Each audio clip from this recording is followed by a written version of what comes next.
Summoned to a mountain, I chose luxury over might. Ch 1 to 50. Story: a protagonist enjoyed his sky life by stubbornly doing everything at his own pace. Abundantly surrounded by misanthropes, he tried to redo his life and have an amicable personality. Let's leave it more. A protagonist enjoyed his sky life by stubbornly doing everything at his own pace. Abundantly surrounded by misanthropes, he tried to redo his life and have an amicable personality. Let's leave it at that. When starting over with life, returning to one's mental age was not guaranteed. Probably. Ch 1. How did this happen? All I did was turn back, but the landscape became totally unfamiliar. It's the middle of a mountain. Still got a bag on my shoulder, the silver-colored picnic sheet under my arm and a cooler in my other hand. I had turned around after getting them out of the car trunk. My older sis and her friends were just behind me, but now they're gone. And I was in the middle of a mountain. Supposedly, the fireworks festival was held at some company's construction site, but the venue had completely transformed into the middle of the mountain. A dream? If this was not a dream, then maybe I had some kind of dissociative identity and had been living as a different person all along, but now, I returned to my original persona. Nah, too far-fetched, right? I'm still carrying these stuff, after all. Was it because I wanted to go camping? My buddies did invite me to join a mountain stream camp. I was tempted by the prospect of joining a high-level outdoor activity, but sis selfishly made me reserve spots for her and her friends at the fireworks festival. I ended up being their errand boy. I regretted turning my friends down a bit, so I went overboard watching several survival programs on the net, but it was just half-hearted, mind you. Just a form of escapism from my tyrant sis. I glanced at my smartphone. Out of range. No use freezing up. If this was a dream, then what was I supposed to do again? Fire, water, food, and a cot. The sequence depended on the circumstances, but I need to secure them all. It didn't seem like it would rain anytime soon though, I think. Weather's okay, not hot, not cold. I tried to pull off some of the things I saw in those survival programs, but after failing a bunch of times, I thought it might be a better use of my time to just go look for a water source while doing some exploring around here. Instead, there's water, tea and cola inside the cooler box, plus 4 bentos, so there's still a bit of a leeway, I guess. Well, supposedly. I kept on walking, hoping this continued onto a road. It would be great if I exit into a city, too. It was quite steep. Carrying all these stuff was hard, but imagine if I left them lying there and then ended up losing them. That's way more terrifying. Wished I owned something like a 4-dimensional pocket, one that wasn't bulky and had time frozen in it. That would be awesome. I treated this as a dream to keep my thoughts in check, but I could feel a panic attack coming up. How I wish I could keep calm and chill. Finally reached a river. Alright.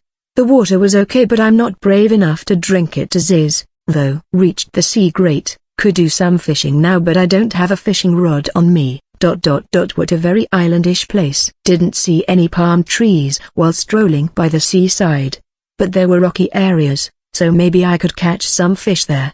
Some shells looked like barnacles, too. The black, murky sea stretched on, so unlike the clear waters of the southern sea. It was supposedly the end of summer, but it's colder than what one would expect.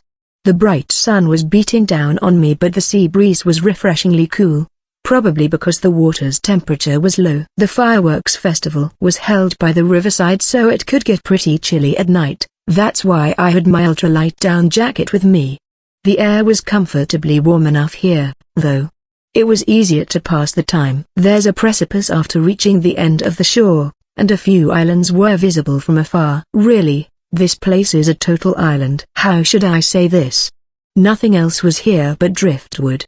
Was there still a place not littered with plastic trash nowadays? Took a break to eat my bento, then returned to the road leading back to my starting point. Got to prepare for the night soon. The path that led to the river and sea was steep, but the place I was in earlier was reasonably open. There's a huge rock, too. I should go back there. Maybe I would be able to return if I was in the same place. When I made it back to where I came from, I set the dry wood that I gathered along the way down on the ground before rummaging through my bag to find something to light a fire. Didn't smoke. I was no delinquent, so definitely no lighter. I tried making a hearth board by shaving the sides of a cedar branch. That's what the tree seemed to be. Then grinded some circular indents on the board by spinning a random stick on it. I sharpened the end of that stick into a triangular shape for greater friction, then did lots and lots of grinding. I threw some leaves under, then grind some more. It was not the first time I became a spot finder, so I had all sorts of stuff with me. A thin picnic sheet aside from the silver one, a small hammer to secure the eyelets on the ground with stakes, a cutter for cutting boxes and bags, and an uko-giri for cutting the shinadake bamboos at the embankment spot I had staked out. People would be there, so I opted to bring an uko-giri instead of the nata, as it could be dangerous. I should have brought the nata, or even a hatchet would be nice at this point. So unlucky that sis friends got the sake and the snacks, too. Finally started the fire, thank goodness. It took an awful lot of time, my palms ached and my arms were like jelly. Didn't want to do it again, so I decided to maintain the fire. Stronger body, powerful arms, wished I had those right now. No, being able to do anything with magic would be infinitely better. I could somehow move, but my mind totally blanked out. It's the perfect state for forgetting this reality. I fed the dried fallen branches that I managed to gather along with the easily combustible firewood to the fire. The pieces of firewood were thick, so they were harder to burn, but they would probably smolder before long. In that case, even if the bonfire went out, pretty unlikely, though, I could still keep the coals. Probably. I leaned against the huge rock and watched over the fire. Would it be better if I made a wind block? Sunset was approaching, so I gathered some stones and piled them round the bonfire in the fading light. It's too dark to move around now, so I tidied my place while resting, instead. After taking out all those pebbles so the ground would be flatter, I set the aluminum foil mat, wore my ultralight down jacket, and finally lay down. Were there enough bonfire branches to last me until morning? How long would they last, anyway? Dog-tired, no appetite. My lower half's cold, so I used the vinyl picnic sheet as a cover while lying down. This wouldn't do. I should make wind blocks, not only for the bonfire but for my sleeping place, too. I'd leave it for tomorrow. A hot bath would be oh so nice. A bird's piercing cry woke me up. It was all a dream when I woke up. No such thing. I was still in the middle of the mountains. The fire already went out. All that remained were orange-colored charcoals from the parts of the logs and thick branches I used earlier. I hurriedly dumped withered grass on top of the coals and blew over it, and the fire was revived with a crackling sound. What a relief. I threw small branches into the fire. Time to gather more dried trees. I opened a pet bottle and ate my bento. Never mind water and tea, the bento would spoil even if I saved it, so I ate the rest without thinking too much. I then brought my uko-giri and some drinks today and went the opposite direction from yesterday. I really should have brought the nata. I trudged on, parting the twigs and tall grasses using my hands and feet along the way. A blade that could cut anything, what would I give to have that? Climbing this steep slope was really difficult. Finally reached the top, and there were some boulders in the open. The view cleared. From the peak, I could see the ocean stretching on in all directions. I could see a few islands, but there was no continuous land in sight. Even if I somehow got my hands on a ship, escape was impossible. No, it'd be more appropriate to say I didn't know where to go. Time ticked on. I was still frozen in place after reaching the summit. Tears streamed down my face. I was completely floored as to what to do. Why? Why did I have to end up here? Sis just forced me to accompany her. I didn't even want to see the fireworks at all. Totally missed them, in the end, because I was here. The wind howled around me. Nothing happened even if I cried my heart out. Nothing returned even after I screamed my lungs out. I went down the slope after getting tired of all the hollering I did. Didn't forget to pick these dried branches up. Why did I have to pick them in the first place? Got it now. It's so the fire won't go out. Thinking was too tiresome. Besides, all those thoughts would just break me. Just focus on tending the fire, nothing else mattered. Maybe if I cut the branches off from the trees around here, someone would notice the smoke. Yep, let's do that. I was probably in for a long haul, so I decided to fix my dwelling space for the meantime by cutting the nearby trees to widen the usable space. The white smoke from the burning cedar leaves and grass should be noticeable enough, and it won't disappear from the treetops if I use them all the time except when cooking and during nighttime. People might be able to see it from afar. Probably. I cut several trees that were roughly the size of my arm. It's a good thing the thicker ones were far from here, so I didn't have to trouble myself over them. I planned to build my wall by making some pickets to drive holes into the ground. Pulled them out again to make way for the two thick trees I got that were the same size as me. Gonna use them as pillars, so I needed 2 more to complete the 4. The logs I stacked between those pillars had roughly the same length and thickness. I added more pillars when I was halfway through, just for extra security. It'd be worrying if the wall collapsed. Let's stop here for today. Bento time. There's only one bento left. What should I eat starting tomorrow? The remaining cola could give me some energy, but it would be better to prepare myself in case I wouldn't be able to eat. Hunting animals and cooking them was impossible for me. I might be able to catch some fish, I guess. Should I place stones in a V formation in the shallows to draw them in? I should make a basket-like trap, huh? I would need to gather lots of vines, as well as twigs, if I'm going to make that. I tinkered for a while by the light of the bonfire, then I slept. Why did this have to happen? I woke up at dawn to the sound of birds chirping. Had to get going now. First, I went to the river and looked for a suitable, shallow part, then I piled it with stones. The entrance was wide, but the entire structure was tapered like a narrow triangle. When the fish swam into it, they'd be trapped at the dead end. All I had to do was put a basket in the narrow exit, right? Easy. I went upstream. Water's about to run out soon, so I should go search for the riverhead while I still have the energy to move. Although the water downstream was clean, I still felt a lot more secure with taking water from a spring. This river might be wider than a stream, but the depth and width was enough for me to cross, not counting the deeper areas. I could see the flickering silhouette of a fish. If I caught it now, then it'd be my chow. I came out to an open area after some time had passed.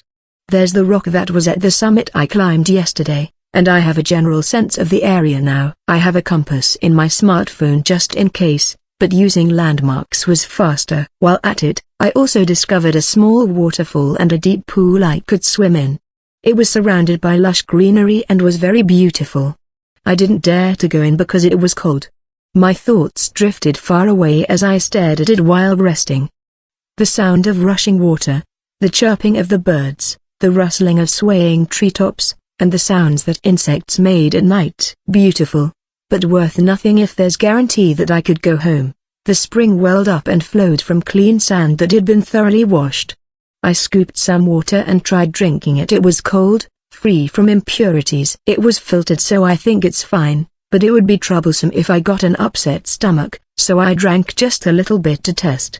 Maybe I should have boiled it first, but sad to say I didn't have a pot. My situation is getting better now that I have a water source and a temporary shelter. Moreover, the island was not that big. There's a watering hole and some places to catch fish. Everything was within reach. I put those vines aside when I returned, then left again to gather more firewood. The highest part of the island had more dried fallen wood, contrary to the damp ones in the lower region. Maybe that's because the river was down there. I should explore the opposite direction from the river later. But first, I needed to secure my base and food. My plant diet might have to consist of plantains and edible grasses like dandelions that grew in places that had plenty of sunlight while being supplemented by seaweeds on the side. With how things are as of now, fish will have to be my main source of protein. Ch2. I was currently hard at work here at my base. Made 6 baskets from twigs and vines, and submerged 3 of them into the sea, and the other 3 into the river as cages. Caught fishes thanks to the cylindrical cages I set as traps, and the one submerged in the sea even caught a crab. What a pleasant and welcome change in taste. The trick was to put some of the trimmed fish as bait inside the basket. Didn't really know that much about crabs. Panicked after eating them, because it was already too late when I remembered that crabs and fishes potentially contain poison. Good thing I didn't feel pain anywhere the next day, and my stomach's okay, too. Nowadays, I just eat them since they're fine, no longer thinking too much. Totally clueless whether those mushrooms, there's a lot of them, too, are poisonous or not. It would have been better if I already knew which food or water was dangerous, because if that was the case then I'd be able to get more food, probably. It was unexpectedly easy to gauge stuff like the fishes and crabs' lack of wariness in places not frequented by people, and whether plenty of them lived in that deserted place. Not sure if being deserted was something I should be happy about, though. Thinking about the future pushed my anxiety levels up, but securing food and water helped lift my mood. It'd be good if I live a bit more comfortably at this time, so I arranged my sleeping place whenever I'm free. For example, I dug a trench in the perimeter and raised the floor since there were times when water accumulated depending on wind direction and amount of rainfall. I didn't stop with just raising the floor. Got a relatively flat stone and made a cavity under the floor so the bonfire's smoke could pass through. The bottom part was flattened with mud. Placed a stone on top, and the hot air passing through would warm it up, turning it into a heater. If it became too hot, I could either block the hole or shift the position of the bonfire. Had to do my best since it was getting colder. Already had a wall made from the stack of trees, so I stuck mud to that and piled some stones to create a new one. Found animal tracks during the day, probably a wild boar, a rabbit, or a fox, but when nightfall came, the presence of a beast became more apparent, though. Not sure where or what it was, so better make my sleeping place sturdier. It'd also prevent cold drafts from coming in, too. Part of the roof and wall was made from plastic bags that were supposed to be for trash, and they made nice substitutes for windows.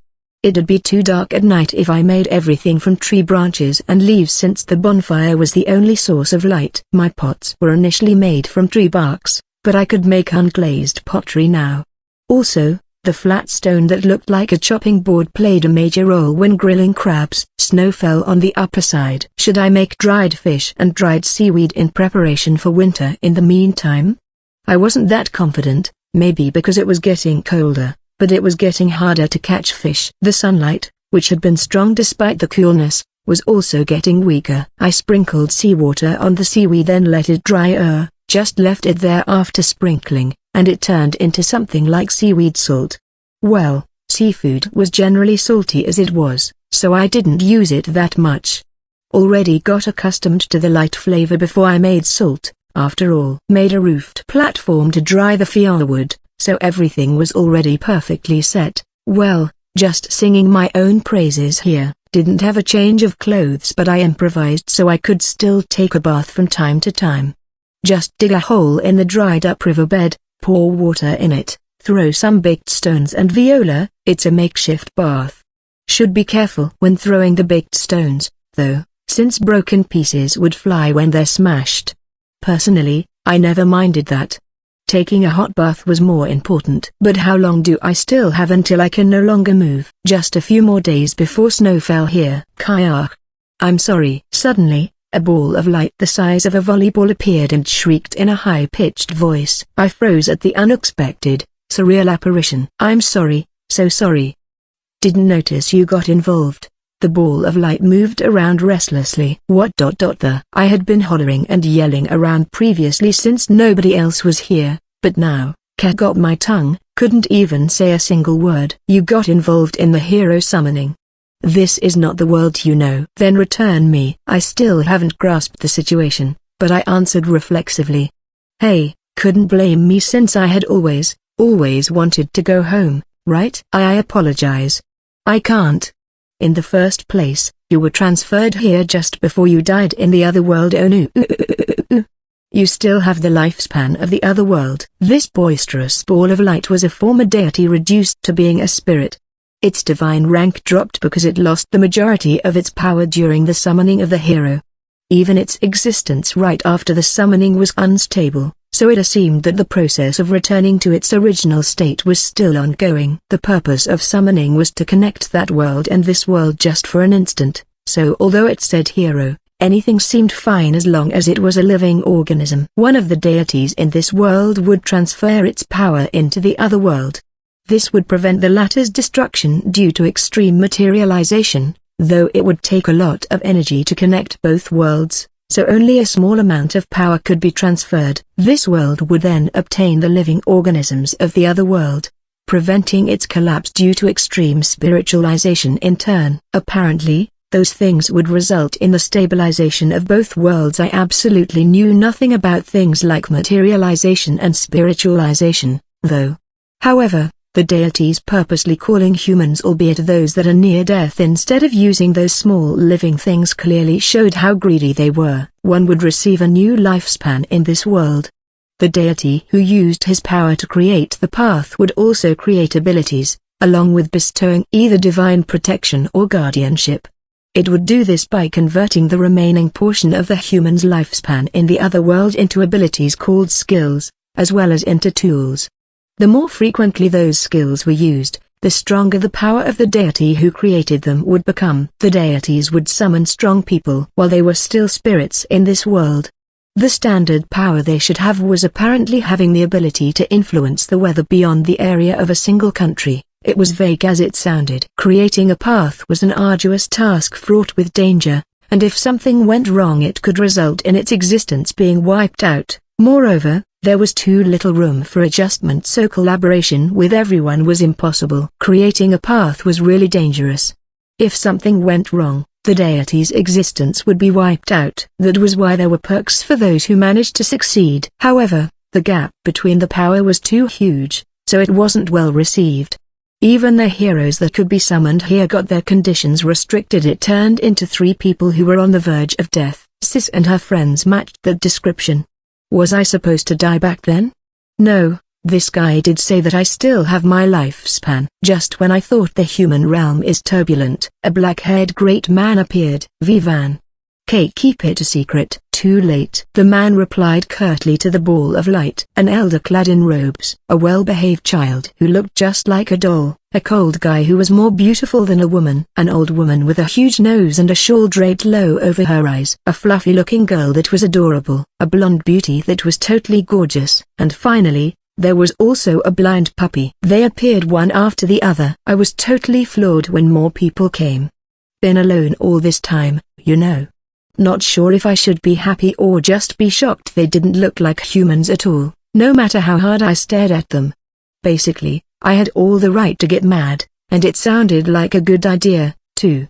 My thoughts and emotions were swirling around in chaos, making me frozen stiff. The punishment for this will be dealt later. Let us listen to the hopes of this person first. Please wait, it was an accident.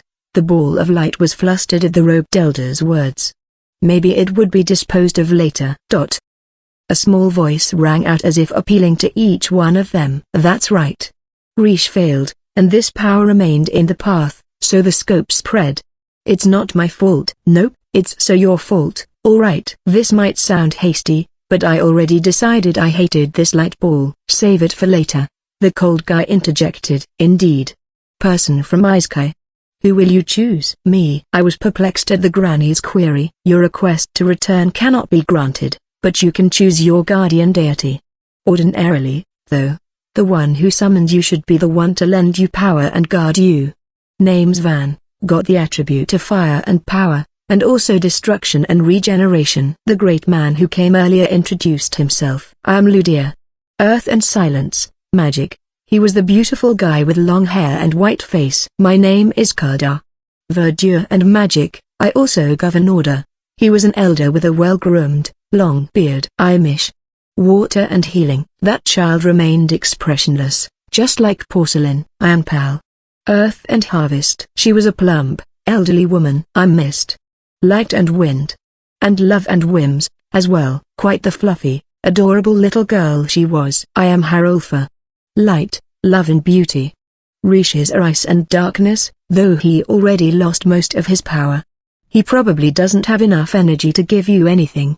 The beauty glanced at the puppy and said that he's on the verge of losing his power, right? He was super confident before, though. Shut up, light puff. Power will be restored. The feeling that seemed to block my throat was fading. As expected, screaming was totally different from speaking. Many things are born and many also depart and disappear. We are the only ones who came here, but there are many stronger people aside from us. It is rare for a human to gain enough power to the extent that he is treated as God by the humans, though Kaldar and the Mist explained it for me. Who will you choose? Van asked me once again. If I say everyone, if your lifespan was the basis, then that's more than enough even if everyone bestowed power on you. However, we would only negate the power of each other, thereby weakening their effectiveness. It will be a different story if the relationship among us is close enough to compromise, but honestly, we do not even meet each other on ordinary days. It will not be to your advantage if a single person becomes too strong. That's not allowed, right? What kind of wish would you be able to grant me? I adjusted my tone to be polite halfway through. It was probably not for my sake, but I was happy that I got to talk to someone else, really glad that they came. I felt extra kind towards them, like, I absolutely didn't care if they're good or evil or whatnot. Except for that ball of light, it's totally unforgivable for causing this mess. I was completely under the suspension bridge effect. I also considered shunning mankind and living as a hermit, but that only applied if all my necessities were met, and if people existed in the first place. This island's situation was still impossible, as expected. CH3. To begin with, physical ability, magic, fascination, money. You can wish for anything, but the manifested results would depend on the strength and character of the one who would give them to you. If I give you powerful strength, the effect will be instantaneous. But even if I provide you with magic, it will not amount to anything. Yup, even though it's the same fascination, when I bestow it, it would turn into love. Pal would give it as familiarity, while Harulfa would turn affection into obsession. I think. Van and Mist tried to explain it in a way I could understand, but I couldn't keep up with this situation. I tried my best to understand, but my thoughts were already slipping. Let's try first by bestowing you strength or conditions that you want. Something I want. Even if I was suddenly asked what I wanted, nothing came to mind, so I asked them about this world, instead. Just like what I expected, this was indeed a world of sword and magic, filled with mystery and where spirits and monsters exist. It seemed that generally, physical ability was automatically strengthened once a guardian was determined. It would be a separate matter if I wanted to choose a prominent ability, but if I was already stronger than normal, wouldn't it be better to choose another ability, instead? My requirements were not getting involved with my elder sister, and being able to live comfortably. You don't want to be involved with the hero? The one who spoke was Kaldar. He did say he governed order, so he must be a mediator. I want to avoid her with all I have. She's bright and sociable, but she's the type of person who will make you feel guilty so that you will comply with her demands. She had double standards, great in pushing the blame onto others while doing the exact thing she's accusing them of. You'd understand if you've been with her long enough, but the thought about her reaching the position where she didn't need to do things herself was terrifying. I first noticed that Drato and Grandma gave us some snacks that were not that tasty. Her line had been, Grandma prepared these especially for us, yet you're not eating it, that's so mean. With those snacks in front of her. Naturally, I became the bad guy for not eating them and was blamed for making Grandma sad. But in reality, I wasn't the only person Grandma gave snacks to. Sis didn't want to eat, so she tried to make me eat them, instead. At that time, I succeeded in making her shut up by saying, in that case then why don't you eat it yourself? However, as the years passed by, Sis's incitement became more subtle. Haruka's doing her best. Her sense of justice is strong, too. I'm the one who chose her, too. Whichever human it is, their lifespan is at most 100 years, so it doesn't really matter to us. The ball of light was talking nonsense, and the other people also ignored it. Like I told you, she's the type to use that so-called justice to censure others. Lightball needed Sis to be active or else it wouldn't receive power, but for the others, she wasn't a big deal, just someone brought along from the other world to accomplish a job. The country that protected Sis received favor from the hero's power and fame, so I think it would be fine to just let her be and see what would be the result. Even if those surrounding Sis became exhausted unexpectedly, the citizens who did not meet her directly would probably still be satisfied with the peaceful reign under the name of righteousness. Afterward, I asked them for recommendations and they bestowed them on me, touted as power I desired. I got a lot of stuff as a result. Magical talent, martial arts ability, manufacturing ability, HL complete, cooker, storage, a teleport. The last 3 were related to my sis. When I said I didn't want to be involved with my elder sister, I got the Hero King as an extreme response. Well, sis got the complete magic and domination. I absolutely, totally never wanted to have anything to do with her. Languages and mental resistance are apparently already given to transferees right from the get-go almost all of the time. It'd be inconvenient if I didn't know the language, while the other one was bestowed as a preventive measure against depression while living all alone. I wished they automatically gave stuff that were supposed to be affixed at all times, just like how they did with physical ability. Well, I'll be killing my own food, and it was a world where people killed each other, so there are plenty of opportunities to test out that mental resistance. They helped me recover, then I asked them to explain a bit more about this world. I asked Van to affix sword training, and Kada and Ludia to oversee my magic practice. I requested Ish for healing power, and I also requested that I'd be able to use all the abilities I have so I could live. Having them and using them were different. I didn't think I would suddenly be good at doing something I never even thought I would do. I also got plenty of items, such as Zanzenkan, a sword that could cut almost anything, growth powder that could grow plants, safe and cozy house, and various ingredients that would not expire. Almost all ingredients were raw, so I requested complete cookery, which gave me the skills to cook any dish as long as I had seen it before, and could make it even more delicious. The house was located in a country far from Sis, in a province of a peaceful country with 4 seasons and stable weather conditions. The higher-ups of the country pulled some strings, so it became an untouchable, unaffiliated land belonging only to me. As long as I did not permit it, nobody would be aware that it existed, no one would notice, and they could not enter. Thanks. How wondrous my house was. We would like to thank you also. Kada, who was in charge of order, had a relieved expression on his face. Some abilities might offset each other, but I was right in choosing all of them. Even if the lifespan was on the verge of being exhausted, the deities still acquired great power from it when I divided it among them. Obviously, there would be a difference between dividing it versus giving all of my remaining lifespan to a single deity. That kind of world was a bit scary. Even so, not a single word of complaint despite being brought here. Somebody mumbled. Well, that's because I already planned to run away in the first place. I felt more liberated after I got my driver's license, which doubled as my ID, when I turned 18.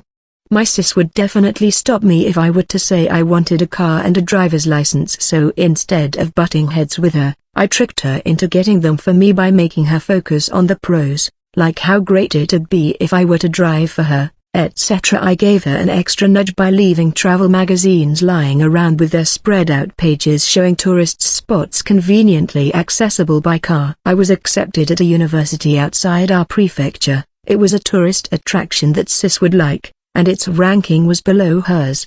Actually, I was also accepted to a university in a different prefecture, so that was an option, too. My parents decided the pros and cons of giving me money according to sis's moods, but they would leave all the troublesome procedures to me. That made me want to hide away and cut all ties with them after I received my matriculation fees. The abilities affixed to the house are secured, but the ones you acquired on your being are dependent on your compatibility, and are also tied to our affinity at the same time. You have to be very careful. Lastly, Van handed me a key. I would be teleported to safe and cozy house from here on. I also requested that my appearance be changed into something more suitable to this world. I want peace. And live comfortably. Kada did something, and a white light filled my vision. It was so dazzling that I blinked, my vision cleared, and a stone house stood over there. I turned around, staring everywhere. There was a gentle sloping hill below, stretching onto a beautiful grassland, with gradient colors changing from yellow-green to yellow and little forests scattered about. I was sent safely into my house, it seemed. Few houses were scattered around, and beyond that, there was a cluster of county buildings that seemed to be a village or a small town. My neighbor was also far away, probably near the edge of the site. The house was built on a small mountain overlooking the hill country. The faraway landscape view was magnificent. The mountain had abundant, broad-leaved forests, and a stream flowed, separating into multiple sections around the buildings in all directions, moving the water wheel. Well, rather than a house, it was a residence that was more like a small mansion, though more than half was an outbuilding. My status here was a free knight without a master nor attendants. Moreover, I had my own territory, though of course there were no residents in this fief. The second floor of the outbuilding was made so that servants could live there for the time being, but I didn't have any plans of hiring one. The first floor was divided into rooms, and there was an oil presser on the other side. A huge jug was buried halfway in the ground inside the basement, but it was just storage for olive oil. There was a place for making cheese on the other side, and another storage jug in the cellar. Maybe it was thanks to the stream flowing around, but the temperature was lower here compared to the outside. Even so, appraisal was convenient. There was also a pen attached to the outbuilding for livestock, but it was empty. The house had a furnace for smithing, too. Maybe I could create a village if I gathered enough people? Not in the mood for that, though. Weren't water wheels used to grind wheat and stuff? I never considered a house with a water wheel shed, but sourcing out ingredients for the food warehouse was too conspicuous, so I was grateful. Besides, even if they were the same wheat, the variety and quality would differ. I felt refreshed just by looking at the flowing stream's splashes. It was hotter here more than it was warm, and a bit arid, too. Must be summer here. The seasons must have restarted, unlike in the island. Was it hotter down there? No rain during summertime, but it's sporadic from winter to spring. Technically, that amount of rainfall was far from being enough for trees to thrive, so grassland had spread. Thanks to the river flowing nearby, there were forests, albeit small, and barley also grew well, though I'm pretty sure that my appearance and clothing had already been changed to follow this world's norm. I stared at my hands. They were fair, although darkened by dirt.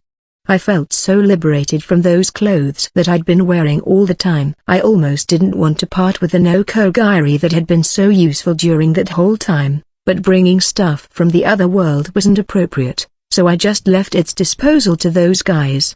It seemed like it would also add to their power. "All right, shall we go?" I called out to Rish, who was in my arms, and together, we entered the house. I told them I wanted to keep a dog. This puppy might be an exhausted, weak and blind one. Nevertheless, he told the others that there was something wrong with that ball of light. "That's enough for me." Rish bestowed himself to me. Bestowing means guarding. Maybe he could recover from the power flowing from me. Ch4. The outer wall, the roof materials, and the exterior design were all selected from the materials that were common in this part of the land. The stone wall was not too white nor too black, kind of like pale yellow with a tinge of gray, or maybe sand-colored shade would describe it better. The roof was tawny with hints of orange. Well, the window was fitted with a large glass just like that, and there was also a floodgate for water management like that, with a stream running through it. The interior was cool and comfortable thanks to the water running under the paving. The floodgate should be closed during winter, though, or else the floor would freeze over, and that would definitely be troublesome. White plaster coated the house interior's walls, and dark brown beams decorated the ceiling. Bright brown stones covered the whole floor, making it look as if it were tiled, but it's just made from relatively thick stone paving. The same stuff stretched on towards the terrace outside the huge sliding glass door, and a rack that could be used as a grapevine trellis hung above the terrace. Upstairs, flooring was made of planks with the same dark brown shade as the beams. There's the entrance hall on the first floor, with the living room and kitchen at the right side. The kitchen also had a splendid room connected to it, probably for the butler's use. The entire left side was dedicated to the parlor. 3 rooms occupied the second floor. There's the bedroom, a study and a guest room, too. The living room staircase led to the bedroom, while the one in the entrance hall led to the guest room. The house looked like it's split into 2, a side that could be shown to the guests and a side for the private interior. The hall's huge, a hall, mind you. Truly got that rich person vibes. There's also a few food storage rooms and storerooms. The one in the basement had a skylight at the side of the entrance hall.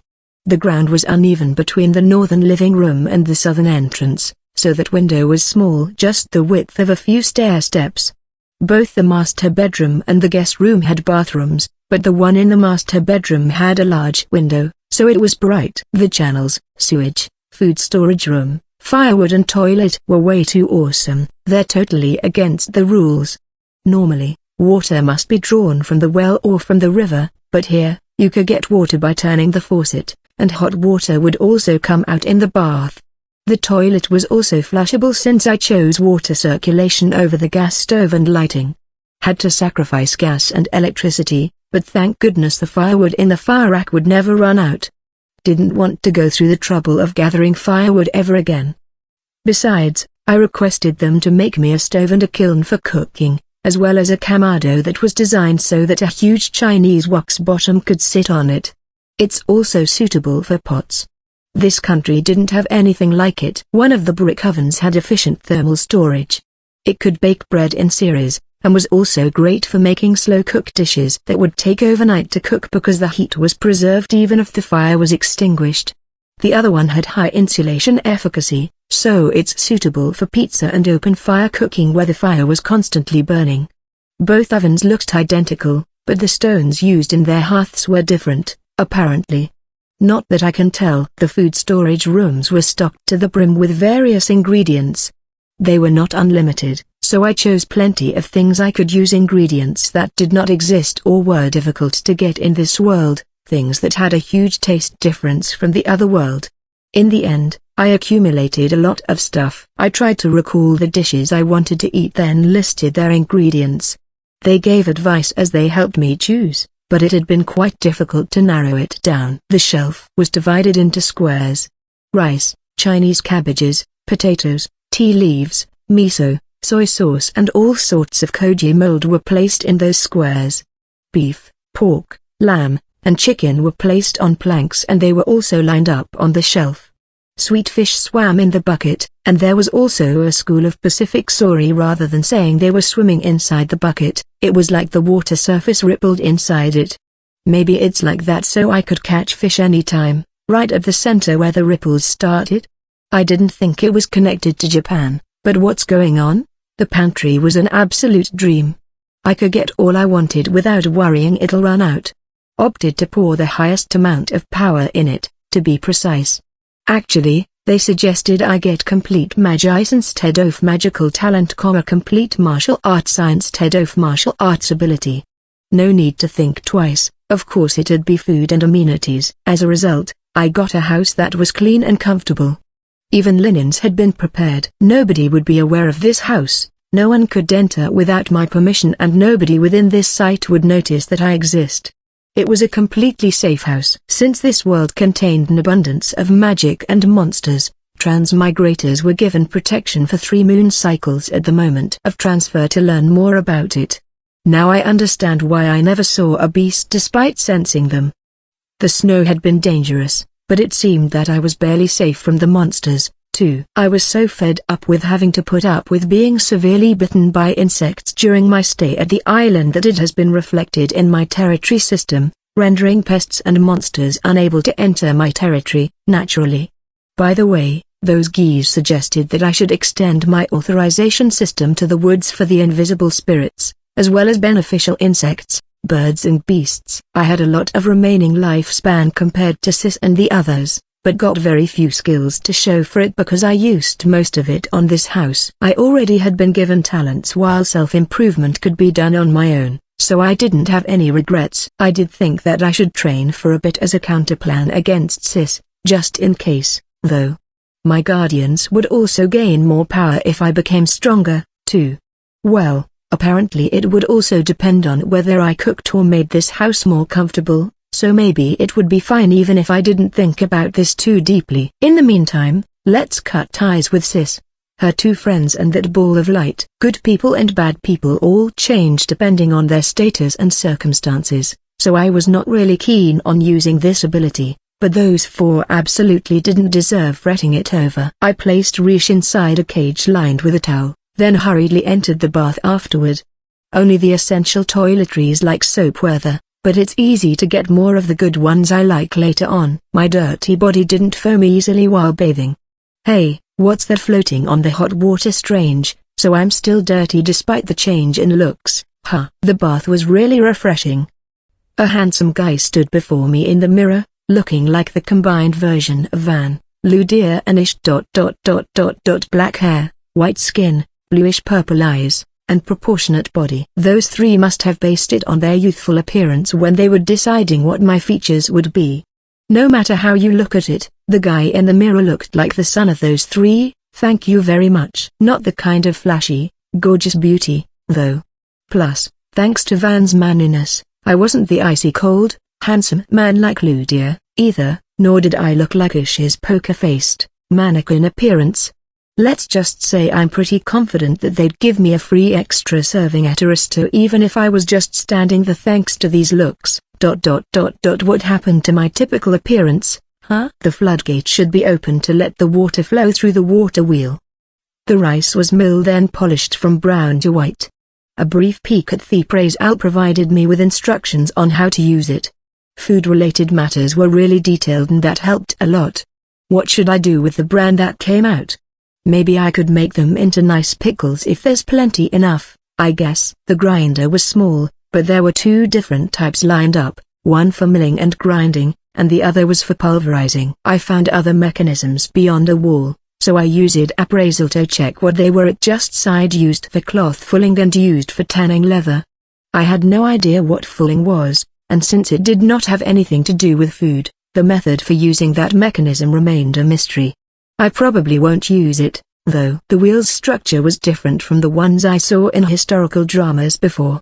Most of its mechanisms were installed underground, and the millstone was turned from below. Even though it was underground, it was on the first floor if I went in from the opposite side. That's because the building was standing on a slope.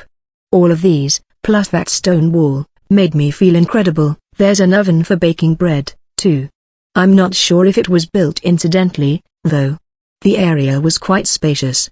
The second floor must be dedicated for wheat storage, but I didn't really need this much space. There's nobody here but me, and this house already had many food storage rooms. Well, having a water wheel was actually weird in the first place. Let's get some wheat from the food storage room later. Wheat had 3 categories, so I got curious what those were: cake flour, bread flour and pasta use, it seemed.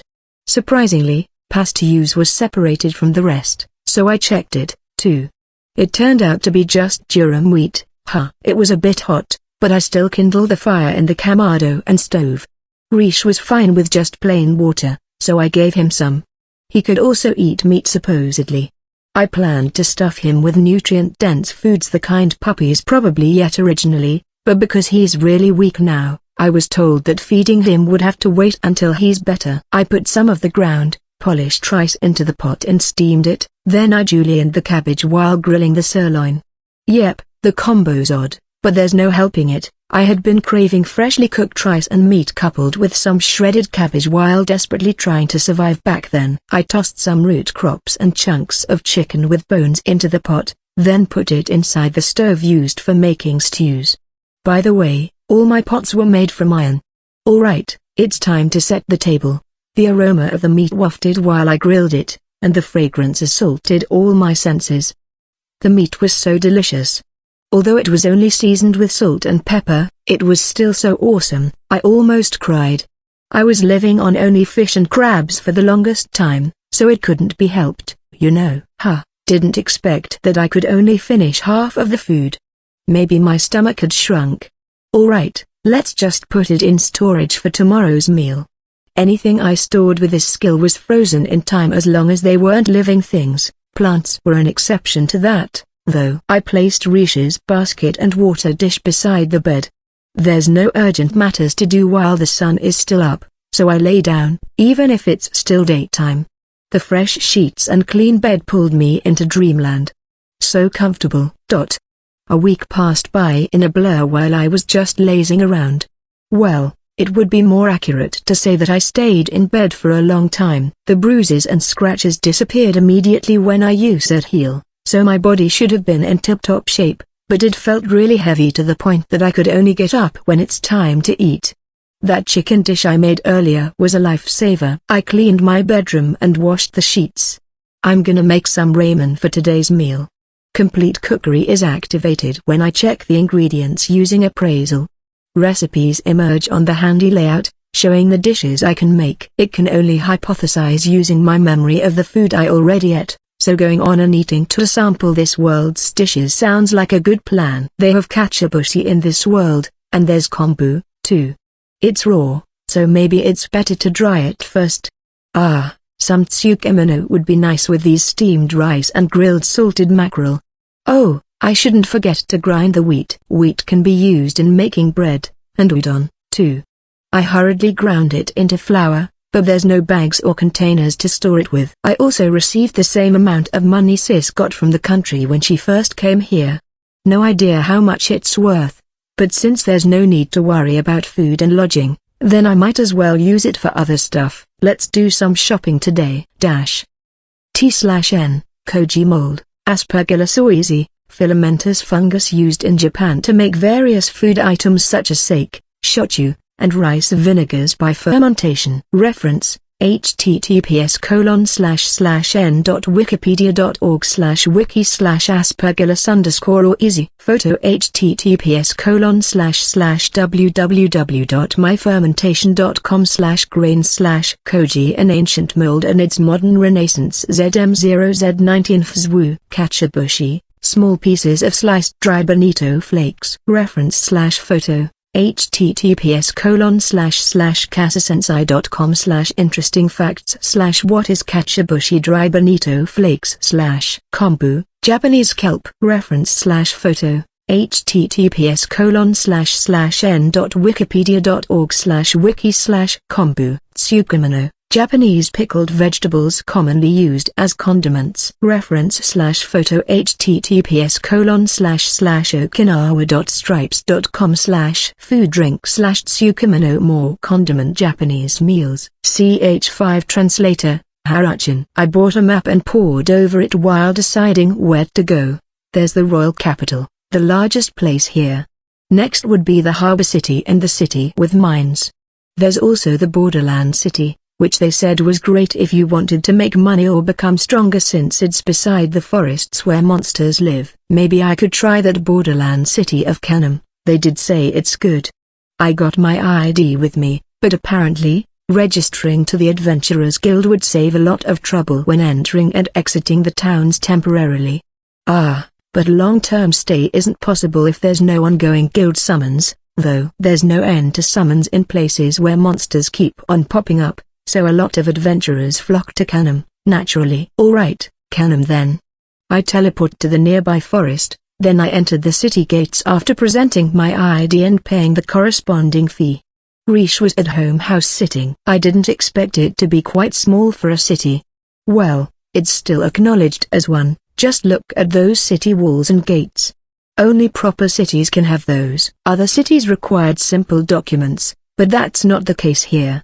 Inspection was lax, maybe they wanted to bring in as many adventurers and the merchants as possible. They don't really care whether the people were bad guys or not. As long as they could defeat the monsters, anything goes. I strolled around the city while shopping, trying to compare what I saw with what I already know. It's relatively the same, just that the actual feeling wasn't quite there. Take these clothes for example. They do look mainstream, but too eye-catching since everything's brand new. Well, my features are probably a head-turner, too.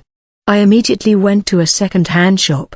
I found a clean-looking robe perfect for hiding my face, so bought it right away. I also asked where I can find bags that can be used for wheat flour while at it. They should be brand new since it's for food. I aimlessly wandered around after that, and bought some tableware and farming tools on the way. There's a grapevine climbing the wall at the shop and it had such pretty leaves growing on it, so I gave a tip and asked for a branch. My garden had been left as is so I could plant anything I want later on. Kanem is a diverse city. There are adventurers and the merchants are selling stuff to them. There are peddlers too, they bought merchandise to sell to other cities. Plenty of farmers came too, attracted by the prospect of owning land. The threat of the monsters is too huge in this place, so the land you cultivate will be all yours. The houses within the city walls were narrow while the buildings rose like skyscrapers. It's so jumbled, at least, that's how it looked to me. Compared to that, the scene of sprawling wheat fields outside the city walls was refreshing. Well, there's also that possibility of that being ruined all at once if a monster suddenly came out of the forest at the opposite side, though. Alright, let's leave shopping for sheets and linen later on. I'll do that at the royal capital, since I don't like the ones sold here. They're too stiff, though that's the norm here, I guess. Next stop will be an ordinary sword and armor, huh? The things I saw while walking around were similar to what I've heard. Stuff was expensive, labor was cheap, or should I say humans themselves didn't have much value. Human trafficking was also done depending on the place, and the scary thing about it was that slaves were also sold in exchange for food. Harvest was unstable since it depended on whether the crops were damaged by the weather or by monsters. Thank goodness my house is somewhere peaceful. No need to worry about harvesting crops. What a blessing. No, I chose it that way, so it's only natural, huh? Human trafficking was also forbidden in this country. Monsters were animals that were possessed by evil spirits. Divine beasts, on the other hand, were possessed by normal spirits. Those who gained the ability to speak the human language were known as deities or evil gods. Well, in short, that goodness and evil depended on whether it was convenient for humans, or not. Alright, where's the store that handles weapons? I tried asking the auntie who gave me the branch. Dunno if the tip did its charm, or maybe it's because of this face. But she suddenly grabbed some guys nearby and started asking them. After that, she pointed me to 3 popular shops, a weapon store, a leather armory and a metal armory. She also taught me where the blacksmith was, but I had to pass on that. I already had a sword, so I couldn't care less for another one if it'll just be the same length and weight. I went to the weapon store and chose a sword that's easy to wield single-handedly or with both hands. It's thick and the blade was sharp, the kind they frequently use in fantasy movies, although this one's longer, I think. Tried brandishing a few pieces using one hand, then with both, before deciding on this one immediately after. Balance is great, and it's easy to swing around. Well, that's reason enough, though it's actually useless for me to worry about these things since I had never even touched a sword aside from Zane's and Kankama, right? There were huge swords that could be used to deal a blow using their weight, too. There was a blade hanging behind the counter, and it's made from some kind of metal that I've never seen before. Tried peeking with appraisal while listening to the explanation of the storekeeper. Didn't think it was suitable for me, though. I got the sword, some maintenance tools and a sword belt, plus 2 knives. Next stop, leather armory. Auntie said metal armors could get deadly hot. I imagined it to be something like frying an egg sunny side up on top of a car hood. Leather's the only option. Then I planned to buy a breastplate at first, but it's difficult to move around wearing that, so I bought leather clothes with high defense power instead, though it was a bit more pricey. They're made from the hide of a goat monster, I was told. They had all sorts of leather goods, so I also purchased boots, gloves, a bag-like sack, and a belt bag. Also got a belt that could hold a knife, plus leather maintenance tools. The leather sack was cylindrical and its top was tied with a belt, so it's quite spacious when opened. I could put the rabbits or wild boars inside it when I go hunting. The inner part was slippery so the animal blood could be washed off cleanly. I got storage, but it's not a common ability, so best not to use it to avoid suspicion. I bought some potions, bleach, sake for disinfection, and my provisions complete. Potions were available too, the kind often seen in games used for healing wounds, but the price was outrageously steep, maybe because few people could make it, or the ingredients could cost an arm and leg. Anyway, let's settle with appraisal for now. Could make something like that with appraisal later on when I encountered those ingredients. I could go to the guild just like this, but let's do it tomorrow. I already bought an apron, and it's wheat grinding day. I wanted to taste the food in this world, but not willing to risk upsetting my stomach, so I will do some research first. It'd be nice to walk around eating street food, so I checked the street stalls in Canham with appraisal. High probability of getting Clostridium botulinum from this sausage, huh? There's heal, but I'd rather not do it. They might get suspicious if I kept on going in and out of the town, so I got a room in an inn instead. then teleport from there. I planted the grapevine near the brace that was supporting the shelf outside the living room. When I pinched some of the growth powder and sprinkled it, roots appeared in a blink of an eye. The vine stretched on, sprouting some leaves. It was not yet the season for it, but I managed to create a beautiful grapevine trellis. Had my lunch first, then it's sweet grinding time, just as planned. I threshed the wheat, then put it inside the funnel-like thing on top of the millstone, which then slowly pulverized it into powder. There was a spare that had a different number of grooves, but I used the one already installed for the meantime. It seemed that you could change it to grind based on your preference, be it fine or coarse. The powder fell through the funnel into the bags I placed underground. Since it didn't seem like it would overflow soon, I decided to leave the grinding to the water wheel and take a stroll in the woods. Plenty of rubber trees and evergreen oaks grew in the mountain forest, but some wild Japanese chestnuts, apples, pears and even apricots were also scattered here and there. I tried appraisal again. Acorns can be eaten by pigs. Mushrooms are likely to grow under this tree. Surrounding branches must be removed to let the sunlight in. Food-related stuff like that really came out very detailed. The wet forest floor was a carpet of brown, blanketed with dead leaves and the burrs of last year's chestnuts. Crimson plums clustered together. There were also peaches, but they're flatter compared to the peaches in Japan. I tasted a plum. It was sour, probably suitable for jam. The peaches were sweet and really tasty, so I also got the good ones and put them in the storage. The peripheral area around the house was gently sloping, but it was still quite the incline, so the top and bottom had different air temperatures. It's still warmer than the island, though. I was finally done grinding the wheat, and harvested quite a lot of varieties, too. For dinner, I sprinkled plenty of gorgonzola cheese on handmade pappardelle. The cheese stuck pretty well to the broad pasta. It would harden once cooled, so I hurriedly gobbled it up.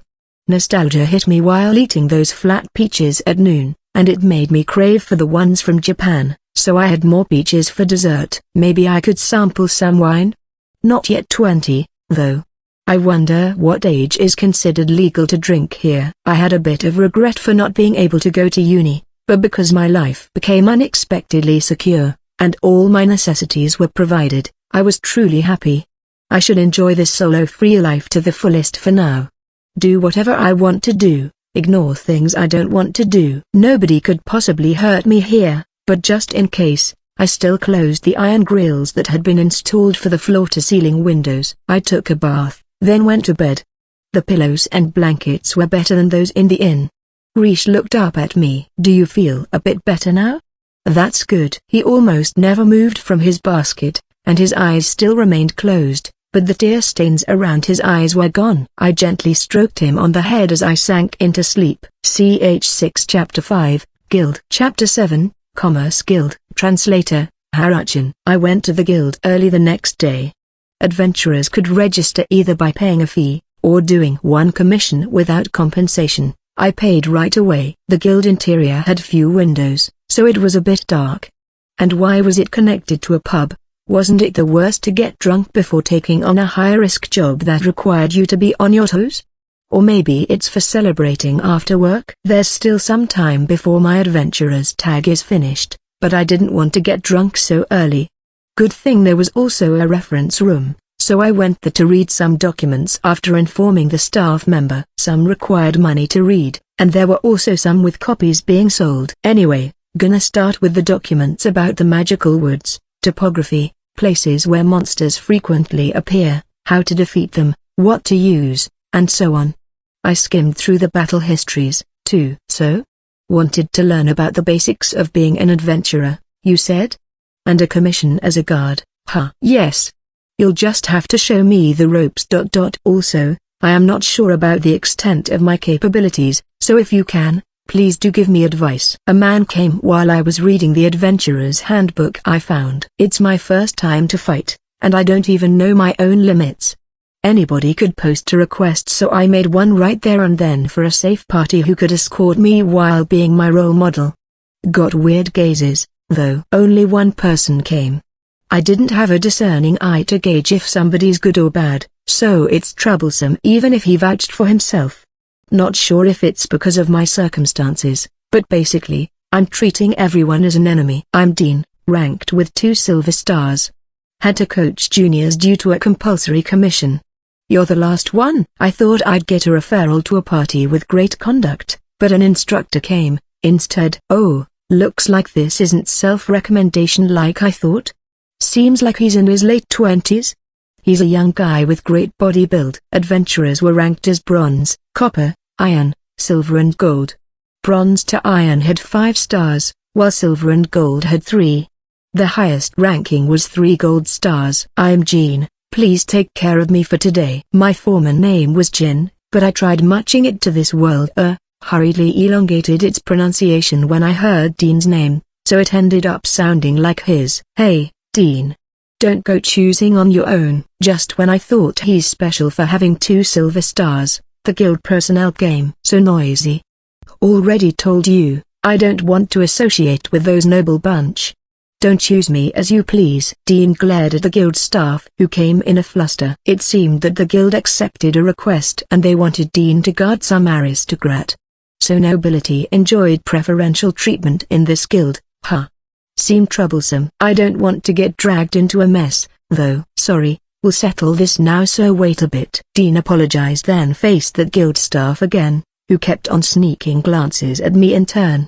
Didn't seem like she's that much older than me, but her behavior's a bit childish. Strawberry blonde hair was already a bit rare with its tinge of red mixed with gold, but this girl's loosely tied, shoulder-length hair was pinkier than that. Will I ever get used to this world's colorful hair? Chris will be back tomorrow. That guy will gladly take on any request from those aristocrats, even those that are not required by the guild. Their only requirement was silver rank, so doesn't have to be me, right? That's true, but if we rely on Chris too much, then the only one person will become our contact for the correspondence with the aristocrats. That's why I'm telling you, I won't be your contact person. Don't rely on adventurers, just rely on the guild, you hear me? That's precisely what we wanted, so we don't like to be biased to a single person. There's only 2 people with silver rank here, so please cooperate. Not sure if she wanted me to mediate, but she kept on throwing furtive glances towards me while pouting like a duck. Hey, can I go home already? Quit it, Amil. You're acting too spoiled towards your older brother. Kana-san. Kana, I'm saved. That's the result of Dean being too soft. Dean can also reject the request to teach the juniors, but you have to choose from the candidates recommended by the guild. We apologize for showing you such shameful conduct. The last sentence was directed to me as the guild staff called Kana bowed her head. So that's how it was. Just when I thought they were over-familiar with each other, it turned out they were older brother and sister with an age gap. Either way, they're still out. No, it's fine. I'm also withdrawing my request. Thank you very much. Amil thanked me. Seemed like she misunderstood. In return, we will look for a suitable party for you. Apparently, she thought I was retracting that request to Dean. Withdraw my request. I ignored Amil, and directed my gaze towards Kana as I repeated what I said. The guild's fee wouldn't be refunded regardless of whether the commission was completed or not, so verbal withdrawal should be fine. The aristocrats were troublesome, but right now, sisters, older or younger, I don't care, were taboo for me. There were brothers and sisters who had normal relationships, but right now, there's no way I could watch over them calmly. Hey, we apologize for the trouble we have given you. We will process the refund for your request fee. Kana blocked Dean's words, as she apologized once more. No need. Can I have this instead? I raised the Adventurer's Handbook in my hand. It's way cheaper than the request fee. Yes. When Kana agreed, Dean and Amil wanted to say something, but I walked past them without so much as a glance and strode out of the guild. Really, they could have done that somewhere else. I chucked that brother and sister into my memories to forget box, making that the end of it. I won't bite the bullet for human relationships anymore. Not obligated to put up with it. I had to enjoy my freedom to the fullest. CH7 Translator, Haruchin. Alright. Let's go to the forest even if I didn't have an escort. According to the Adventurer's Handbook, rabbit monsters would appear even before entering the woods. Monsters are classified as horned and hornless. Technically, all monsters had horns, but weak ones had small horns the size of beans, so they're called hornless or partials. I doubt I'd die in this state even if I met a hornless, so let's try it out. I showed my license, adventurer's tag to the gatekeeper and went outside.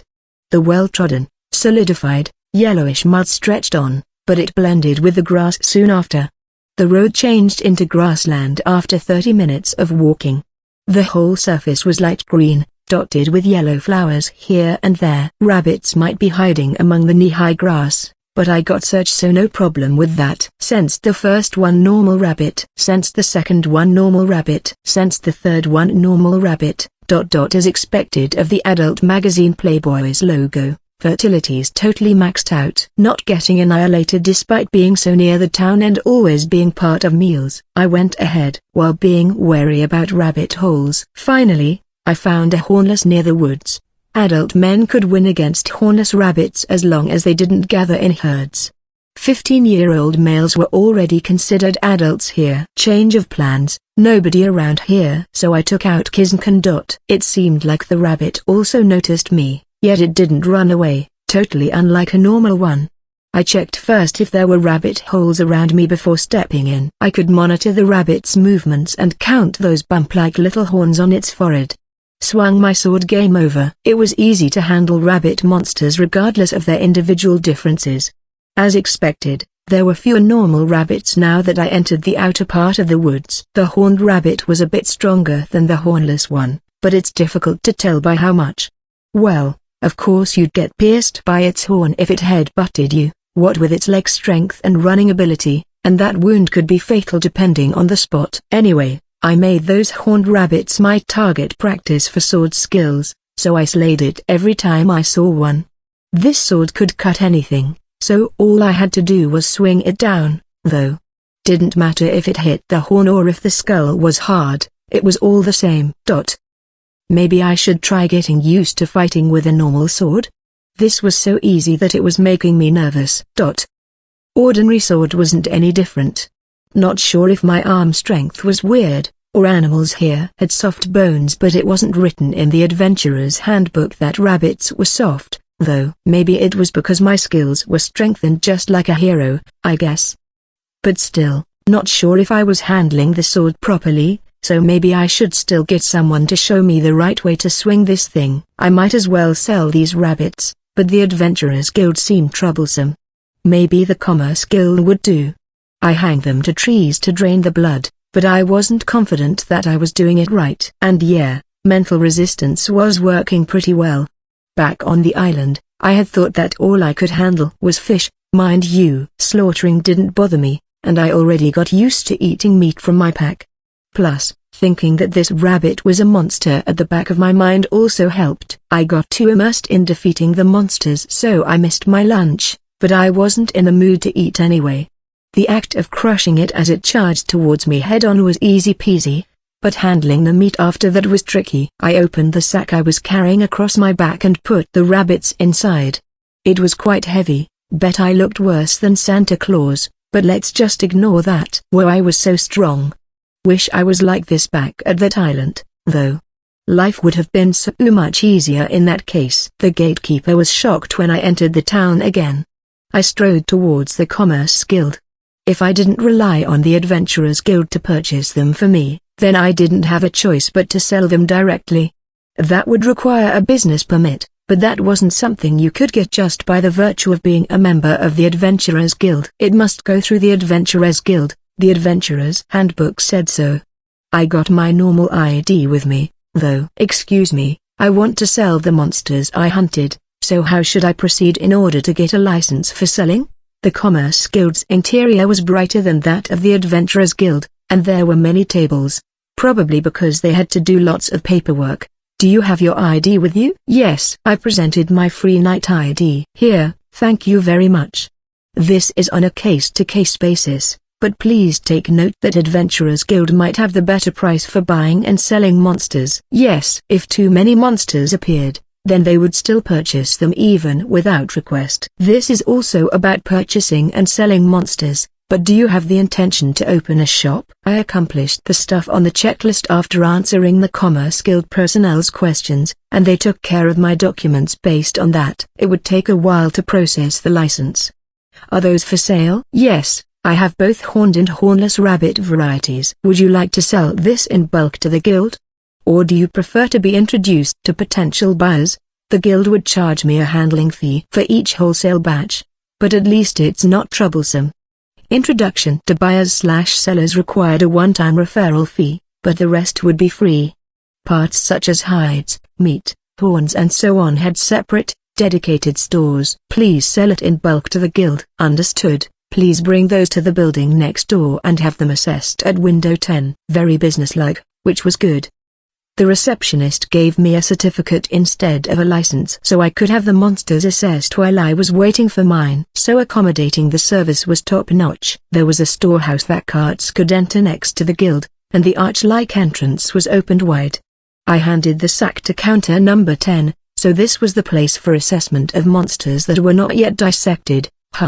They already took the rabbit out, hanged it and dressed the meat in a blink of an eye. There were rare instances when the spirits of monsters remained within their hearts at the moment of death, crystallizing into jewels after.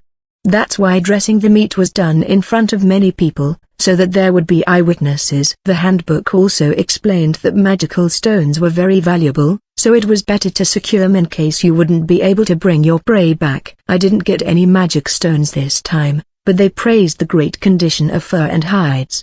It seemed like hitting them on the head was the right thing to do.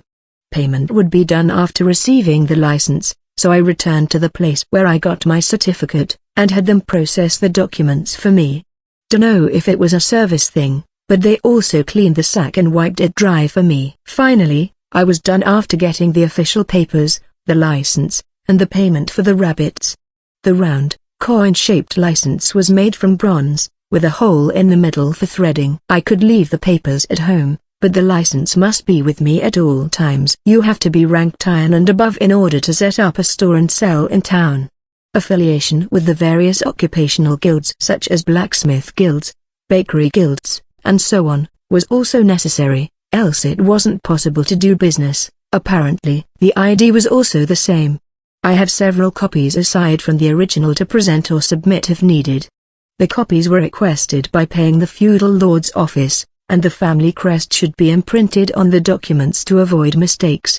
It's kind of weird, since I'm issuing it to myself. My family crest had a shield with a wolf and wings in it, representing my safe house, Riche and freedom respectively. Well, Riche was a dog, but let's leave it at that, okay? By the way, the Adventurers Guild gave me 3 dog tags and note papers. One tag was for safekeeping at the guild, and the adventurer should bring the other 2 all the time. In case the adventurer died somewhere, the person who discovered that death would send one piece back to the guild. Adventurers were generally on the loose, so it was not considered as a formal ID, but as proof of pledge to the Adventurers Guild. There were also cases when they were turned away from towns if the guild wasn't popular there. The bronze coin was only for those who buy and sell goods without a shop. They had no permission to use carriages to transport and sell goods, although there were a few exceptions. Basically, it was used by citizens to sell the spoils of their hunt as well as medicine. The metal ranking was the same as that of the Adventurers Guild, but only those who created their own stuff to sell could get stars. Alright, let's have dinner while walking around tonight. CH8 Translator, Harachin. Alright, let's try eating around before the shops closed for the night. Several street stalls were open from morning till sunset on one of the streets leading to the plaza in front of the city gate. There's a shop selling salami and cheese, another one is selling bells for some reason, there's a second-hand clothing shop, hardware shop, tinker shops that mend pots and pans, and other shops that sell cheap goods were all lined up. Many food stalls offered sandwiches with sausages, onions and sauerkraut, and there were also some that served thinly sliced breads topped with cheese and ham on. They used the bread as plates. Sausages and cheese were top contenders in the menu among the stalls, with ham being the runner-up. Some stalls only had bread piled up, while others also offered nut tarts, dried apples and ink-black sausages made of blood. Alcohol made from wheat, with dregs of small grains in it, was also available here. It wasn't really a beer, though, maybe closer to sweet sake. I did appraisal on the sausages and found C. botulinum, but it'd be fine as long as it's grilled well, apparently. I checked the fine print, and D. Keys also listed in the details seemed like this skill would promptly show me stuff that might make me sick. What a handy tool. I chose one that was cleared during appraisal. It's quite oily, I guess. I could keenly feel like they're trying to drown us in calories with this. There are assorted dried fruits, too, so I tried a piece. It's a bit sour, so maybe it's better off as snacks simmered in sugar or stewed together with meat. Black sugar was sold in smaller chunks. They smashed the huge, solidified lump inside the mold to divide it, similar to how they check the moisture-hardened parts when selling salt. They used steelyards and counterweights. I'm really feeling those retro vibes, and it's nice. I was the only one who thought the setup was retro, though. People use those equipment every day. The children of a well-dressed family bought some black sugar. A throng gathered, and when I drew closer, there was a shop that had a whole roast pig set on a table. They were slicing pieces from it and selling them sandwiched in bread. Lucky. Ah, but the bread's deplorable, though. Whole roast pork, Hutilda. It wasn't in the choices, right? The meat in my storage room was already cut up and portioned just like how I requested it to be. But maybe it's better to keep the entire half of the dressed pig as it is? Nope, it's troublesome having to cut it every time, so let's just get a pig here. The acorns in the forest were great feed, too, apparently. I wanted to eat a lot more, but my stomach couldn't handle it, so I decided to go home instead. Oh, there's fewer people going through the entrance at this time, and there's a huge bolt across the closed gate. There's nothing I can do about this. So I turned around and went back to the inn where I'm staying overnight, then I teleported home from there. It'll be bothersome, but let's just return to the town tomorrow and go through the exit procedures once more. Ah, but if I wanted to hunt monsters, then I still had to go back to the town again, huh? So, what's the plan for tomorrow? Maybe I'll go hunt other monsters aside from rabbits for the meantime, but I have to go deeper into the forest if I wanted to find anything other than a rabbit. I got the feeling that even without being proactive in searching, I'll still find something if I went further in, though. Wolf, bear, wild boar, fox, tanuki, monkeys and so on. Tanuki shouldn't have existed in Europe long ago, so this really is a different world. Monkey monsters called imps were the most numerous. Their bodies were weak but they're highly fertile, plus they could use tools and they swarm together, too. Unfortunately, they're pretty worthless. Imps' meat and hides won't fetch money, but adventurers almost always receive requests to deal with them. They'd be paid if they brought horns back. Ah, but the imps are notorious for using the equipment of the people they attacked, and they had the habit of hoarding metal wares in their nests, so there's still some merit. Somehow, they didn't have to return empty-handed all the time. I can teleport anytime, so I'll just go as far as I can. With that out of the way, I then took a bath, then it's time to sleep. Early to bed, early to rise, just as folks said. Let's buy a book at the royal capital after my verification is done. I stroked Rish's head and dozed off. Sleeping early woke me up early, too. It also made me feel like I'm in tip-top shape. I patted Rish's head again, and at the same time casted some heal on him even though I knew it's useless. Heal would gradually cure wounds and illnesses even if it's left to work on its own, but active healing was also possible. It'll just take a bit of willpower to do so. But Rish wasn't injured or sick. He lost his power and his existence is fading, so they already told me from the get-go that heal won't help. I already knew it, but still tried to cast it when Rish's was asleep. I didn't overdo it, mind you, just did what I felt was enough. I drank some milk right after getting up, then prepared some miso soup and grilled salted mackerel for breakfast. I really should make some new gazyuk. I changed Rish's water, and my preps for going out were done. I teleport to the edge of the forest, and activated search as I entered the woods. There were some rabbits and horned rabbits near the entrance. Identifying them is a piece of cake if I saw them once, so there's no need to get closer. By the way, the hornless rabbit's meat fetched the highest price among the rabbits, and even the hides of the horned ones did well, so people tend to leave the normal rabbits alone, waiting until their monster fee. Well, they didn't pose that much of a threat unlike the other monsters, so that's also probably one of the reasons why. Oh, there were also dragons and unicorns in this world, and apparently, they monster fee, too. considering that they're already monsters as they were. Hey, even the bears on the other side of the river were already hazards for the general public, right? Oh, that's the presence of a bear, alright. Should I track this strong presence? You know, apart from those rabbits, I haven't met a single monster yet. And they're calling this woods magical? I thought it'd be bustling over here, but that's not the case, either. I moved onward while clearing the undergrowth and twigs. Sans and Kness a lifesaver. What a drastic improvement from when I was back at the island. Walking's super easy now. Also noticed this when I hiked earlier, but I didn't get tired. Probably because my body had been strengthened, too. It's summer, yet there are cream-colored mushrooms growing in a heap on a rotten log.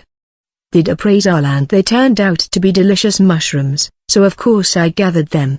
I also did appraisal on the beautiful grass growing near it while it's an ingredient for making potions. Gotcha. Monsters were there, but the forest itself was bountiful. There's stuff like red, black and yellow raspberries, sour gooseberries, and the slightly astringent silverberries. I could stow away my baggage thanks to storage. I could go home right away whenever I wanted to, and I could take plenty of rest.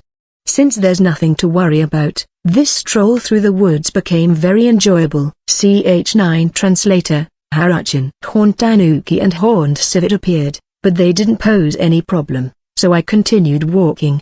Well, they're not aggressive animals that would attack people, in the first place. I could sense a bear nearby. Dunno if it's horned or hornless, but its presence was way stronger than that of a normal bear, so I decided to use magic in the meantime. If it's not effective, then I would just run away and teleport out of this place. I arrived at the place where I could feel the presence while thinking about these things. !! In order to use magic, I wrapped the attributes within me with mana, then just imagined what kind of spell I wanted to cast and drew from whatever attribute that was needed. They taught me how to draw the attributes in a way I could understand easily. And imagination was a piece of cake thanks to all those games I played in Japan. There's no concept of level in this world, but the vestiges of spiritual energy that the monster once possessed would flow into the body of the person who annihilated it.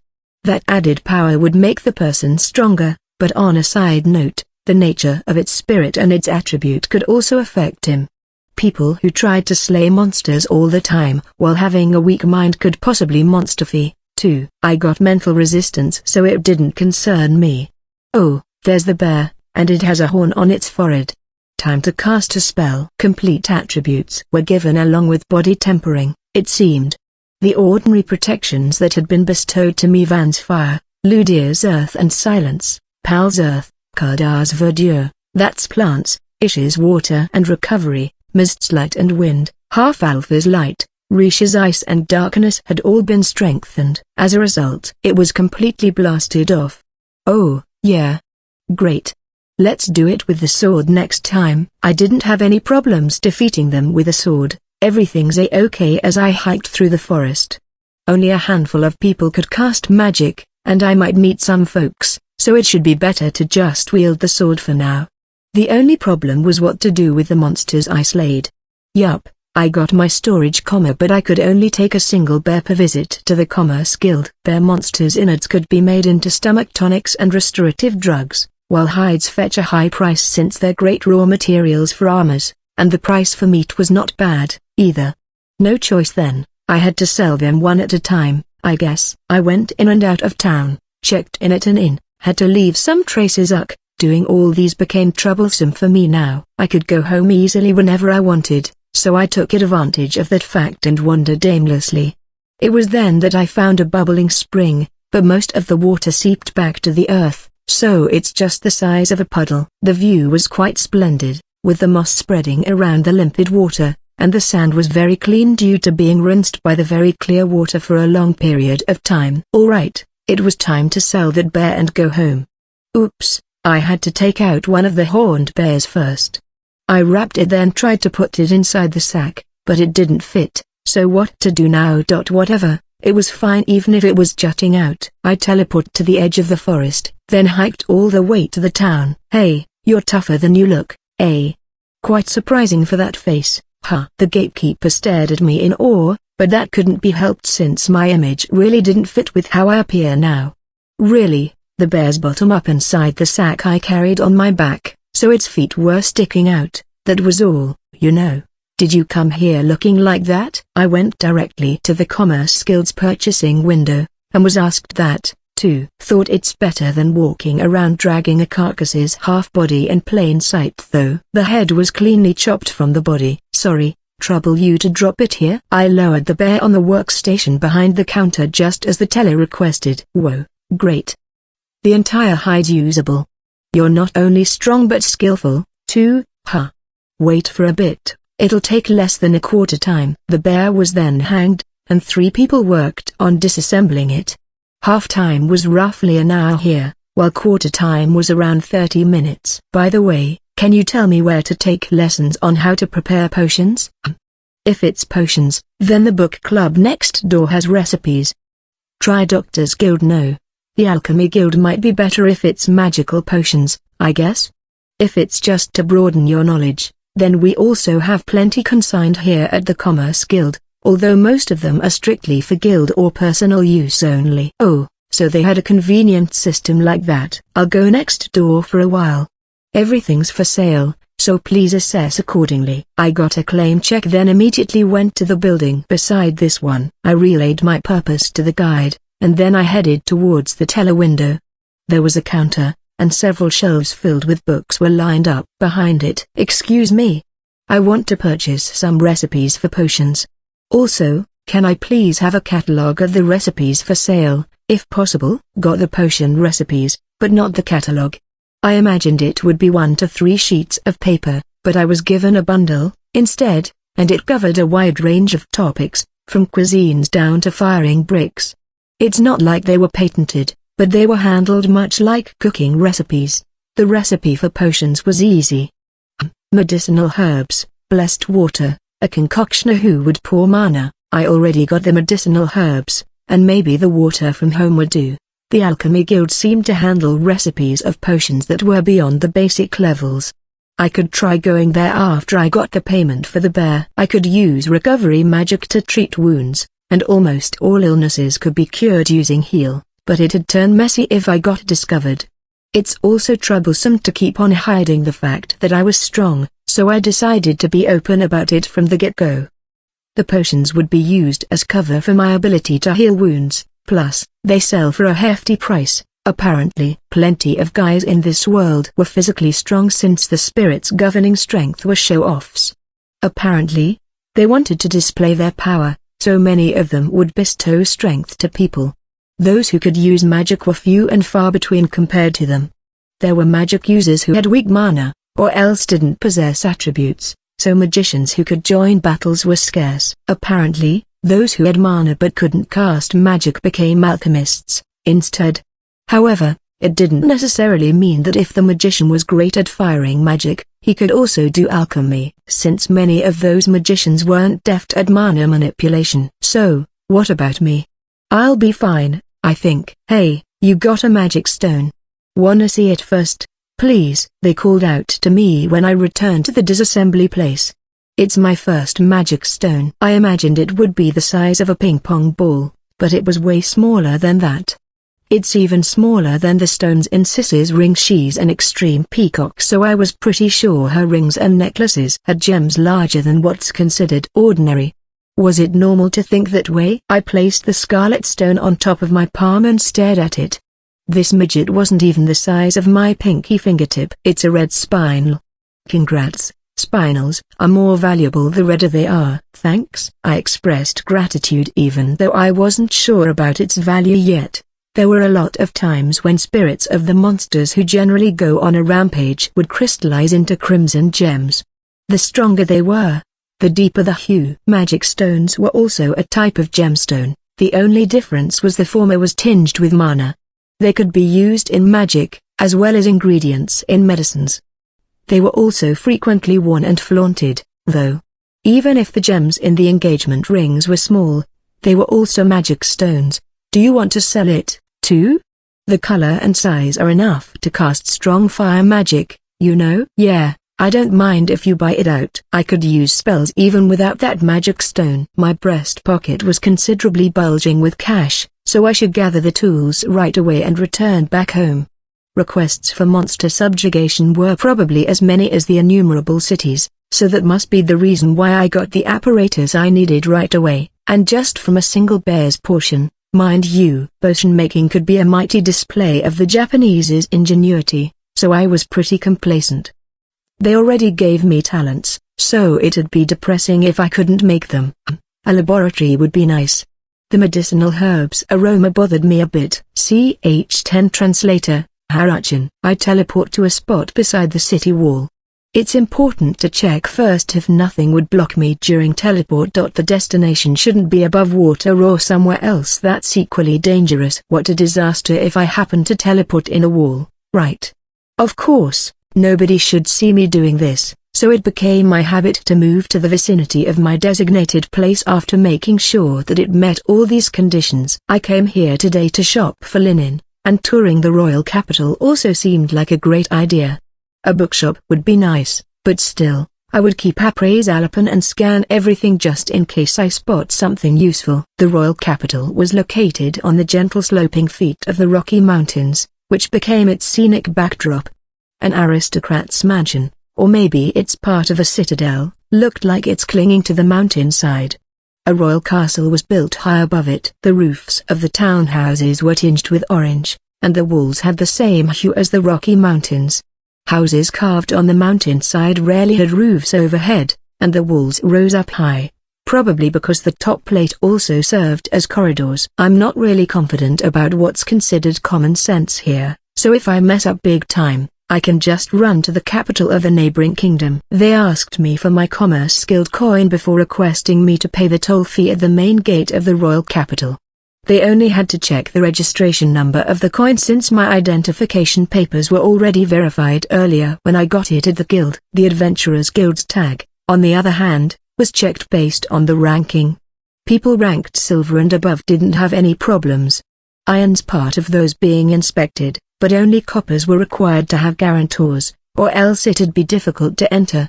Adventurers who already had achievements under their belt would confidently enter even without an ID, assured with the fact that they'd be able to wing it based on what they accomplished. Noobs couldn't afford to do that, though. A guy that seemed nice at first glance caught my eye while lining up.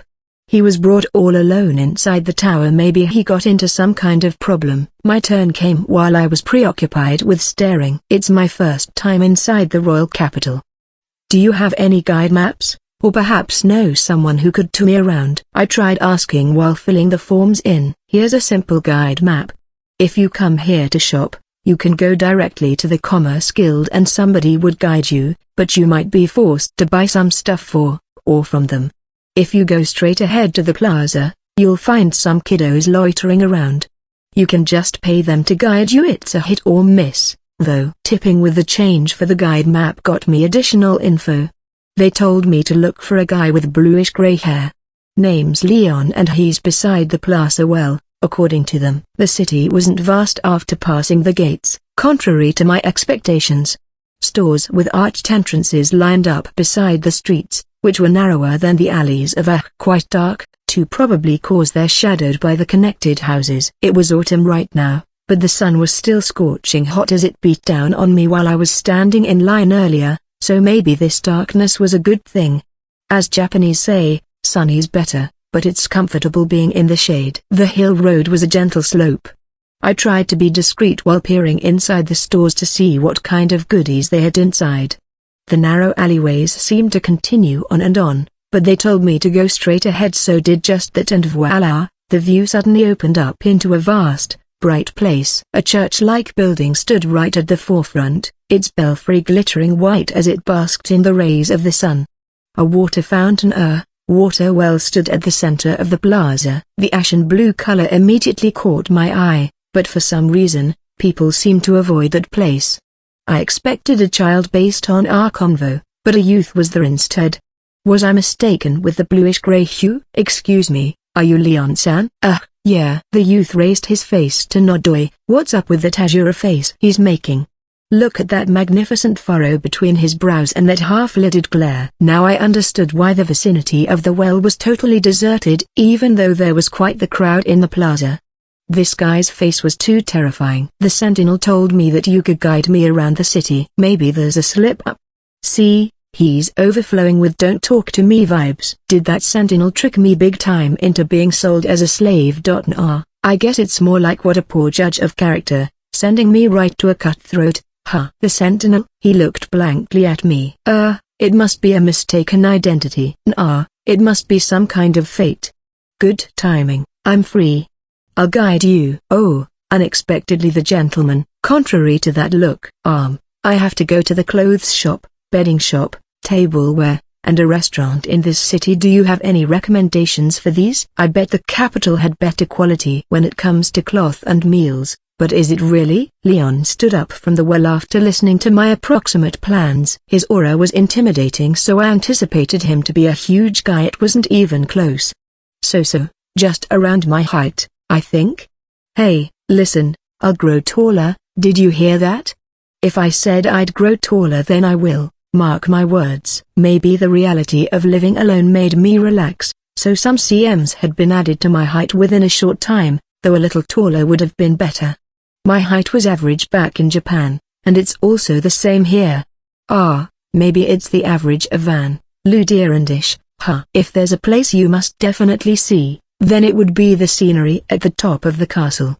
But a commoner can't enter there. So, you've seen it, must be nice not being a commoner, or don't go around recommending restricted places. I was itching to retort, to know which one to say, though. It is still early for a meal. I know a fairly popular clothing store here in the royal capital. Hey, weren't you recommending that castle rooftop? Whatever. That guy's already walking up the hill road, so I better run after him. He's not bad for a guide though, stopping every now and then and explaining stuff whenever I pointed out something interesting. By the way, what was that huge building at the plaza? If you say huge, then it must be the Fiesbau. It was said that the spirits loved that place, so lush vegetation grew in that quadrangle, and clear waters endlessly flowed. It's a very beautiful place. Right. People believed in spirits over here. Anyway, sorry. I should have toured you to that place. I'll try to go over there on the way back. Oh, that reminds me, why are the houses here built so close together? They're only separated by a wall. Leon seemed a bit dejected, so he must have noticed my thoughts. Change topic, then. I don't have a problem with people who don't talk that much. Besides, he's probably just not suited to be a tourist guide. Well, land's limited within the castle walls, and the houses facing the road are taxed based on their width, so it's normal to share a wall and split the tax. I was curious about what taxes they had, so he explained a bit more. Municipal tax, toll tax, market tax, heck, even glass windows were taxed. Maybe it's treated as a luxury thing here. So that's why the houses of the simpler folks only had a few glass windows. Merely living, yet already burdened with taxes, it seems. Not really. The residents of the royal capital rarely go out. It's a bit different for a fortress city that's near the front lines. So they get most of it from the outsiders, And just as expected, forced labor was rampant in the rural areas. I got to know now that the feudal lord owned the water mills, the bread oven, and the wine press, so they had to pay a fee for using those, on top of their payment for agricultural crops, to boot. In worse places, they also confiscate stone mortars, and people had to pay a penalty, too. Hey, anything that touches the ground belonged to the fief lord, even carriages that had broken down or was overturned.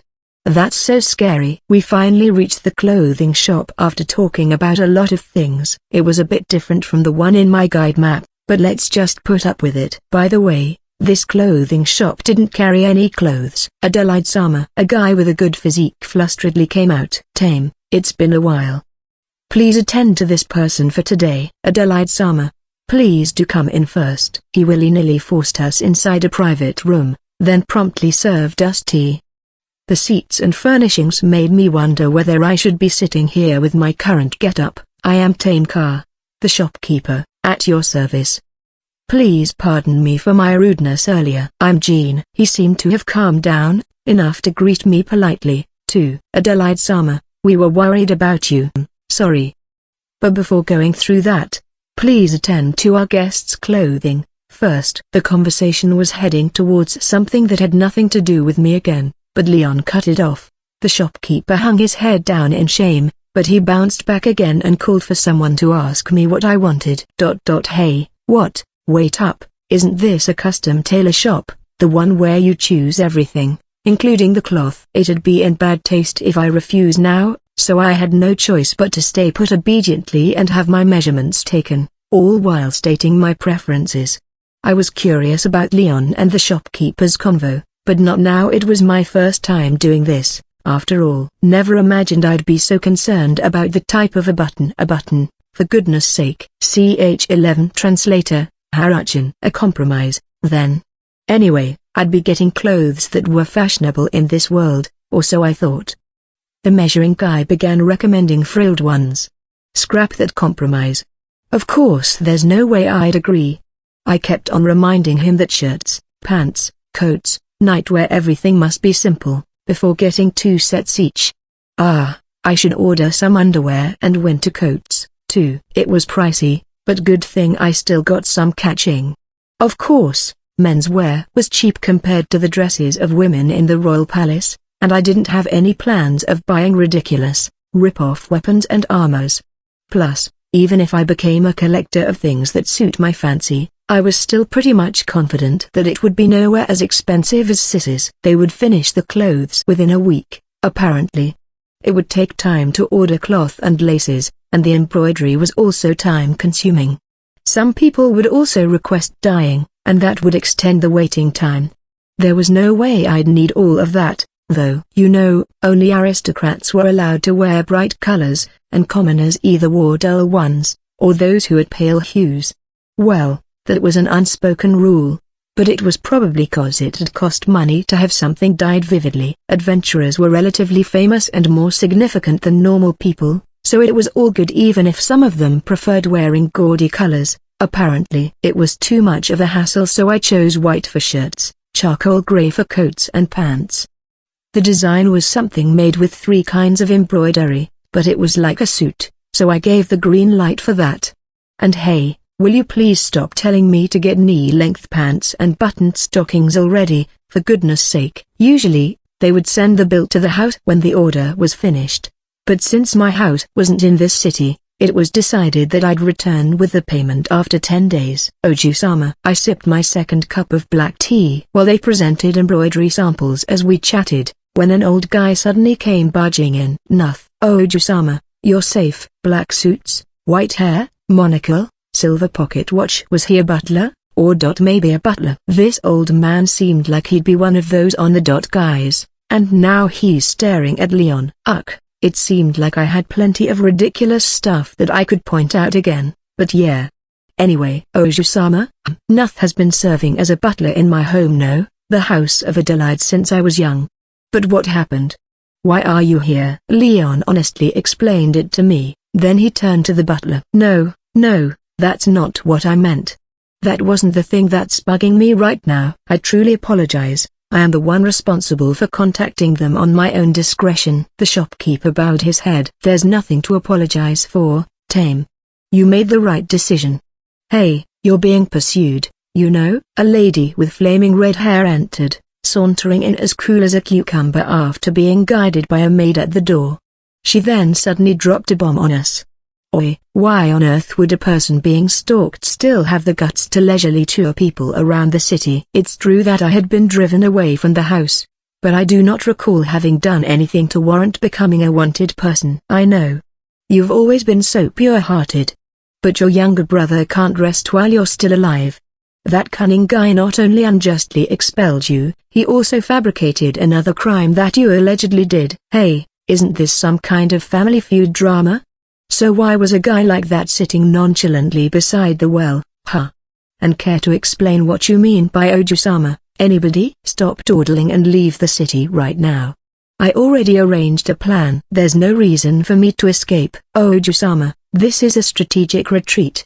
Leon started to consider the smiling butler's words. Is this some kind of skit? Jin-sama, we apologize for getting you involved. The clothes are on the house, so please do keep this a secret. Don't have anyone to talk to. Tame softly whispered an apology, but I curtly retorted, Well, I was the one who got myself involved by calling out to Leon back at the well, so it wasn't Tame's fault. It's just force majeure, or rather, I just went with the flow when he was recommended to me. Arg, we don't have much time. Obediently go ride the carriage. Bam! The lady dealt a blow on Leon's abdomen. Leon folded in half, clutching his stomach. Eh? He seemed so strong, but he's weak. Lilith-sama, Oju-sama is wounded. Ah, sorry. Nuth was in a fluster as he tried to tend to him. Oh, it's true. Blood's spreading on his shirt. Seemed like his wound opened with that punch earlier. TSK, why didn't she use potion? The lady quipped, but hey, she's right. Oju-sama was completely banned from using the family's fortune when she left the house of Adelaide. Hey, was this guy alright?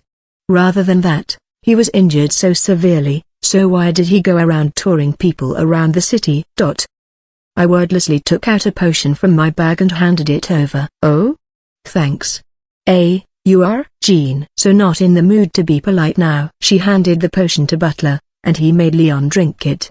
Basically, potions could be applied to wounds, or else drunk directly. It'd be more efficient if it was combined with mana within the body, so drinking was more effective. We're saved. I'm Lilith from the House of Debrand. Here, feel free to visit me if you're in trouble. Everybody knows I'm Leon's closest friend, so my neighborhood has been boisterous these days.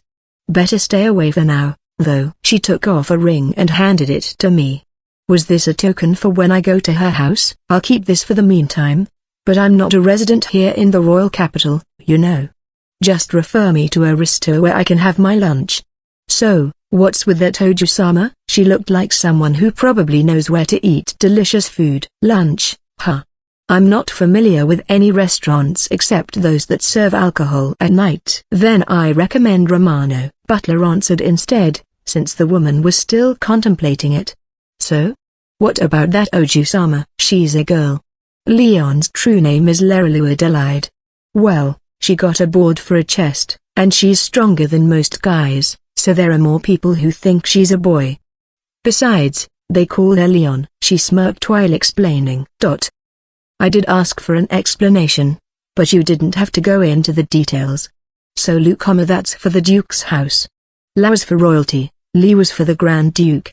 There were 3 dukes before, but there's only 2 left now. Hey, did they plan to make it La, Li, Lo, Lu like some kind of phonics recitation? The shop next door sells sheets and towels, so Tame gave me a letter of introduction before I left.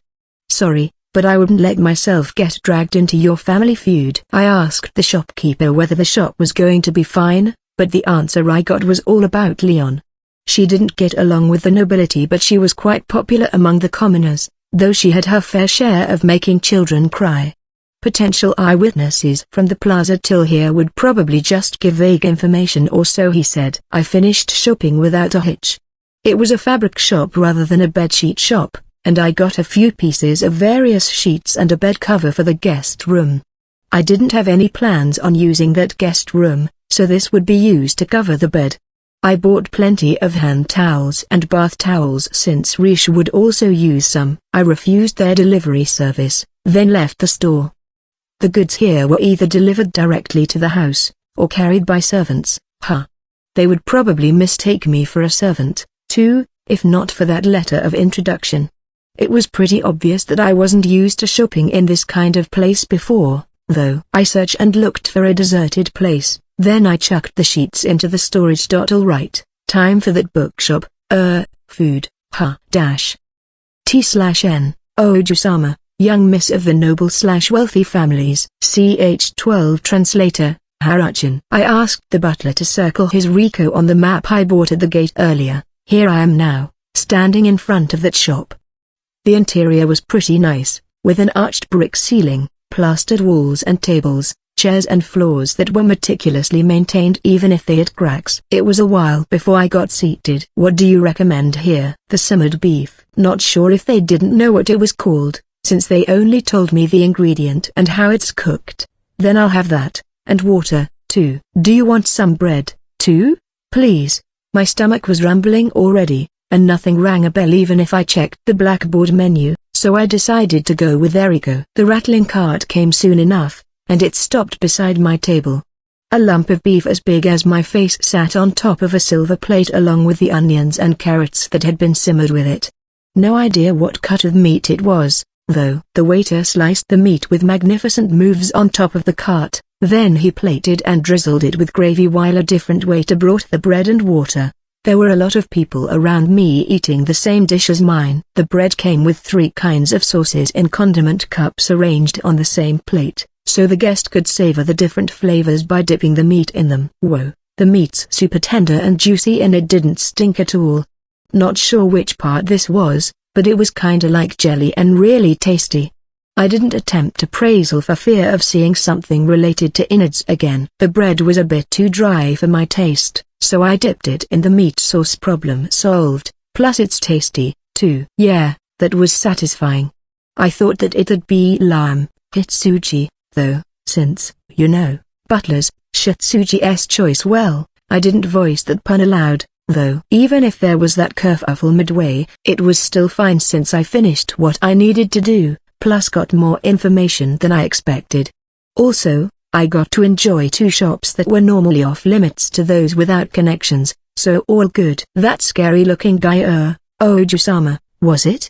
I don't know what happened to her, so let's just pray that she's safe.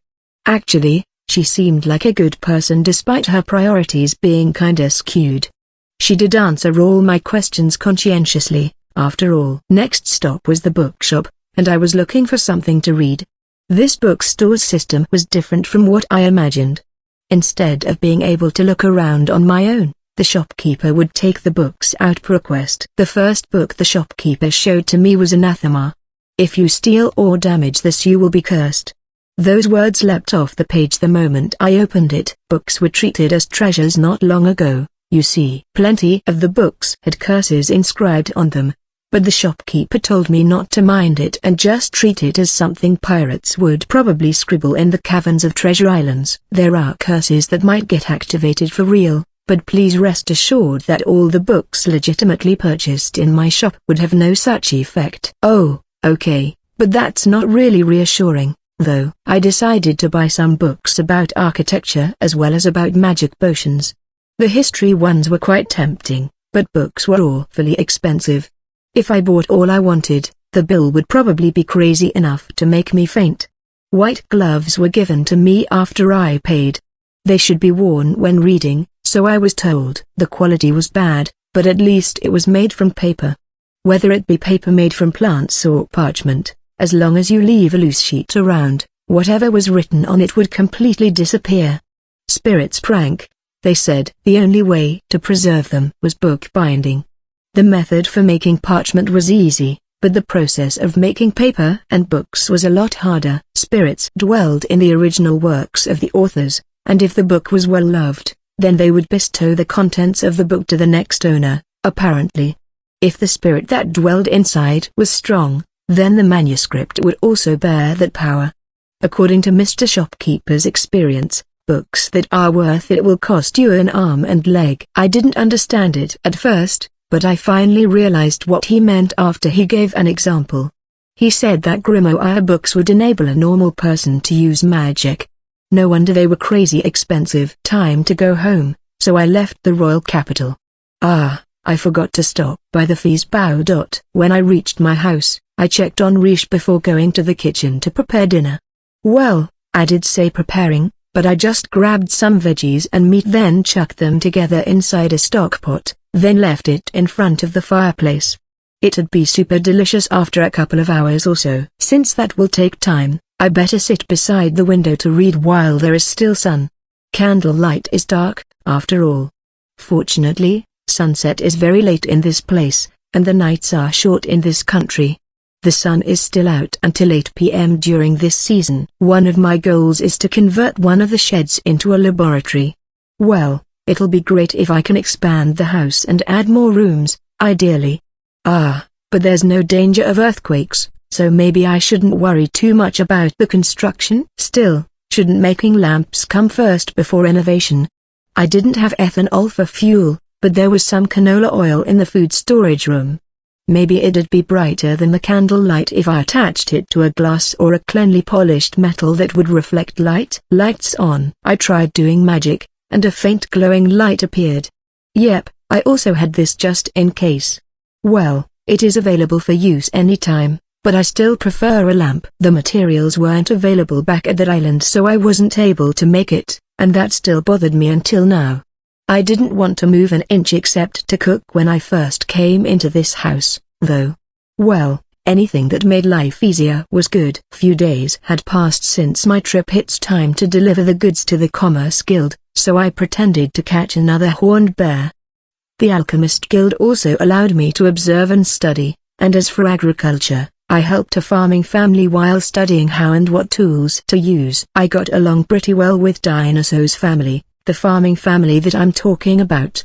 They taught me how to care for livestock, and also let me observe cheese making. They even helped me with reconstructing the shed. Dinosaur was pretty strong, and I also used manufacturing ability so I wouldn't get in his way. They treated me by roasting a whole pig after we were done. As thanks, I also gave them a jar filled with wine, along with the excessively sweet cookies that I hadn't been able to eat. They gladly accepted it. I apologized to them since the cookies were already opened, and said that it was for the children, but even the adults were happy, maybe because sweets were rarely eaten here. It's not like they could go shopping in the city on a whim. Now that I calmly thought about it, I'd go help them when it's time to preserve food for winter, since it'd be a busy time for them. Aside from that, I also started to gather materials for the house extension. I wanted to buy wood and other important stuff, but buying them without building a house nearby would make me stand out too much. I should just pick another unexpected place and buy it there. I also hoarded cheap glass and iron. This place was far from the sea, so rather than going for glass made from silica sand, it was way faster buying broken glass bottles. Adventurers frequently broke the vials when they used potions. It'd be great if I could shut myself indoors before winter came, since they said this season was harsh here. This time around, spending autumn here is way better compared to spending the start of winter at the island. It couldn't be helped that this is more fun. I should start planning what to do while enjoying being a shut-in. CH13 Translator, Haruchin, Editor, Maki. Helping out some carpenters seemed like a good idea, so I teleported to a country with a forest, or should I say country in a forest. At first, the carpenters were wary of me when I told them I'd be working for free, but they started to teach me properly halfway through. They would even slow down while showing the important points to me, and they'd call me to get lunch with them from the huge cauldron. We got along just fine, I think. It was also the first time I drank alcohol other than the New Year's spiced sake, and they teased and laughed at me when I told them so. Honestly, I thought that alcohol was a luxury item, but it seemed that it was treated as preserved food that could provide energy, so they frequently drank it. Distilled liquor, on the other hand, was expensive, while the price of wines were extremely varied. I also checked the place out while helping the carpenters. I earnestly bought some of the wood here, then put them inside the storage and also got some cork, too. The sight of the differently colored trees surprised me. The upper part of the trunk was colored differently from the reddish lower part where the bark had been peeled off. That bark was used as lids for bottles, so the tree was named cork oak, they said, so I bought some since they're interesting. It was really comfortable being there. The carpenters would greet me with "good to see you, dude," and they still treated me well despite the fact that I was obviously a nobody, with no money and political power. Plus, they never stepped out of the line. That was all nice, but the weather has been changing recently, and it's been raining on and off, getting colder every time there's a downpour. Rish and I would walk up the autumn mountains, searching for mushrooms. We even found stiff, lumpy mushrooms called penny buns, and they're very tasty. Rish finally opened his eyes and the tear stains also disappeared. He turned into the roly-poly ball of a puppy. He'd trip on his own feet when he's speeding past me, tumbling round and round before picking himself up and returning to my side. Then he'd run again, repeating the same thing over again. He still sleeps a lot, but he's getting better, and that's a relief. There were other mushrooms too, such as the scarlet umbrella type I saw back at the island. It's absolutely poisonous. See, let's check the appraisal. What? It's edible and super delicious. Ugh, I don't even know what to feel now. Wish I could have known that back then. I also spend some of my time helping the farming family I'd become acquainted with as they prepare for winter. We butchered a pig, then made some pickled meat, ham, bacon, cheese, and bottled some fruits and veggies, too. Speaking of winter preps, I was already done with mine. It didn't have anything to do with the food for the winter, though it's for building the house. I tried experimenting first by remodeling the drab servants' quarters on the second floor of the shed by designing it the way I wanted. The results were satisfying enough, so I decided to build an extension-like cabin at the northeast side of the kitchen. After that, I covered the place with stones first before assembling the pillars in the wide blacksmith's room. Helping out with the carpentry proved its merits, and the memories of a certain TV show I watched in Japan really helped me a lot here, too. The exterior was finally completed, and it looked like the grapevine trellis was surrounded in both directions. The room was approximately 10 meters wide, and I chose to divide it into two with a sliding door, the shaded side for the medicine and ingredient storage, and the bright side for the actual laboratory. Yep, there's the storage but setting the mood was also important, you know. I also installed a shutter window in the laboratory so I could darken the room anytime. It was something like a louver made with movable planks of wood. Wind could still pass through so that the room won't be too stuffy with the smells. Alright. The laboratory's done, so it's time to restock the medicinal plants. Should I rent a house in Kanem? It'll be less troublesome then, since there's no need to go through the alibi of opening a room in an inn. There's a rule that newbies can't buy a house in that fortress city, so the option is to rent. If my memory serves me right, one must spend 5 years, or was it 10? Not making trouble and doing some meritorious deed before he or she can buy one. Somebody explained to me that donations to the city are also considered as deeds. Living in Kanem will mean being able to use other gates aside from the main one that's huge for me. The gatekeeper already knows my face, but maybe it's because I've been frequenting the Commerce Guild to bring the bears and potions, so it can't be helped that I stand out. There's that creepy feeling of being watched by that pink head from the Adventurers Guild, too, though she didn't do anything yet.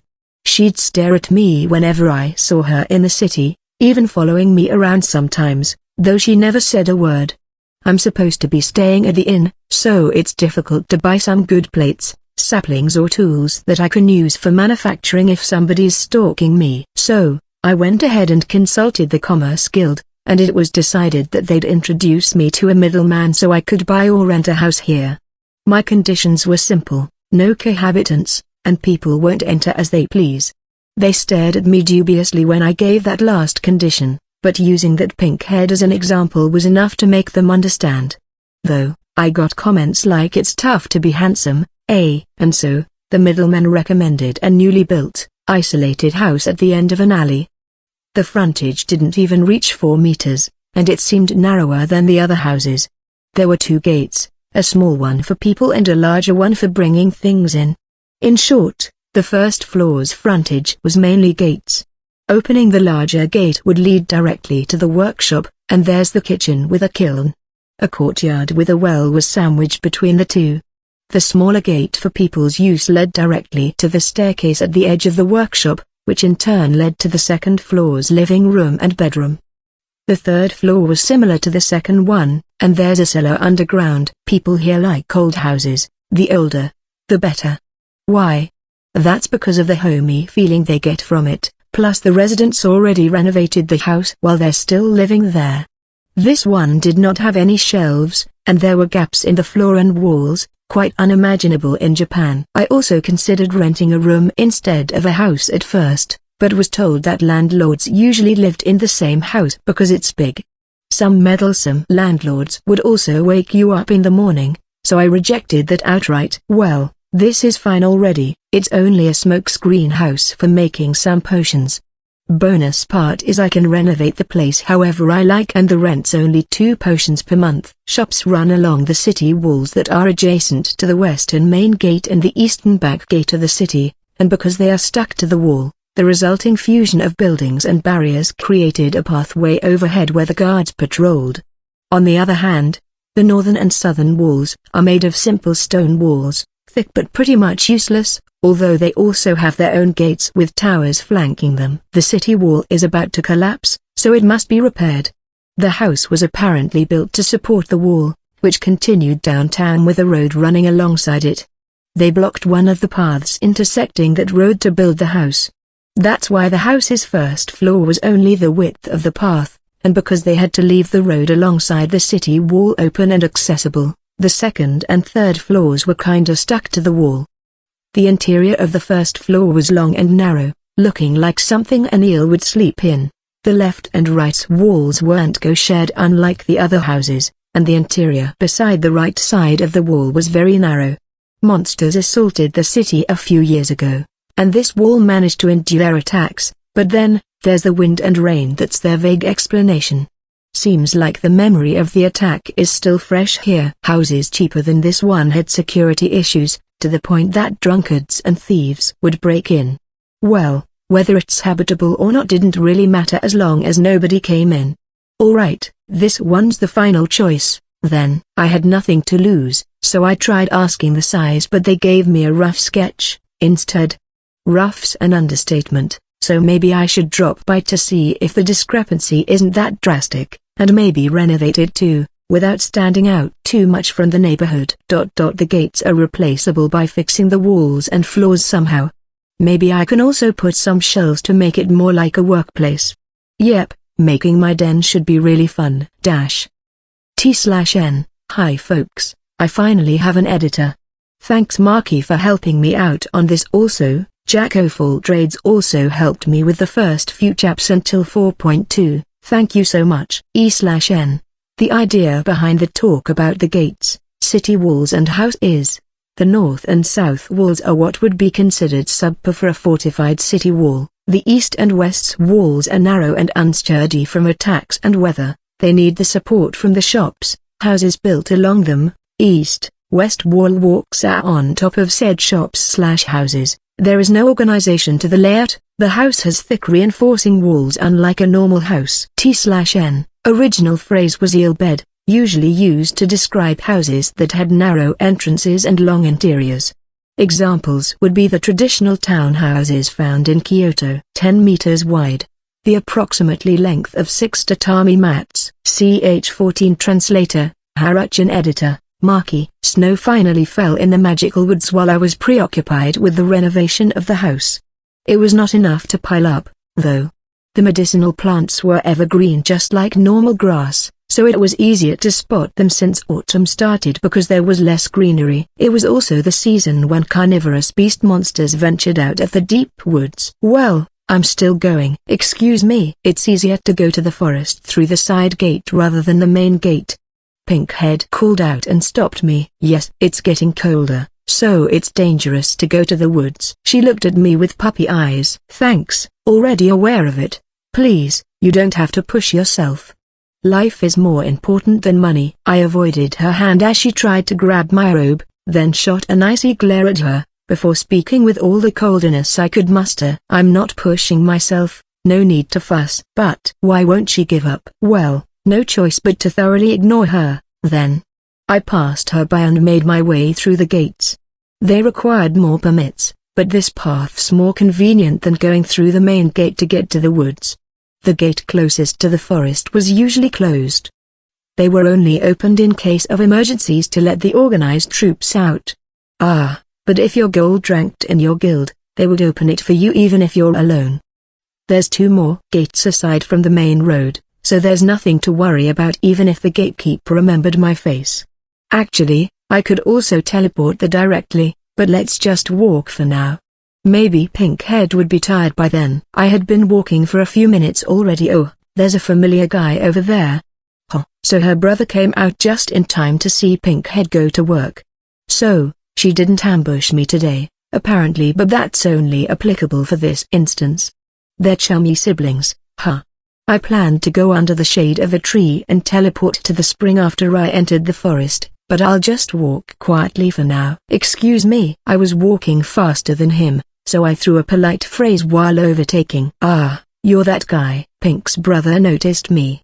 Well, this couldn't be helped since my face was easily recognizable. Besides, I also remembered him as Pink's brother even though we only met once. Probably because of his huge face. Sorry. It's kinda embarrassing to ask this, but can you show up at the Adventurers Guild? Kana's blamed by the higher-ups. Why would Kana-san have to go through that? He had energetically bowed his head, but there's only one thing I wanted to ask. An excellent adventurer had been taken by the Commerce Guild. They said it's you and your lil sis fault, though. I know, my bad. Well, it's the elder brother's fault for trying to take my request without settling it first with the guild, but Pinkhead was definitely worse for her creepy behavior and that way of letting everything you say fly over her head. Got some conditions. What is it? Bro's looking at me nervously. Dean, was it? Don't let your sister come within a mile of me. Let me make this clear. Following me around the city, anticipating my arrival, then sticking within my peripherals, calling out to me, make her stop doing all this nonsense. You hear me? I was wrong for suspecting her of ambushing me today, but that was entirely her fault since it was her daily habit. It's the first time she called out to me, but she had been cutting my path and purposely throwing her hanky, pretending to trip, or making a ruckus at street stalls, noisily saying that she didn't have enough change. It was obvious that she's observing me while doing her little drama antics, so I completely ignored all that. She paid normally afterward when I actually passed her by. Got it? Are you sure? My lil sis is cute, though. He seemed totally surprised, but what he said was also out of the blue. What an amazing sister filter. If you ask me, she's creepy and her face isn't my type. That shut him up. If Amal isn't your type, then what kind of girl is? Someone opposite of Sis would be great. Sis was a makeup goblin. She could transform from a flashy beauty to an adorable girl, you know. Then someone who's not into cosmetics, and not too aggressive about being a female, be it a woman or a girl.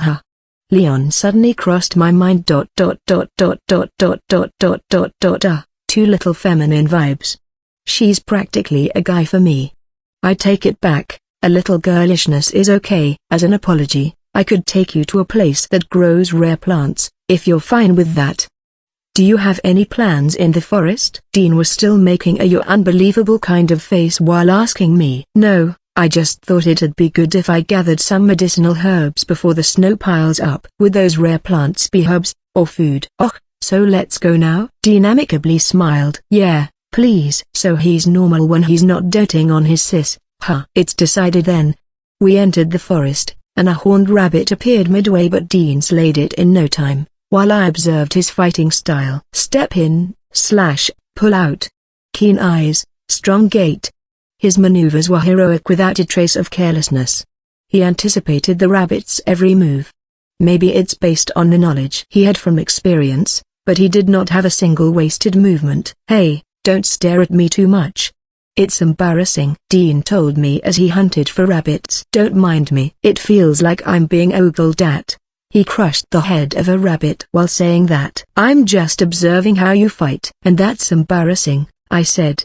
Aren't you the strong one, hunting bears continuously like they're nothing? I'm just relying on brute strength. Brute strength? Dean put away his sword as he stared at me from head to toe and back again, his eyes full of doubts. Yeah right, I don't have that muscular chest of yours, Dean. Yeah. I'm just a midget, Just you watch.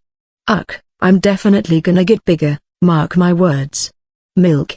Somebody get me milk. Dean's just humongously brawny because he's a person that's part of this fantasy world. CH15 translator, Haruchan editor, Marky. Dean was disassembling the rabbits.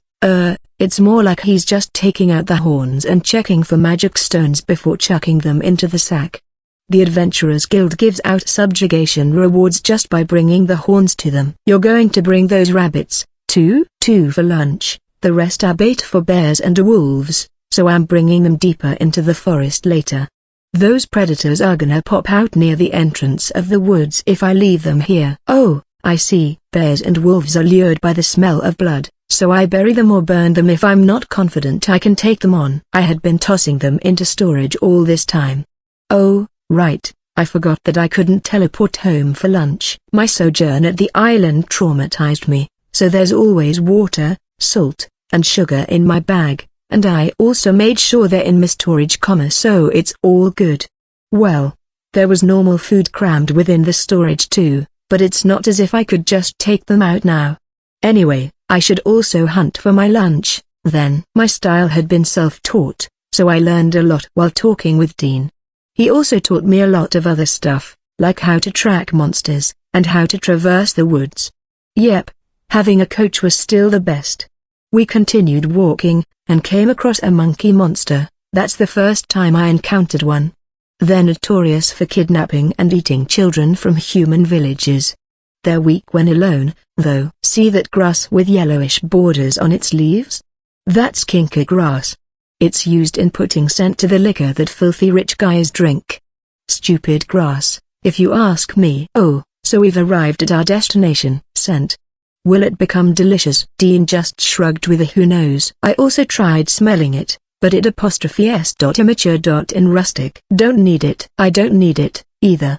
Well, my client's cash rich, so he sprinkles them in like they're sand. I was expecting it to be some kind of valuable medicinal herb that only the wealthy could afford, something that would launch 1,000 ships and bring world war, but it's just a simple plant used to rip off money from idiot highballers, huh? Well, who am I to judge? If I didn't have my cheat food storages, I'd probably cash out a lot of money just to buy rice, regardless of how ridiculous the price might be, if it was sold here. It's a win-win situation for both the rich and the seller. Kinka grass doesn't grow in the winter when the ground is frozen, obviously, but it has buds year-round. It'd be a problem if it didn't sprout again, so I didn't pluck it all out and left half of it.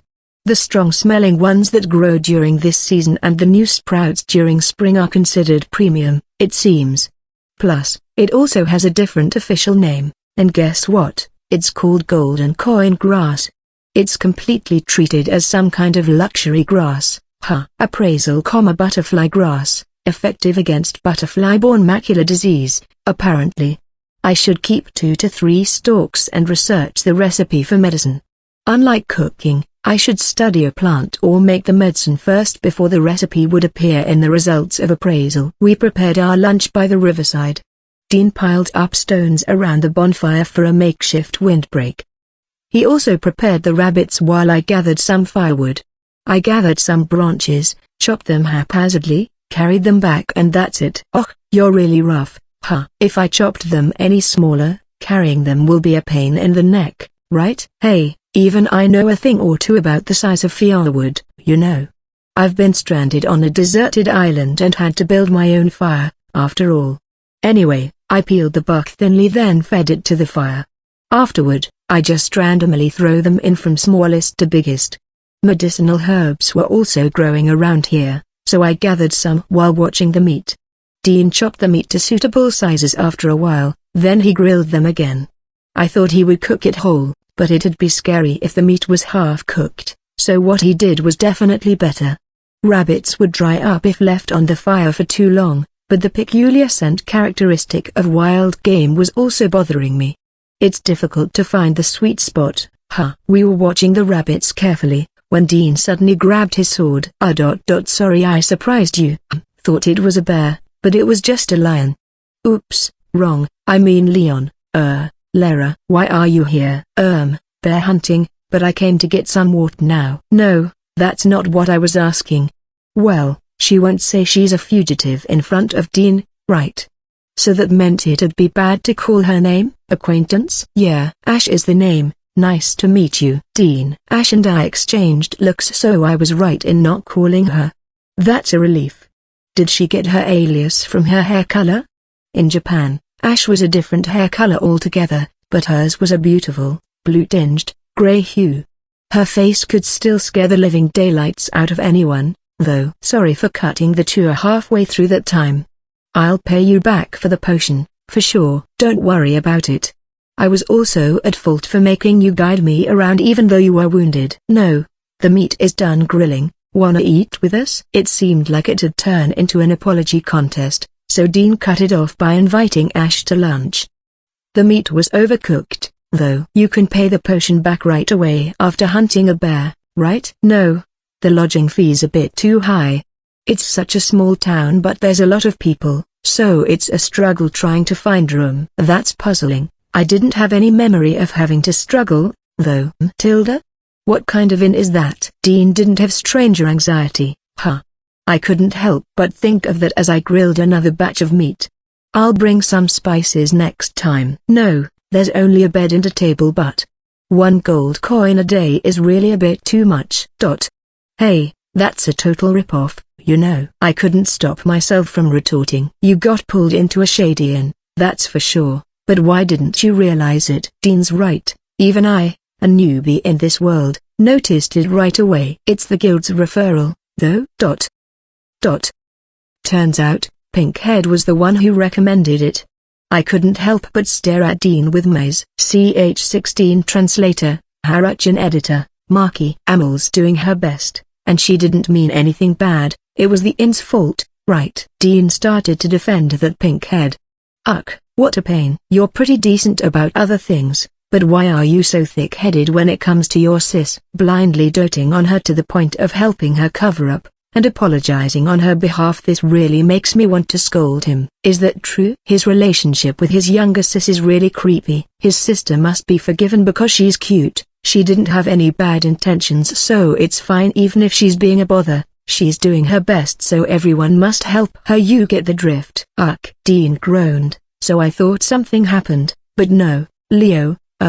Ash was tapping her lips, deep in thought, and her azure face was 3 times more terrifying. You might not believe me, but there's a spirit beside Amel Dono. Huh? And a proof that Dean Dono is under that spirit's influence is floating beside your face. Ash sounded a bit bothered now. I don't see anything like that, though.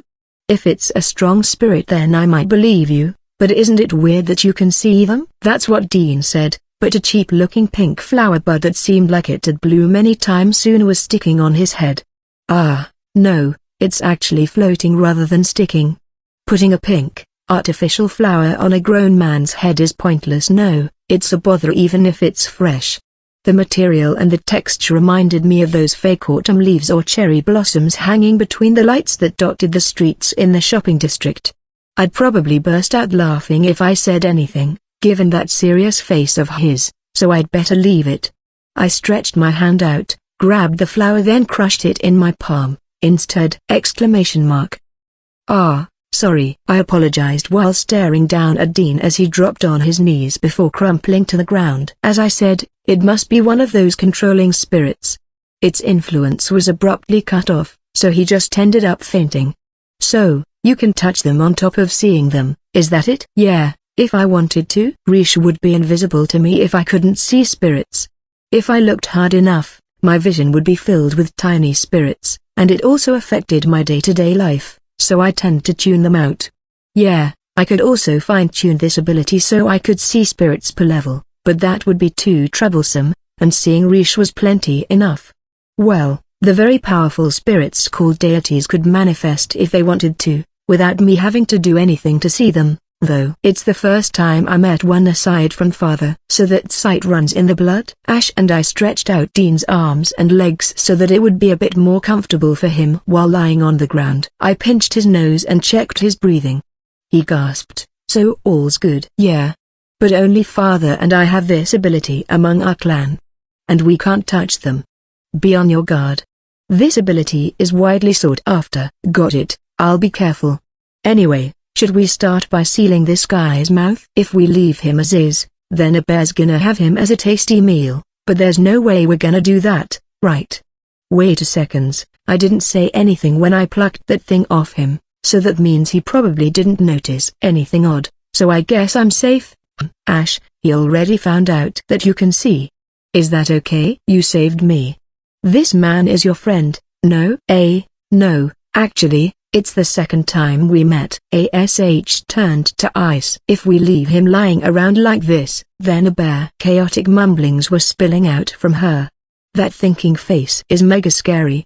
And she thought the same thing as me. I miscalculated. There's no choice but to accept our fate. She also came back to her senses soon enough, like I did. Ugh, this person's really prone to drawing the unlucky card, huh? Not for me to say, though. Oh, by the way, Dean Dono, can you see the spirit that is attached to me? Where? Whoa! A bluebird was repeatedly pecking Ash's head like a woodpecker. Hey, doesn't that hurt? It's a constant dull pain. Wait, it's poking you non-stop with that sharp beak, yet it's a dull pain. Since when? Since I turned 7. Father attached it. The pain's dull because it's been way too long. What's the reason again? The bluebird had a sash made of light on its neck, kinda like a collar. When I did appraisal, it showed an extremely idiotic result. Spirit captured by Lathantine Luidolide to make Lara Luidolide manlier. It was to turn me into a splendid heir. Don't you have a younger brother? Yeah. Further got drunk, and woke up with a woman beside him. She sent that guy to us the next day. What the? An express home delivery. Fortunately, my kingdom doesn't discriminate between men and women, and the eldest will be the successor regardless of gender. However, my house has been a military family for many generations, so father placed the spirit on me so that when the training time comes, my gender will not hinder me. No wait a seconds, listen, okay? It'll be understandable if he gave you stuff like arm strength and physical strength, but isn't manliness too weird? It had the making of a good story, but it's still abnormal, you know? And you're being poked too much. Hear that thunking sound? Manliness? Oi, don't tell me you didn't know the details, huh? I know I'm being a busybody, poking my nose in your family affairs, but you should release that spirit right away. And that bird seemed really desperate, you know. It should have been removed 2 years ago, but father, the one who cast the spell, collapsed. Jean Dono, perhaps you can release the spirit. Maybe? Wanna try? I think I can do something about it if that collar's gone. Please. I'll do it when we go back to the town, then. I pointedly turned my gaze to Dean who was still lying on the ground. Yeah, Ash mumbled. Seemed like she took the hint after following my line of sight. Whether the release will be successful or not, let me pay you. Nah, you're being ripped off by that inn, so you're currently short on money, too, right? What will you do if you gotta change inns? Adventurers might die anytime, anywhere, so inns generally required advanced payments. There's no guarantee that she'll get a refund even if she complained to the guild. It would take time if she were to return, too. Does she still have money? I'll hunt a bear. Oh, right, you did say you came here for that. That totally slipped my mind. CH17 Translator, Haruchan Editor, Marky. I'm so sorry, I spoiled her too much. Dean was almost kneeling down as he energetically apologized. You were under the influence of the spirit, so you were deceived too. Ash is so broad-minded. Meanwhile, I was busy grilling the rest of the rabbits. Forget veggies, I should have at least brought some dried herbs. Jean, I'm really sorry, too. No worries, no actual harm done. Ash explained that only the men were affected by that flower in the guild, apparently. Some of them had only one petal. Maybe those guys with the questionable judgments had the flowers stuck on them for way too long. If it were me, I'd probably burst out laughing from the sight of men sporting fake flowers on their heads. Ash, how do you keep your calm?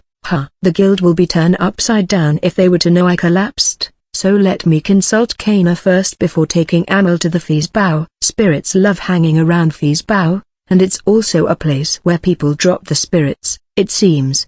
There's a room with a special scent that the spirits couldn't resist.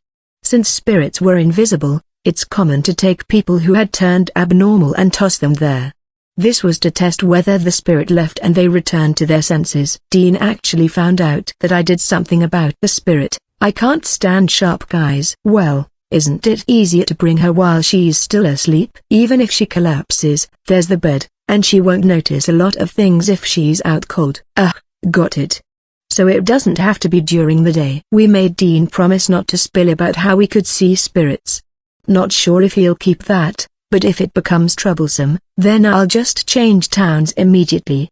Ash agreed to meet that butler in this town, so it'd be difficult for her to move until they're reunited. Well, good luck. The personnel might be few, but the guild's still running through the night. Tell us the shift, and we'll do this when there's fewer men around. Let's bring the money talk to the higher-ups after that. I trained my eyes on Ash at that last part, referring to the money she lost from being ripped off by the inn recommended by a guild representative. Really sorry about this. I'm returning back to the town to do preps. If it's alright with you, just choose the carrier, I'll talk to them. Carrier? Never heard about that term before. It's the person who carries the bear. Well, Not just bears, but yeah, bear carriers were the ones who transported the bears that the adventurers hunt, and the place for retrieval varies. It's the job that novice adventurers usually take. It's something you would know by coming to the guild. We decided on the time and place for pickup, but Dean was already occupied for the day from the requests he received through his sis. If he didn't hunt, he had to refund them, so if he's not confident about the request then he would refuse. That's so sloppy. Are you really Silver? Well, your offer is appreciated, let's try it out. Jean. Be on alert even if you're resting. See ya. Dean left for the town with those words. Yup, will do my best. Not confident about this, never noticed when Ash came, too. How do you sense that aura anyway? Maybe casting search would be faster, I guess. There's the carrier business, so it was decided that Ash and I'll go hunting for bears together. Only a pack of monster wolves appeared, though Ash's fighting style was calm, and her movements were minimal. She's hitting the vitals with just a blow, slaying the wolves one after the other. The way she handled the sword was beautiful, yet powerful, a perfect role model. Just imitate her in the meantime. Thanks to martial arts ability, I could copy her. Well, just like what Dean said, I had to be vigilant. But I'm not really used to fighting, or being surrounded by enemies for that matter. If an opponent doing a different kind of attack appeared, I probably won't be able to keep up doing this copycat style. Search, then attack head on and win. That's what I had done when I was alone, you know. Somebody watching from the sidelines would probably tell you that rather than using the sword to slash, I was using it like a club to beat M. Imagine doing a whack-a-mole. There you go. Phew, you're fast, no useless moves. Thank you very much, that's you. It's still not worth one bear, but this is enough. We can't carry any more than this. Ash put away her sword after slaying all that 9 of the monster wolves. Yeah, you're right. Hornless wolves are longer than me, while horned wolves are double that size, around 2 meters or so. We gathered the horns first. What about the magical stones? Wolves' value drops really low when their hides have flaws, so we better leave this to the experts. Got it. Tried the best we could to drain their blood before stuffing them into the sack. So it's vertical. Ash mumbled before copying me. Hey, no way we could cram all those horned inside, right? Hoisted the sack with the wolves' heads lolling out, and the remaining wolf that didn't fit in, onto my back. Ash held only part of the sack. In return, she slayed the monsters that we met along the way as we trudged onto the meeting place. The 2 carrier brothers' jaws dropped as they stood there, stupefied. Underestimated Ash's strength. It might even be above that of Dean. Impossible. You can't board that. It'll crack, it'll crack. We just borrowed this. The carrier brothers kept on crying that their cart would break, so Ash and I couldn't do anything but carry 2 wolves each. It's difficult to bring a huge cart to the edge of the forest, so the cart was small, couldn't be helped, I guess. We changed the destination to the Commerce Guild. The idea was for me to sell them and split the cash with Ash. Meanwhile, she would sell the horns to the Adventurers Guild, get her things from that overcharging inn, then we would meet up again. The assessment here was extremely strict, so it would take a lot of time. You could make money from the hides of monster wolves, but as Ash had said, they'd beat down the prices for any small flaw they saw. I'll go to the Adventurers Guild when Pinkhead's problem has been settled. The Commerce Guild has its own inconveniences. Alright, where to try it? I might lose consciousness for a longer time than Dean. Don't know. How about an inn? What will you do if you're out cold for a few days? Remember what happened to Dean after? Since it's glued on you directly, won't the impact be even more severe? Know anyone in this town? There were people around us, so we didn't say the word spirit while we talked. None. Let's wait for Butler-san. No idea when he will be back. If Butler was there then you wouldn't have been scammed, I guess. Why did he leave her? Hey, what if Butler is actually a natural airhead? If you don't mind, wanna come to my house? I feel like I want to test the things I can do to a spirit, so we settled on that. It will be the first time a guest will come over to the house I rented. Hey, isn't it the same as saying I invited a woman over to my house? CH18 translator, Haruchan editor, Maki. Anyway, let's do this after eating. Today's meal was a sandwich made from slicing a huge piece of bread, and putting bolognese-like meat in between. Just noticed this. But the shopkeeper and the guests were quite jumpy. Probably because of Ash, or maybe Ash's scary face. I had no choice but to keep a smile plastered on my face to offset that. The menu had a lot of dishes with the bread spread out, so it was a bit strange. Apparently, this shop had been using bread as plates instead of proper ones. They had been serving the meals on plates recently, but it seemed that they were still known for that bread thing. How strange. It was a road before, so they did this to prevent 2-horse carriages from entering by mistake. A simple iron lattice and a slipshod, dead-end signboard blocked the entrance to the path leading to the house I rented. There's still a bit of a distance before the house, around the length of a house, more or less. The dead end was really obvious if you're walking on foot, but the drivers of the coach probably wouldn't see it. They'd go ahead when they saw the bend. Maybe it's a warning before they did that? It's difficult to turn around, after all. Plants decorated the walls of the houses along both sides of the alley, and flower pots dotted the edge of the road. I also placed a few pots in front of my house. I'd better stake my territory, or else it'd be overrun with pots from 2 houses. Great taste. Getting praised made me a bit happy. After all, I changed the door, repaired the walls and floors that had been full of cracks. It might seem that nothing had changed except the door and windows from the outside, but the interior's a different story. So how about a bath? It'll be in the kitchen though. I don't have any plans to take a bath here, so there's nothing prepared, but there's a huge tub for the laundry that could be used. I guess that would be good enough as a bathtub since I never put my dirty clothes in it before. There's also a bathhouse around here, but it's a steam bath. It's joined to the bakery, maybe because they're probably using the heat from the oven. Along with the steam bath there's a barbershop and a massage parlor, so it's pretty crowded. There's also hookers there, so I'm keeping my distance. Besides, the hygiene's pretty questionable based on the appearance. I already did a 180-degree turn away from there. There's also a boat with a bathtub you can rent at the town beside the river, but the sanitation really was. Plus, I did an appraisal and syphilis came out, so I never went there. So, the reason I didn't invite Ash to the local bathhouse was absolutely not because I didn't know if she should go to the men's or the women's bath. Got it? But we're stinky from hunting the wolves, and I didn't want to stay like this. Can I bother you with that? Alright, sit over there and wait, okay. The first floor was a workshop, but since it's just a laboratory for making meds, it's a bit spacious. I placed the sofa and table in the empty space. I got some water from the yard, and boiled it in the kitchen, before sneakily teleporting to my own house to get some towels, bed sheets and black tea. What else?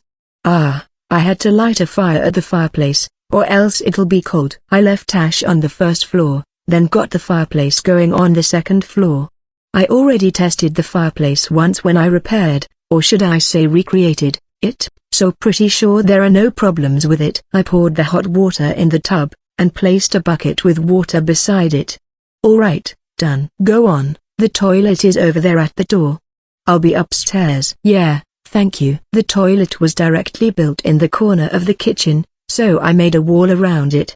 That's the kitchen, for crying out loud. So why did they do that? Well, thinking about it, maybe they just took advantage of putting the drainage of the kitchen and the toilet together, since there's a sewerage under the road. The kitchen became cramped because of the wall, though. Be it toilet or baths, summoned heroes from the earth should do something about this, was what I initially thought, but the last heroes summoned were around 300 years ago, so we probably didn't belong to the same era. That means, I could only leave it to Sis and her friends to do livelihood reforms. Good luck, government. I tried calling out after a while, but didn't hear any reply, so teleport back to my house, and hurriedly washed my face, hands and feet, then changed clothes. Still stinky, but it will just take a relaxing bath later. I took a tea set and some cookies and placed them on a tray. Honestly, I did fix the first floor since people might see it, but I just left the rest as is, just placed a bed, table and a chair on the second floor. Anyway, let's just pretend that the second floor is for the guests, and my living space is on the third floor. There's nothing in there, though. Alright, let's start. Sorry. Please, I'll leave it to you. Ash was on the bed while I sat on the chair, facing her. I reached out and touched the bird.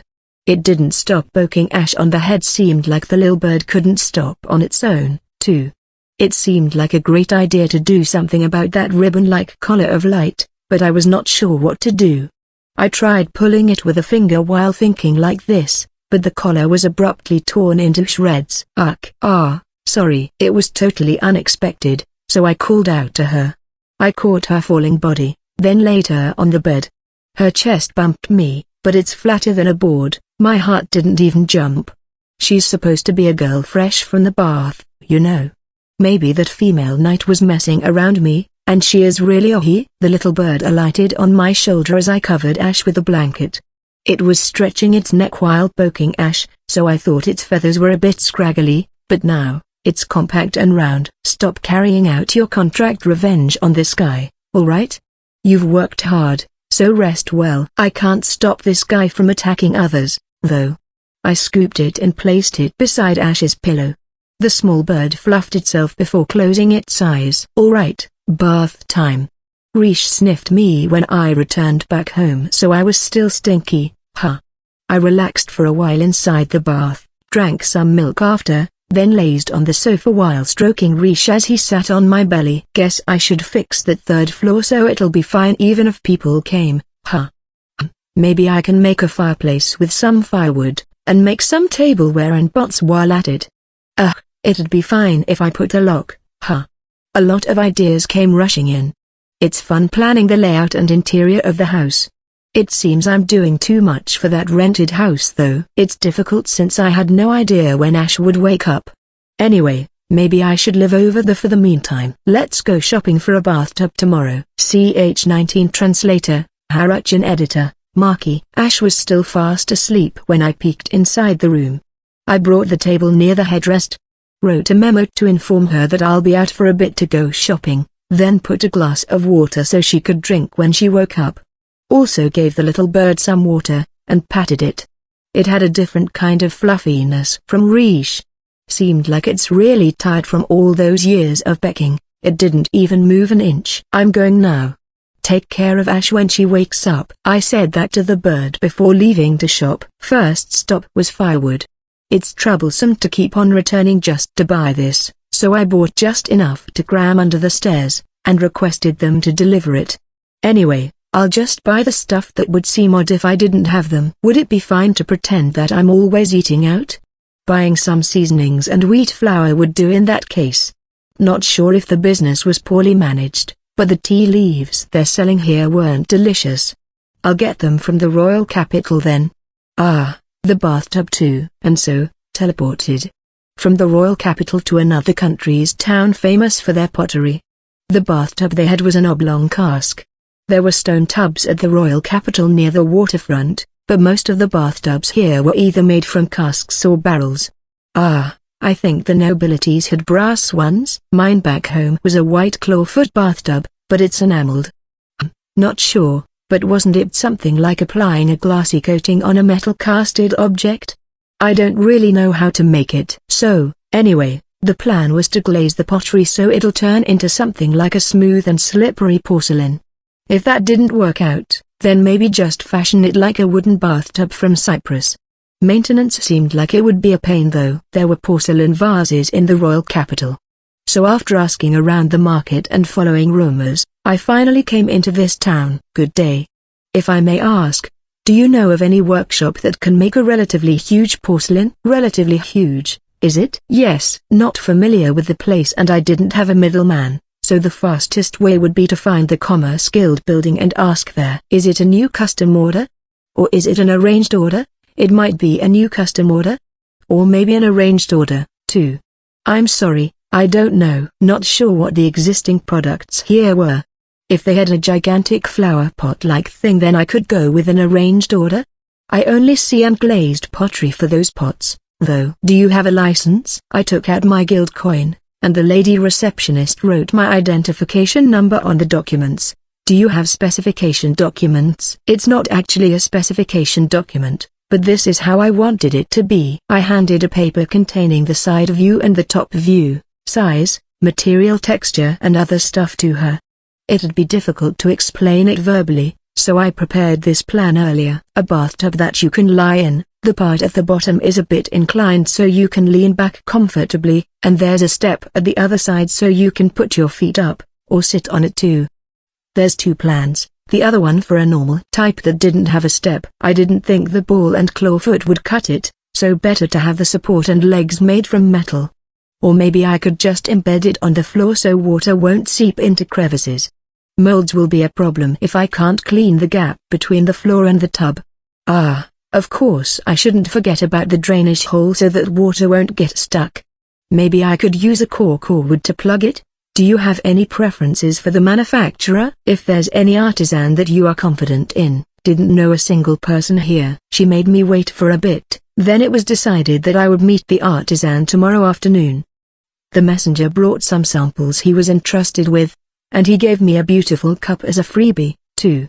That made me a bit happy. I also bought complete sets of tableware for my own home and the rented house. People in this world commonly used wooden utensils, while those rich folks used silverware. So porcelain and chinaware were a bit rare. Ended up stocking up now. Also bought some food and ingredients before returning to the rented house. Maybe I could make soup for now then leave it at the fireplace. I immediately installed the locks on the doors of the second and third floors.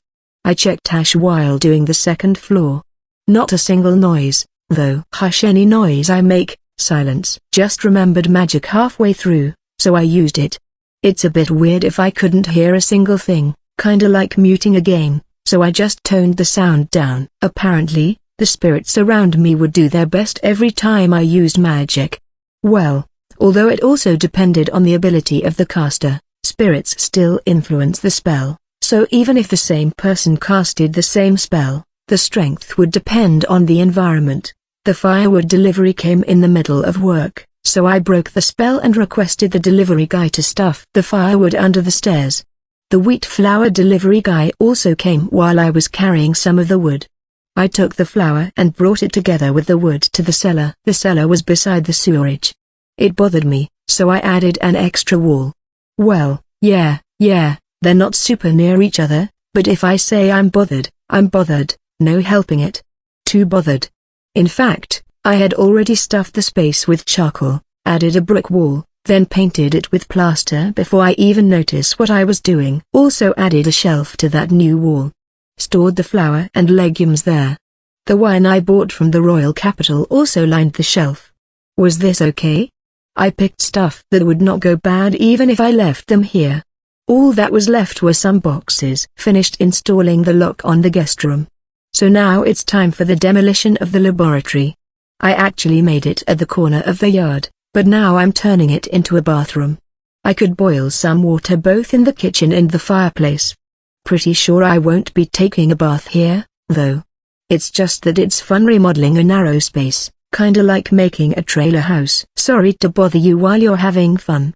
A candy-like, golden-haired girl peeked at me. Didn't sense the door opening. I spun around in shock, and a cold, handsome youth and a kind-looking granny were standing behind me. Missed, Ludia, pal? Hi. It's been so long. But why were they here? Let's talk about the details in your domain. Ludia didn't bat an eye as he said that, and suddenly, my surroundings changed, and we're inside my house. CH20 Translator, Haruchan Editor, Maki. The clean room and the presence of the three beings made the work lamb holding seem totally out of place. Rish dashed towards me and snuggled at my feet.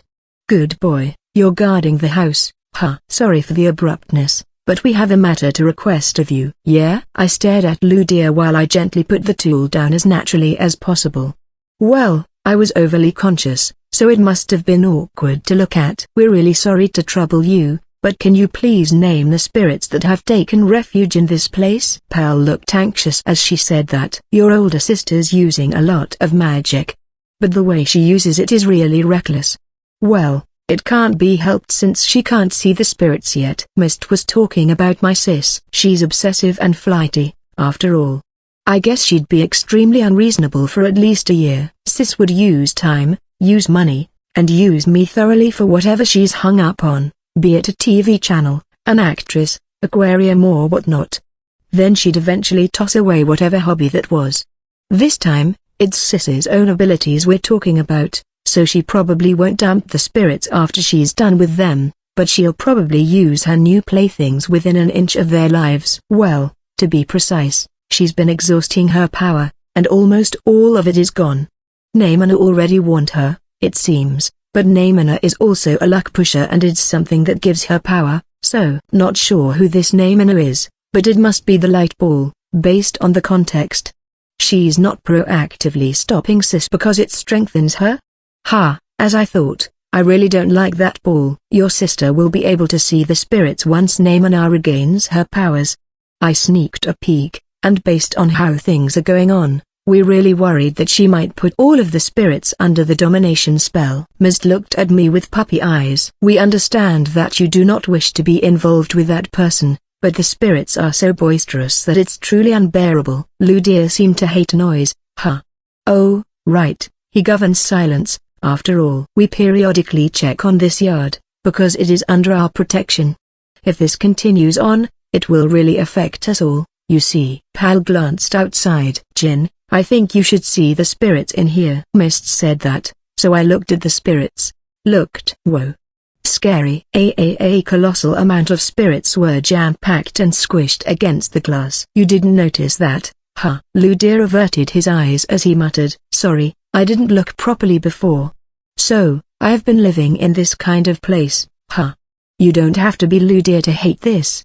Yup, not seeing had been the right choice. Sis's domination affects everyone beside her even without her using it. The spirits knew that, so they fled to me, since I possessed liberation, so they said liberation is the same as domination, it's already effective just by being nearby. If they were called out and placed under domination then it would be a different story, but if the caster was unaware that they exist, then they could still escape. They'd flee while they could, before they vanish from being used up and exhausted, to someone who had liberation so that they could erase the traces of domination. In short, they wanted to be beside me, so this happened. They couldn't enter the house except when I used magic. After all, if you named them, anyone else's domination will no longer apply to them. They will be free, just like before. Pearl looked at my confused expression, and she bowed her head deeply as she explained. Well, it all depends on whether your magic is stronger compared to the other person, or you have a deeper bond with the spirits. Ludia was the one who bestowed the power of magic on you, after all. If you bonded with the spirits first, then I think they will definitely choose you. Ludia pointed out the problem for me, and Mist was optimistic about this. It will depend on how many spirits you can name while that person is still unaware. Pal reminded me again of what I should do. It's not really like I returned to how I was before, but I felt motivated, since I knew what would happen. Besides, it seemed that this whole naming business was really important for my comfortable life. It's just weird that the plants outside weren't affected by that amount of spirits, though. I'm not really good at naming things, though. Gonna name all of those? Isn't it impossible? Number or anything else is fine. They came here with the goal of liberation, Ludia said. If you mutually like each other, then you can change the name again. The person who gave the name can easily overwrite it, you see. Mist beamed. That's also favorable for the spirits, you know. If a spirit that isn't named yet finds a person it likes, and is strong-willed, then it will definitely ask the person to name it. Pal also explained. It's kinda confusing, but in short, the spirits must like me instead of Sis. Is that it? The spirit you named will lend their strength to you. If you find a good spirit, then it'd be best to give it a personal name. Right? Ludia supplemented. Alright, numbers, then. Yes. Jin will name you. So line up, okay? If you don't line up you won't be named. Mist called out to the swarming spirits, but only half of them willingly lined up.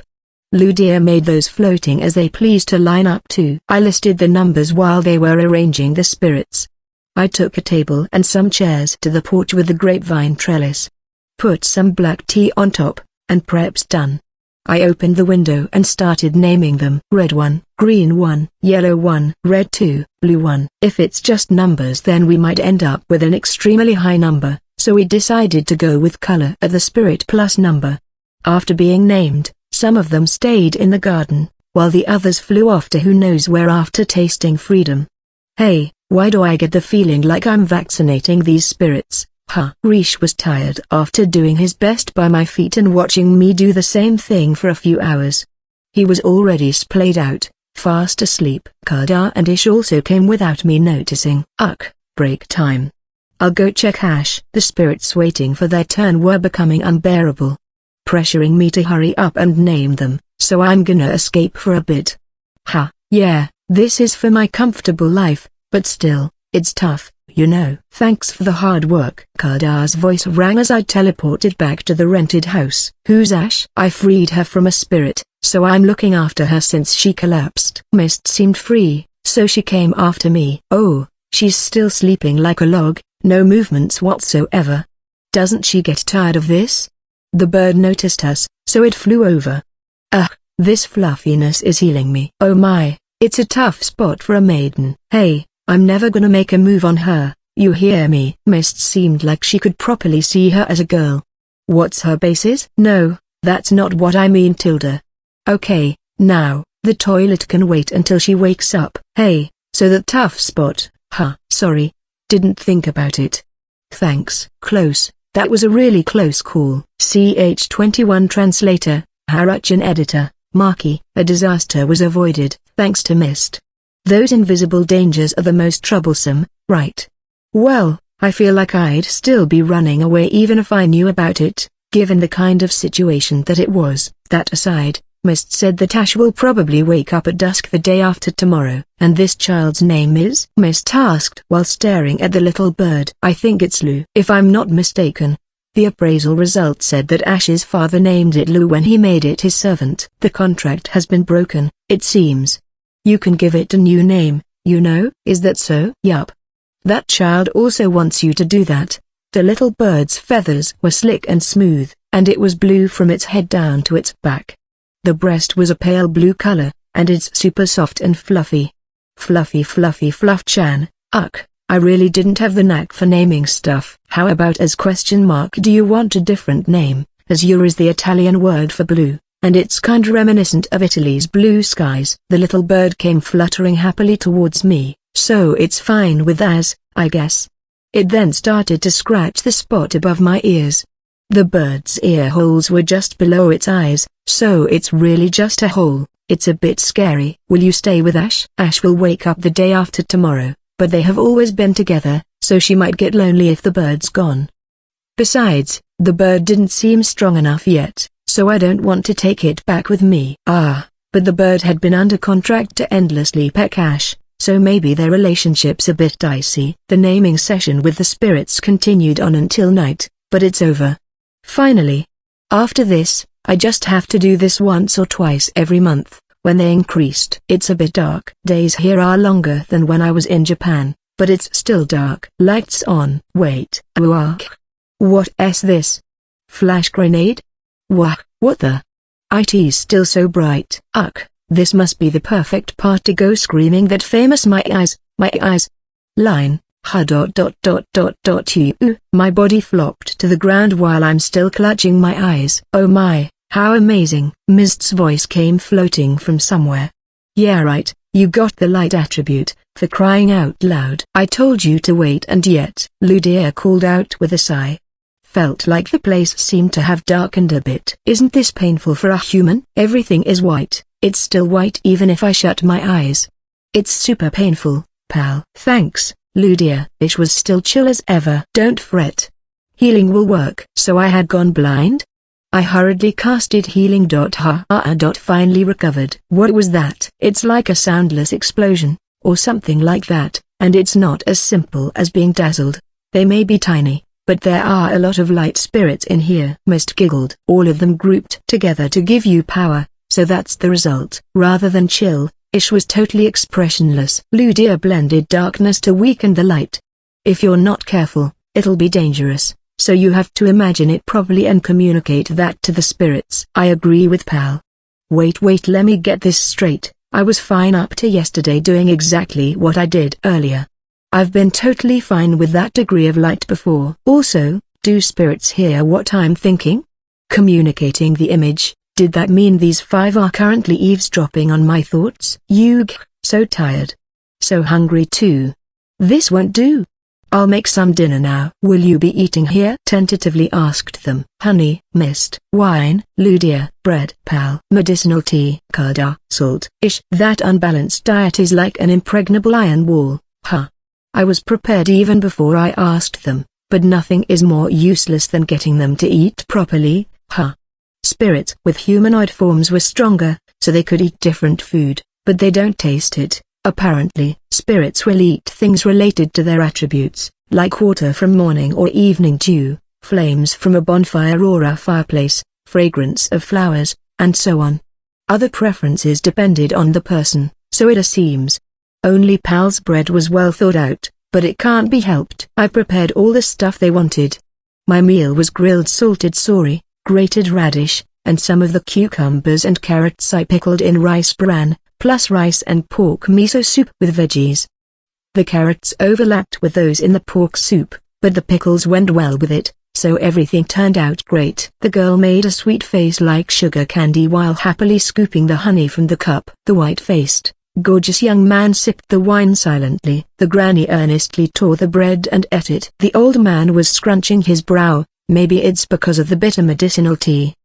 But hey, he's the one who requested that. The lad was scooping the white crystals in his cup and then bringing it to his mouth without a single expression on his face. Everything felt surreal. And Ish's salt really is standing out. Kinda worried how much to serve him. But was that enough? Will he dislike it if I used much salt? This big brother has the perception of a human, so kinda worried about Ish's body. Although that's his appearance, Ish is older than me. The sori's skin perfectly broke off with the chopsticks, and the fat came rushing out. The pork miso soup warmed my tummy on this cold day, and the rice and side dishes were really scrumptious even on their own. Those who can't understand how delicious this is. Oh well, I don't understand how morning dew and evening dew's delicious, too. Alright, let's try tackling chawanmushi for tomorrow's challenge. Don't have a steamer, but I could try to wing it by putting an upside-down colander inside the pot, then putting them on top. Maybe I could go to the dinosaur family, or maybe join the carpenters for a hot pot. It's a bit lonely if they can't eat the same stuff with me.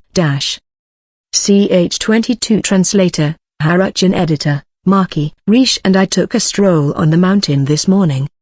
The snow hadn't melted yet from the mountaintop, and it looked like there's more to come. My firewood ration for this winter was around 4 tons. It's cheaper if I buy the logs as is, but I decided to buy the dried ones that were as big as the fireplace just like yesterday. Besides, firewood will definitely become more expensive as snow piles up. Ordinary families also knew that, but they couldn't buy in bulk since there's no place to store it after. Actually, my firewood back home is still fine, but maybe it's good to prune some of the trees as a way of caring for the forest. Time to go back. It's still a bit early, but let's have lunch. Rish is a spirit, so he doesn't get filthy per se, but I tried washing the spots where the mud stuck. He's gained some strength, but he just curled up beside the fireplace and slept after drinking water. Okay, time to prepare the meal. I tried experimenting with the flower stems of a winter plant called lela.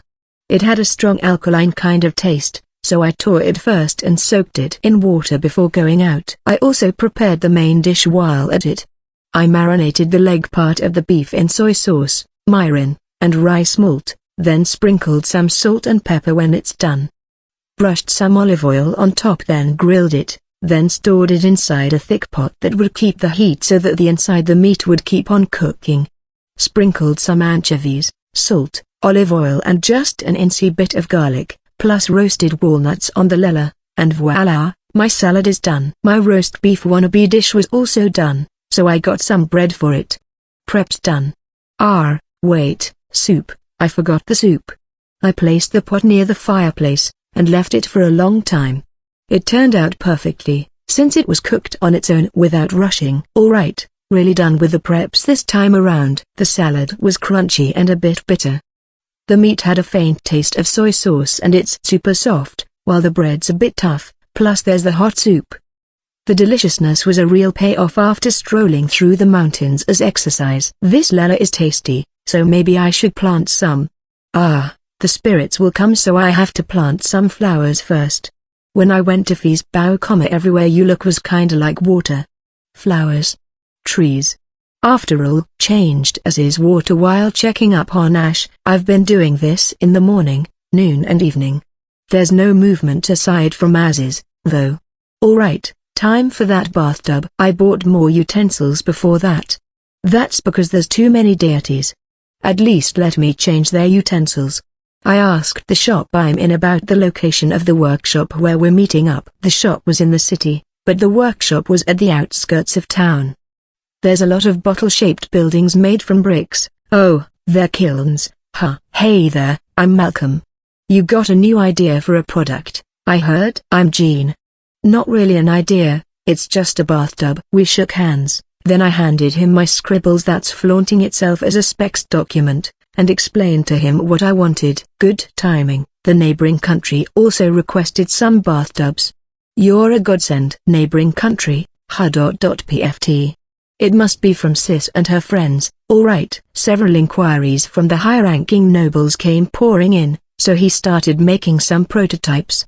The request wasn't that clear since there's a middleman dealing with it instead of them directly negotiating, but it's something like a clawfoot bathtub. I just wanted it for myself, but it seems that it became an item sold to aristocrats.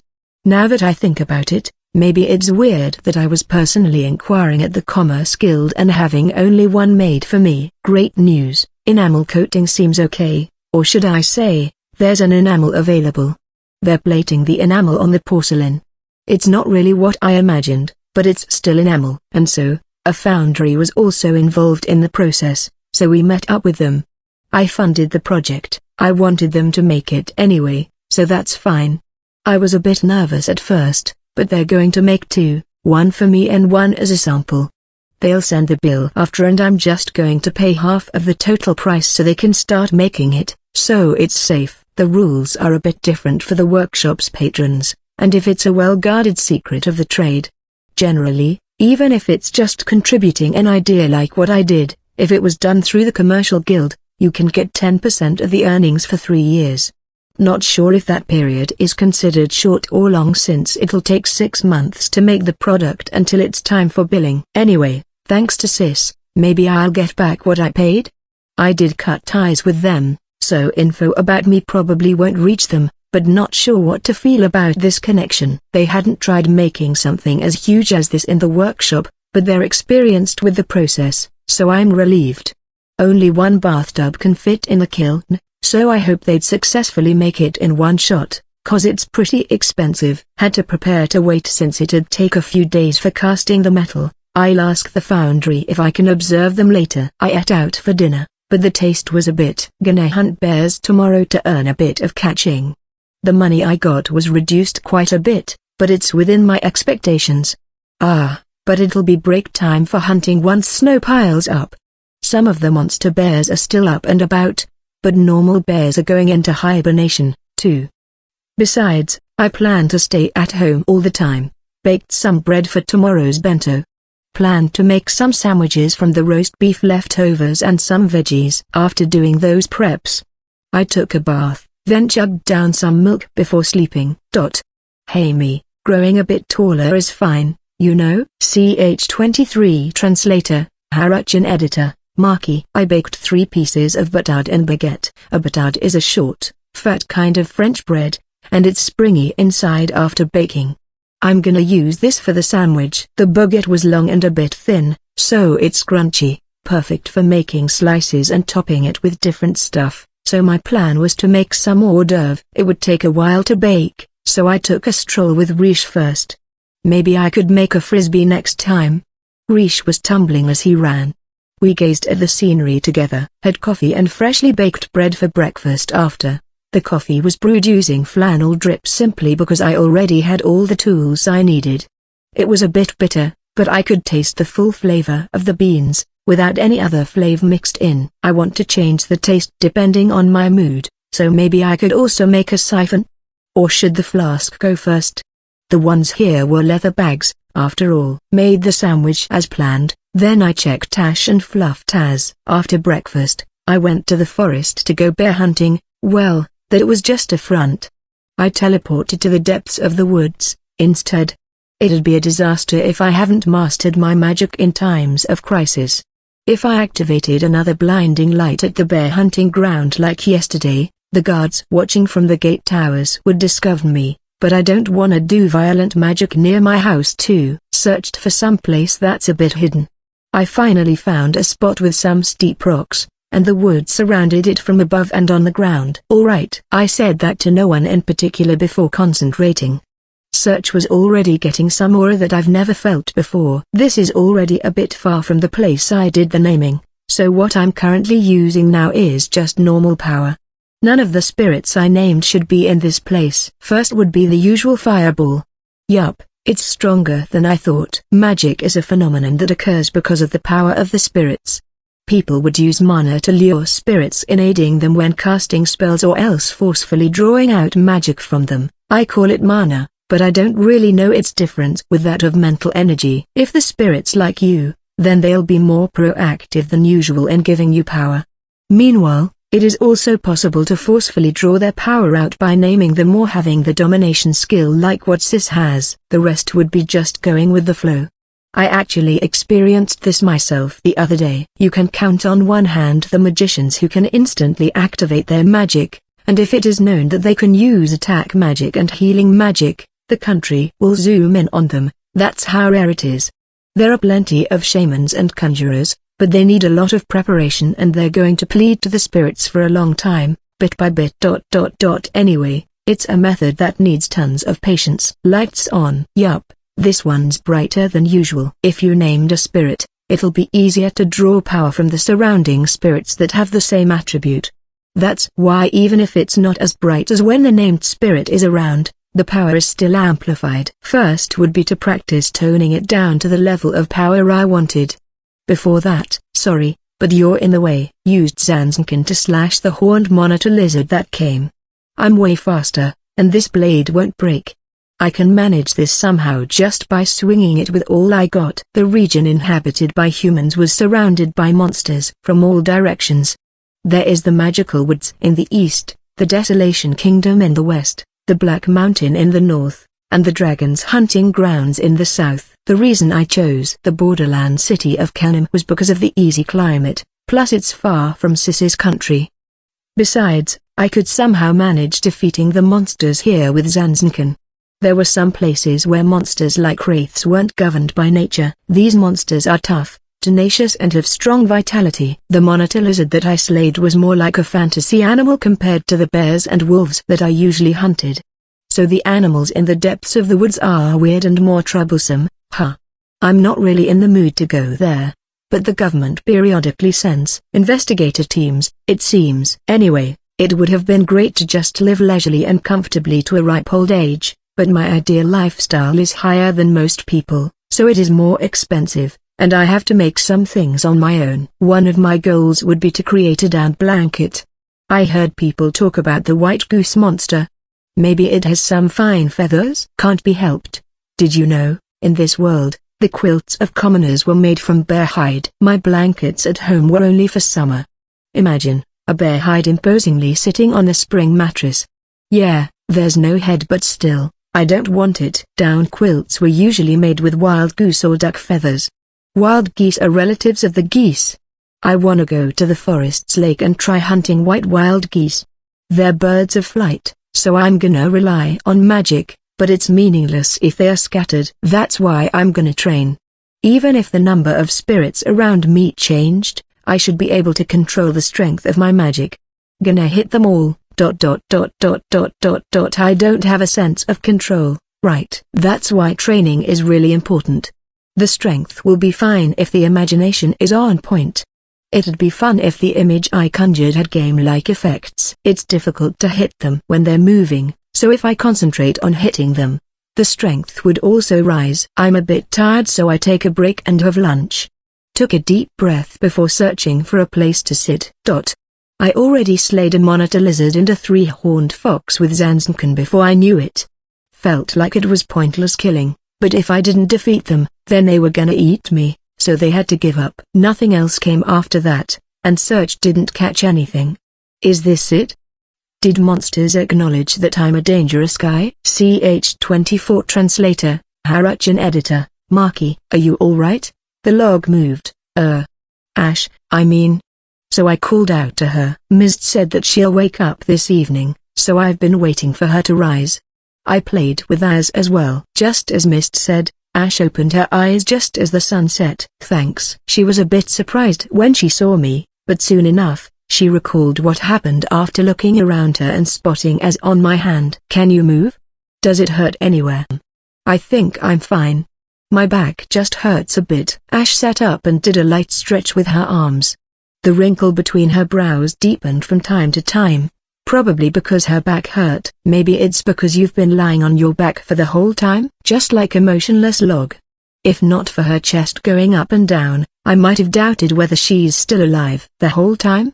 Come to think of it, it's morning, no, evening, It's the third day. It's not just one day. That's... Sorry for troubling you. She felt a bit depressed, and she wrinkled her brow, and it was really scary. Kinda surprised at myself for knowing that she felt depressed, though. No, I just laid you on the bed. I'm going out, so do you want to change clothes? Can you eat? Yes, please. I'm not sure if I'm hungry or not. You've been in a fasting state all this time, right? I'll go get some soup. That water over there is for drinking, so you can have some if you want. I glanced at the water on top of the table, then I placed Az beside Ash before leaving the room. The water was drawn from my house, so there's no need to boil it to drink. Expensive inns have water jugs for washing face, so a little reminder was necessary. I went down to the first floor, and prepared some plates. Maybe I should put it on the tray so she could eat in bed. Got a towel and wrapped the jar of soup I left at the workshop's fireplace. The soup was not inside a pot, but in a jar with handles, and I left it beside the wall of the fireplace. It has been simmered slowly, so the veggies were really tasty. I used consomme and chicken with bones for the dashi, then added a dash of salt and pepper for that really mild taste. Cooking stew is absolutely convenient. The fire in the hearth could be controlled, but even if it was gone, the stones around it stored some heat, so they could still warm the food. I knocked on the door, then waited a bit for a reply before coming in. I held the tray in one hand, then turned the knob with the other, then kicked the door to open it. Sorry, both my hands were preoccupied, you know. Ash was sitting behind the table, nudging Az with her fingertip. I had to tell her about Az, but let's leave that for tomorrow. I set the tray on the table and put some soup in a bowl. Here you go. Handed it to Ash before sitting across from her. What a great aroma. I'm suddenly hungry, so I won't hold back now. Wait a second. That river between your brows ... So you're a beauty now that it's gone. Who are you? Still poker-faced, though. Not a beautiful girl, but a beautiful lad, I guess. Hey. Pinkhead and Sis won't definitely leave you alone with those looks. Don't get tricked into bed, alright? Not sure what's gotten into me, but I blurted that while staring at Ash as she happily ate. Ash stopped her hand for a moment, then she tilted her head. Am I being tricked by Jean Dono? It's my turn to freeze. I'm not tricking you, so I'm asking you to be safe. Ash nonchalantly moved her spoon again. I'm telling her to be safe, but then, doing a sleepover in a guy's house should be off limits for the young miss of a duke's house, right? Her appearance and manner of talking is seriously throwing me off, man. According to the person herself, she's been joining military campaigns to fight monsters despite being a civilian, so she can change herself, fix her room, and set up camp on her own. It's just that the aristocratic lifestyle and military lifestyle were two extremes, so her self-consciousness was a bit off. I could imagine how large that gap would be with that setting up camp business. And it's also normal for her to be treated as a guy. Well, people call her Leon, and that permanent furrow between her brows was fierce enough to prevent anyone from drawing near. That furrow between your brows, it's gone, huh? Really? Oi, the furrow got revived with her puzzled look. That vertical line must be a habit. Stop staring so hard, it's terrifying. My headache is gone, so I'm feeling clear-headed. The pain had been so constant, so it's the first time I realized that I've been suffering after being released. Thanks again. Ash placed her hands on her knees and bowed her head. No, I'm also interested in spirits. I'm gonna leave the soup here, If you can eat more then feel free to have seconds. It must be awkward being stared at while eating, so I strode towards this room's fireplace. I should have put the soup jar here. Think you can eat breakfast tomorrow? Yeah. Is it okay for me to stay here? I asked while adjusting the firewood in the hearth, and her reply was a question. I'm not so heartless to chase you away at night. Ash was a bit slouching now, even though her back had been straight even when she was asleep. It had been 3 days. Not sure if it was because she was released so suddenly from the spirit, but she didn't seem to be fine. Sorry. This room has a key, so you can spend your time here without worrying. If you can move, then I'm going to prepare the bath. I threw Az's water from the window into the courtyard. Bad manners, I know, then put fresh water into its bowl. The pitcher's water decreased, so Ash must have drank some. I really want to take a bath, but can I trouble you for some hot water and a towel? Yeah, as I thought, it must be difficult for her to move now. She could have stayed in bed instead of sitting on that chair, though. CH25 Translator, Haruchan Editor, Maki. I had a sandwich for lunch, so let's make some gyoza dumplings tonight. Hard flour, weak flour, a bit of lard, and mixed it all together to make the batter. Let it rest for a bit while prepping the tools. Ground meat. I didn't have any, so I minced the meat till it can pass. Knead it till it's sticky, then mix in the veggies. Oops, should be gentle, there'll be too much liquid if I crushed the veggies. Well, I did squeeze out the water from the veggies, but the meat will be spoiled if it's too mushy. I'll make 2 types of fillings, cabbage and garlic or bok choy and garlic. Ended up making a lot of batter, so maybe I can make some deep-fried shrimp gyoza, too. The bread I baked this morning is still fresh thanks to my super convenient storage. It won't spoil as long as it's in there, and it's a lot more user-friendly than your trusty refrigerator, if we set aside the fact that it can't make ice or chill things. Rice, gyoza and Chinese-style soup. The gyoza's skin was smooth and sticky, and the fried parts crunchy crisp. The juice overflows with every bite. Rishis wasn't interested in gyoza, but he ate a bit of meat today aside from his usual water. He looked like he enjoyed eating it.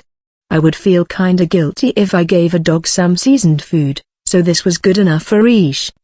So happy. I soaked in the bath after dinner. Happiness overload. As expected, food and dwelling really matters. I worked for a bit before turning in for the night, but it's just naming all the spirits systematically with numbers though. Dunno. This won't end until Sis calms down, I bet. I'm not in the mood every day to do this, but it'll be bad if they pile up. I drank some milk after work, then it's good night. My daily routine had been waking up early, brushing Rish, and taking a stroll with him. After that it'd be breakfast time, but I teleported to the rented house early today. I went out of the bare-looking 3rd floor and went down the stairs. Oh, looks like Ash is already awake. There's sounds coming from the 1st floor. Morning. I was thinking about what she might be doing, so she's just getting water from the well. Her shirt sleeves were all rolled up her arm as she drew the water up. That figure of hers is way too cool, you know. You okay with moving around? As flew from Ash's shoulder towards mine, nuzzling after. Morning, Az. Yeah, I'm in tip-top shape.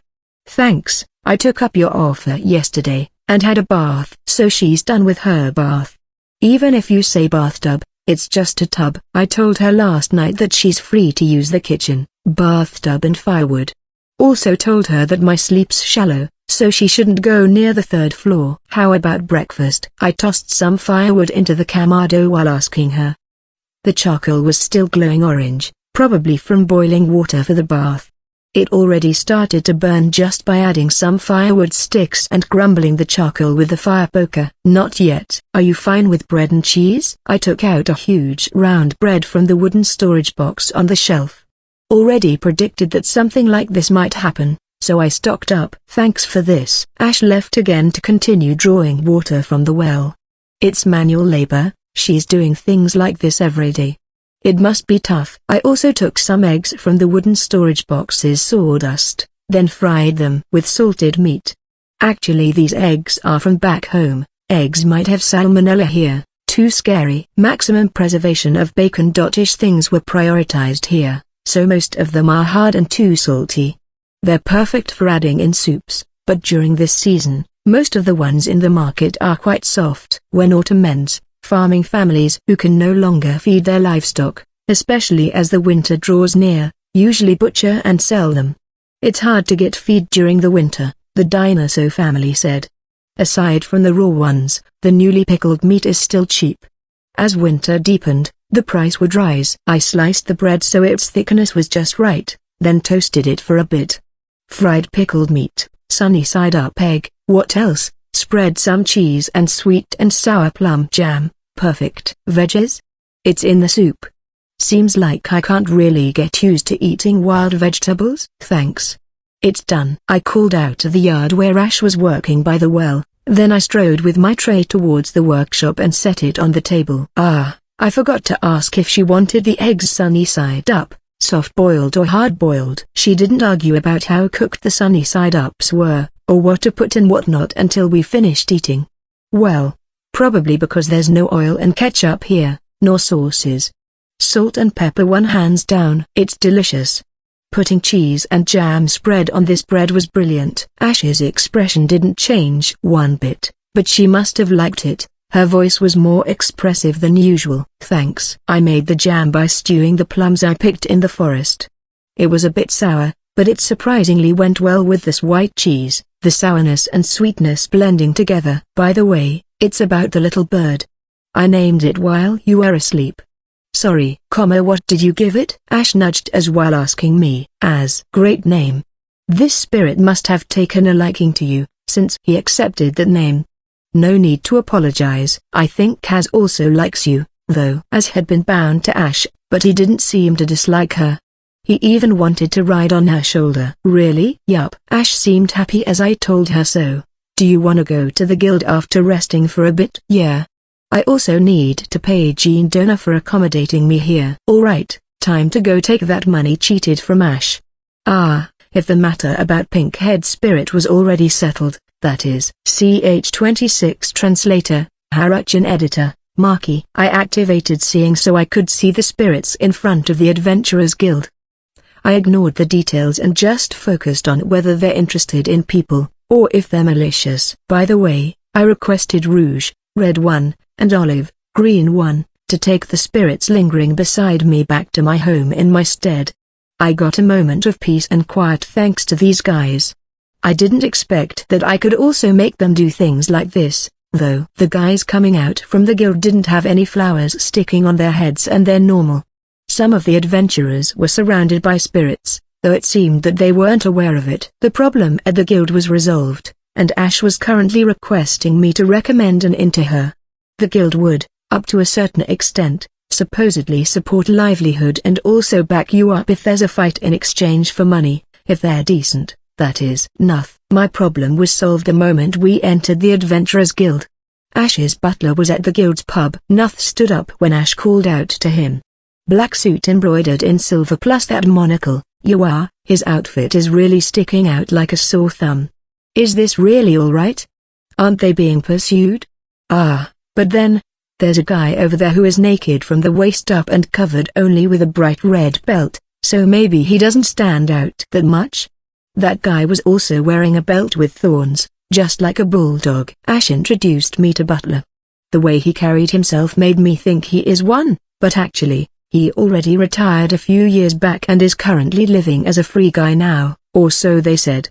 He was already replaced before Ash was evicted from that house, to be precise. Ash, you met the person you're waiting for? Yeah, it's obvious that they already met. It's just that I couldn't come up with another topic so I could bring up her name. Ash Tsama, thank goodness you're safe. Nuth deeply bowed towards Ash, then he nodded towards me. It's probably thanks for telling him her name. We already left their country, but it doesn't hurt to be extra careful.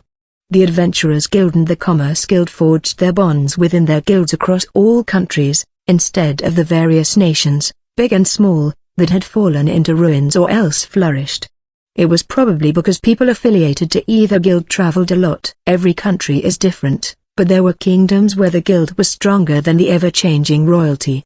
Well, there are also completely useless guilds like this one, though. There's not a single guy with a flower on his head all around the guild, and no sight of Pinkhead, either.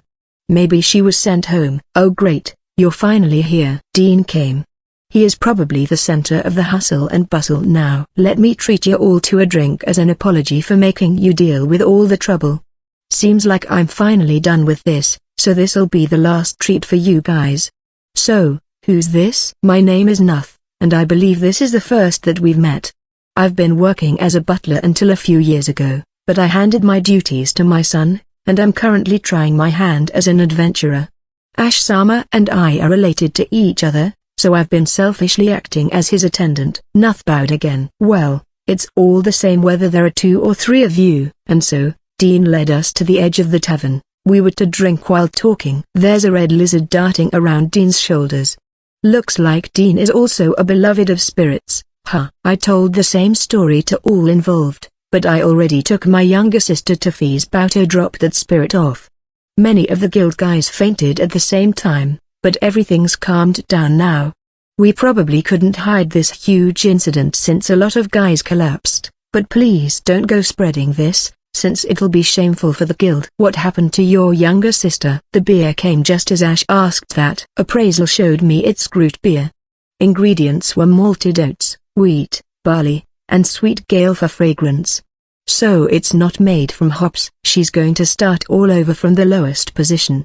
She's been spoiled, so if she didn't fix that character of hers, she can't return to being the receptionist. The mischief casted by spirits can affect all people, so the effects will be different.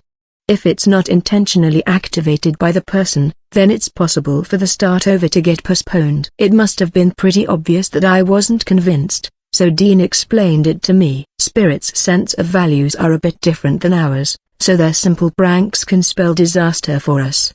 This time, it is thanks to Dean Dono's perception and being able to deal with this as her relative that she is given such generous treatment. Ash's words showed consideration towards Dean and Pinkhead, and they were also a warning that he shouldn't reveal that Ash and I were involved. She's also saying that if not for Dean, people would get suspicious that Pinkhead got away with it lightly. My impression of Ash was that she seemed out of it, but she's smart. She can work, so maybe she's just bad with real life. The maids probably handled everything from shopping to lodging arrangements for the Duke, and the environment must have been different, I guess. Yeah, I know that. Alright, they'll refund Ash's money through the guild, so make sure you do the procedures later. Dean finished talking, then he grabbed the tankard and chugged it all down. The important convo's already done, Well, it's not like he goes round gossiping about the guild matters. I also tried drinking the beer. It had grains in it, just like New Year's sweet sake, and it's treated as preserved food here, so even children drink it. Only 15 years old and above are allowed to drink in pubs, though. Well, I passed the age limit, but still, I'm not comfortable with it. Probably because of my memories of Japan. I'm also staying in an inn, by the way. Can't help but spoil her when we're together, so I called on our parents and left our house. Dean said while ordering another beer from the pub waitress. Seems like Pinkhead's gonna hear an earful from her parents, particularly from her mum. Well, she didn't like her mom's harsh discipline, so she went to live with Dean originally. How old are you, Pinkhead? It's a great inn, so if the place you're staying right now is no good, want me to take you there? I'm making stuff, so I already rented a place. The snacks were served, cheese and nuts. The nuts were damp, they should have roasted them instead. Can you introduce me? The place I'm currently staying in is very comfortable, but I had to leave, too. Ash took up Dean's offer. I'm considering looking for a house to rent as soon as possible, so can we please request 2 rooms for short-term stay? Nuth followed up with a smile. Oh, right, if Ash is going the route of pretending to be a guy, then she'll have problems, like taking a bath beside the well and other stuff. If she wanted to avoid catching the eye of others, then renting a house is the way to go. I also rented the house for that reason. Anyway, the stews here managed to hit the spot, but the rest of the dishes were really lackluster. If they put more effort, then they could make it more delicious even with the same ingredients. I don't have a hobby of making others eat the foods I cook, but every time I eat the bland foods, I get the urge to ask them whether those are truly delicious, and at the same time offer food that I think is delicious so they can compare. That urge is particularly strong when talking with people while having a meal. CH27 Translator, Haruchan Editor, Maki. Jean, Wanna hang out with one of the mainstay adventurers, just for once? I noticed this when we did our stint together. But you're out of tune. It'd be another story if you're off point because you're knowledgeable about the common stuff, but in any case, you seem to be different. Dean gave some pointers to me. The adventurer he mentioned wasn't an outstanding, powerful guy, but he was a reliable one, so he said. I gratefully accepted his offer. He would introduce him at the same time tomorrow, if I returned. Be careful, you two, so you won't get caught in something crazy. They might think Ash is weird, so stop scowling like that. Ash had a puzzled look, and she was furrowing her brows. It was not intentional, but she kept on doing that, so I guess it was really her mannerism. Got to agree about Ash's scowl, but I'm not. You guys are way good looking. You'll definitely get approached by weird guys. I dunno why Dean seemed to be irritated while saying that. But well, even if somebody wanted to approach me, I would just refuse if I didn't like her. If she suited my taste, then why not? True, I was at the age where I also wanted to flirt, but enjoying my freedom to the fullest was still my priority. Anyway, let's just keep Dean's warning. Kana-san was promoted, so she's busy. She advanced from being a teller to being part of the management, so we haven't seen her at all today. What a pity. Ash and the others would go to the guild's private room to get her refund from that rip-off incident and also an apology, so it was time to say goodbye. Well, our range of activities overlapped in this city, so we would see each other from time to time. So, Ash and Butler were also considering renting a house. The kitchen and bathroom were common properties, so they would still have to deal with other people, even if they didn't have meddlesome landlords with families. It would also cost them money, on top of that. Well, it's not for me to say anything, though. I checked the guild's request board, then went hunting. The demand for bear fur increased in light of the typical winter season. Meat was the same, too. Rabbits were still active even during winters. Animals that were possessed with cold-resistant spirits could still move around, regardless of their former lifestyle and characteristics. I should confirm first whether waterfowls visited the lake, then catch a fox, if possible. I wanted to dismantle the humongous fox I caught in the forest depths, so I needed a model first. I went out of the gates, walked for a bit till I reached a deserted spot, then teleport. The shallow, stagnant waters near the lake shore had started to thinly freeze over. The sun will hit those parts in a bit, so the ice will melt, but it really has become so cold. A few waterfowls were floating in a spot a bit far from the bank. Maybe a full-scale migration to this place would happen soon? Only a thin layer of snow blanketed the place where my house was, but I heard that snow in Kanem was usually knee-deep. I was hoping it would happen before the snow piles up. Alright, I gave up on the birds for today and set out to search for a fox. Dunno how to do that though. Dean showed me how to track footprints, traces of gnawing, and how to chase animals, but what kind of traces do foxes make? Activated search. Whoa, I could sense a lot of animals, but there was no telling which one belonged to a fox. Even if I ignored bears, wolves and rabbits, which I was already familiar with because of hunting, there were still plenty of others I couldn't identify. I tried following the nearest hint of presence. A dormouse preparing for hibernation in a hollow stared back at me. There was no choice but to memorize all the presents and tracks of animals one by one. I walked through the forest, familiarizing myself with all of those. Small birds, flying squirrels, copper pheasants. Oh, there's a beaver building a magnificent dam. In the end, I managed to hunt a horned bear and 2 species of pheasants, the copper and green. Please. Yes. Thank you very much. I sold everything to the Adventurers Guild this time around. The bear horns fetched a higher price here, though the flashy-colored copper pheasant males sold higher at the Commerce Guild. Adventurers Guild's offer for green pheasants was higher though, since they use the feathers for arrows. Plus, no matter what it was, there was a disassembly fee if you're not selling it whole, so it was better not to sell each part separately unless it's bad. Both the Commerce Guild and Adventurers Guild here were upright folks, since they would verify first whether you wanted to sell it whole or not after they disassembled it. Most of the time, people tell them that if there are magic stones then they'll only keep those. This time, I ended up leaving the feathers back where I disassembled the bird back at the forest. Dear Appraisal told me that the green pheasant should be gutted right away at the place where it was hunted, or else the stinky smell will transfer to the meat. So my appraisal prioritizes showing me eating related stuff, so tips like how feathers can be used as material for making arrows only appeared later on, so I ended up completely ignoring them. I decided to sell the horn and eat the meat deliciously. Alright, should I stuff it with veggies and roast it, or slice it thinly and do a shabu shabu hot pot? Anyway, let it rest first so that it will mature. If it's shabu shabu, a tabletop stove would be nice, huh? I'll roast it this time since I already have an oven. Tabletop stove might be impossible, but maybe a brazier will work? I'll need a tripod as a stand and an earthen pot, huh? There's a tripod-ish looking thing at the fireplace, so maybe I can have a smaller one made? Let's request it at the workshop. Getting into blacksmithing might be a good idea. I opened the door of the rented house and entered inside, then kindled the fire in the hearth for a while just to make that homey appeal before teleporting back to my house. Rish came running towards me, so I patted and brushed him. Did he grow bigger?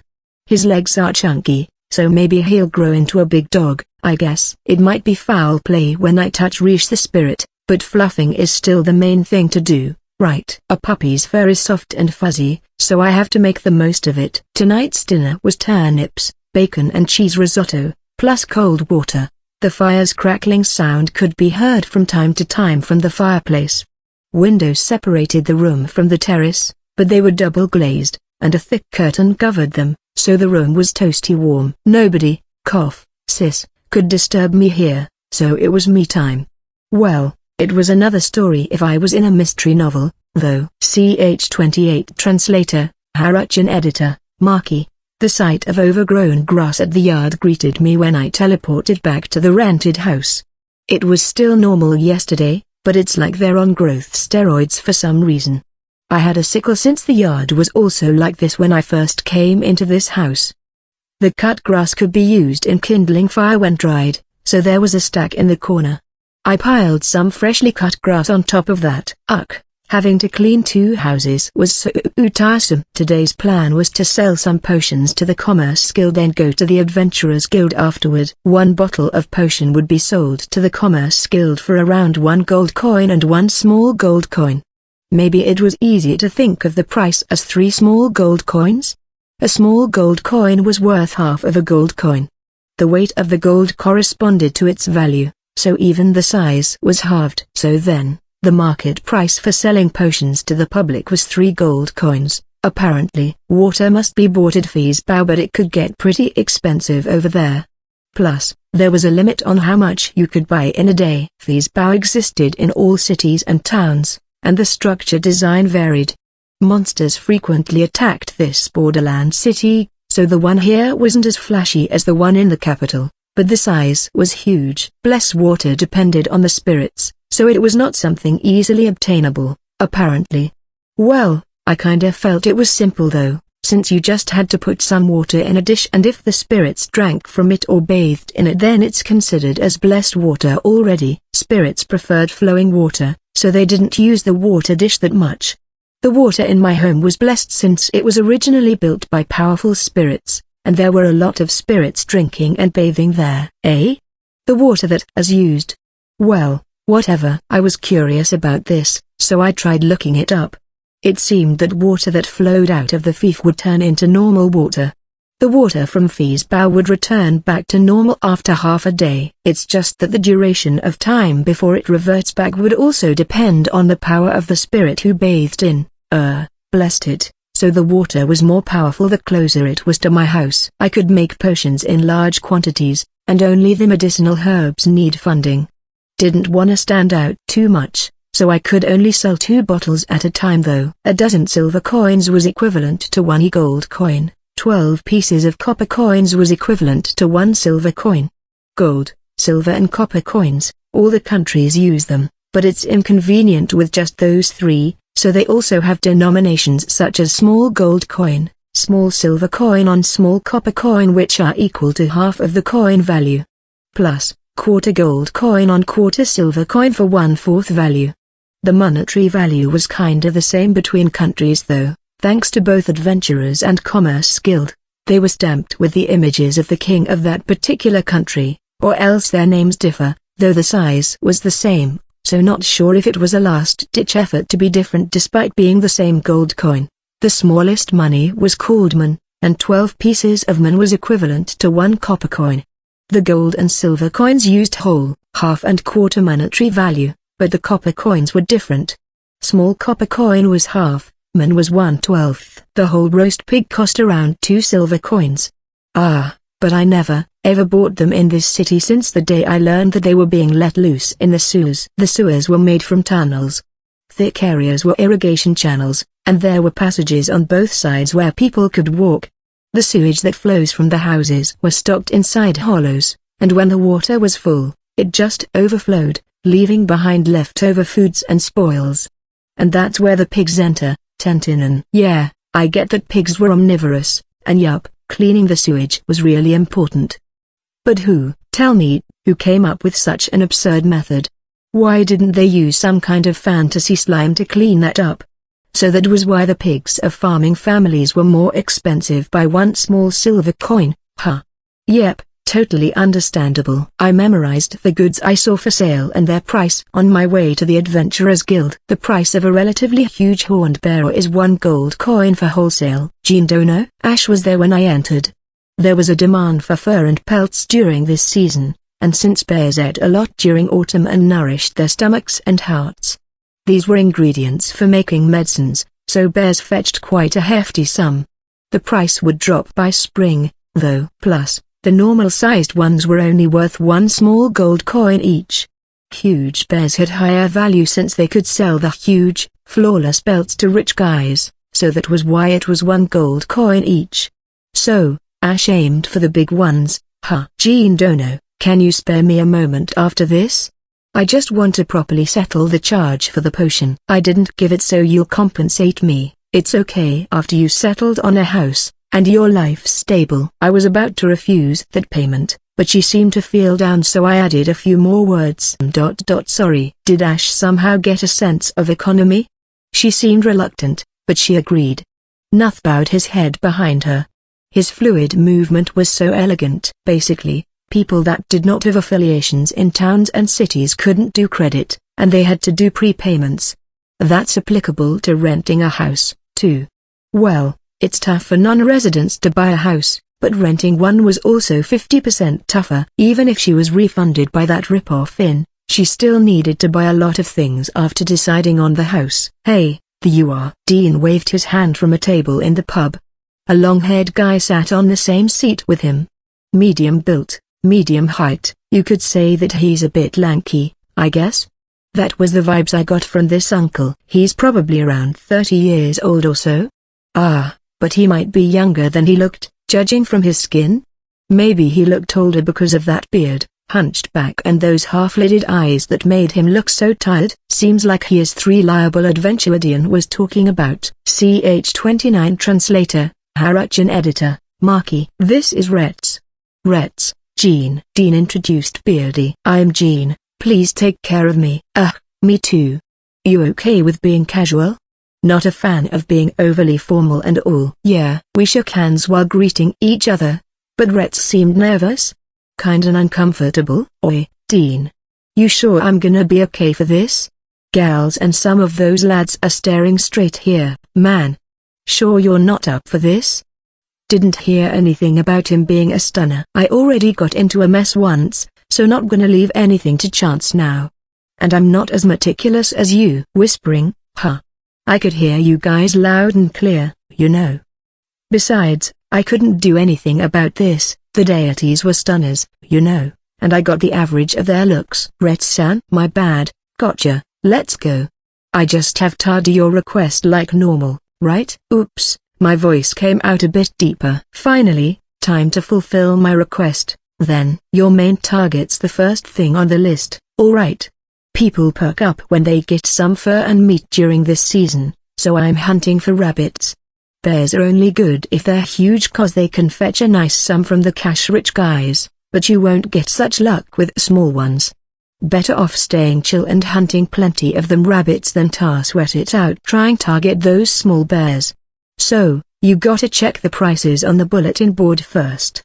If they're cheap then just get the hide, and get more of them. Monster-fied rabbits get white coats during the winter, so they're worth a lot. It's not really about selling strong monsters, but selling what people want.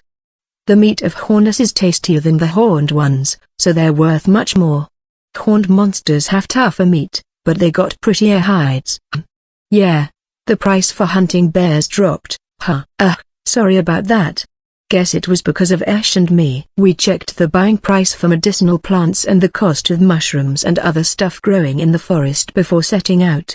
We refilled the canteens with ale, then bought some meat sandwiches wrapped in leaves. The water downtown wasn't safe to drink, so we would just get it from the forest river. Yup. There's a lot of stuff flowing from the sewage. But I guess that was better than that stuff being thrown out of the window. This strange feeling I got while thinking about that was kinda familiar. It's something similar to how I felt when I learned that capes and silk hats became fashionable because folks were trying to avoid the muck thrown out of windows. Still a kid back then, but that made me lose all interest in those capes. Anyway, we're gonna bring some nuts, cheese and other stuff that keep well just in case we get injured and won't be able to move. Plus some salve, spare knife and a cape or robe that can be used as a raincoat. The capes here are great, they repel rainwater, keep you warm in the cold, and can be used as blankets too when sleeping. I can teleport when it rains, and there's storage to keep food reserves, but should I keep preserved foods in my bag aside from the seasonings normally? Just a plan in case there's too many people around. He also told me to pop in the guild now and then, and try to get along with people so that I'll have a higher chance of being saved when things get out of hand. Rhett's is super detailed, huh? Look closely at how the grass was bent and the way they're parted. That'll be your clue. Just follow that way when you go chasing your prey. Sorry for leaving it to search all this time. Reading and analyzing the tracks made by animals, monsters, in this case, might seem simple, but it's awesome. I picked up a stick. This is so exciting, I'm like a kid, huh? Also got a sword at my waist, but a stick is different. Yup, maybe I'm acting too suspicious in the eyes of other people. Tried to recall whether I did weird stuff in front of Dean. I was standing at Dean's blind spot, so guess it's fine, but pretty sure the cat's out a bag with Ash. From hunting wolves, to meeting up with the carriers, thinking about it now, I guess that's true. Well, Ash is the type who doesn't blabber about unnecessary stuff, thankfully. When rabbits run, their hind feet stick together, but the tracks of their front feet are disconnected. The hind legs leave bigger prints than their front legs. Rhett's explained the paw prints left on the thin layer of snow. Hey, aren't these a bit different? Paw prints that look like they're walking on a straight line are left by foxes. It's a bit tricky guessing if this fox monster-fied, but the rabbit is horned for sure. There's claw marks on the snow. The fox is probably a monster if it's chasing that for its prey. I want to watch you hunt a fox. Rhett's is a skilled hunter, adventurer. His sack is already half full from the rabbits he caught and it's not even noon, yet. Usually, if he sees a prey, he would drop his stuff and hunt it. But since I'm carrying the baggage this time, Rhett's was a bit more agile. A short bow is plenty for ordinary rabbits and foxes, and they're easy targets, too, but arrows won't work against monster-fied ones. They'll charge at you instead of running away, so it's pretty easy, as far as easy goes. True, it's a pain in the neck chasing after them and dealing the blow with a sword. If Monster San is nearby rustling around, it will come to you. Or should I say attack, huh? Pretty useless unless they're near enough, though. A lot of things happened, but I think I'm done with ordinary hunting. Yup. Will absolutely go solo from now on. Caught the fox, and also watched how to dismantle it. I'm kinda jealous of his light-hearted chatting with the clerk, and how he can communicate well with Dean. Don't like being tied down, but I also wanted to try having friends. Sis had always blocked my attempts to do that before. You're one strange bloke, huh? Strange? I'm treating Rhett's to a drink at the pub. Dean already took care of the retainer fee. He already told me the location of the kinka grass, but he said it's extra. People usually like flashy moves, don't they? Lively, carefree guys like Dean. I'm also good at that. He might think that it's not as much as Dean though. Well, I reckon you're better off with how I do things, seeing you have such puny arms, but don't go pushing yourself too much. It's a bit fresh for a young lad like you." He then chugged the wooden tankard of beer. "Not a drinker, so it's not really for me to say this. But isn't it better to drink liquids like sake and ale in glass or ceramics? Metals are also fine, I guess. Not applicable for ales with a lot of oat dregs, though. Anyway, I'll just let that puny arm remark slide with a polite smile. You'll see. Protein diet and muscle training starts today." CH30 Translator, Haruchan Editor, Maki Rish.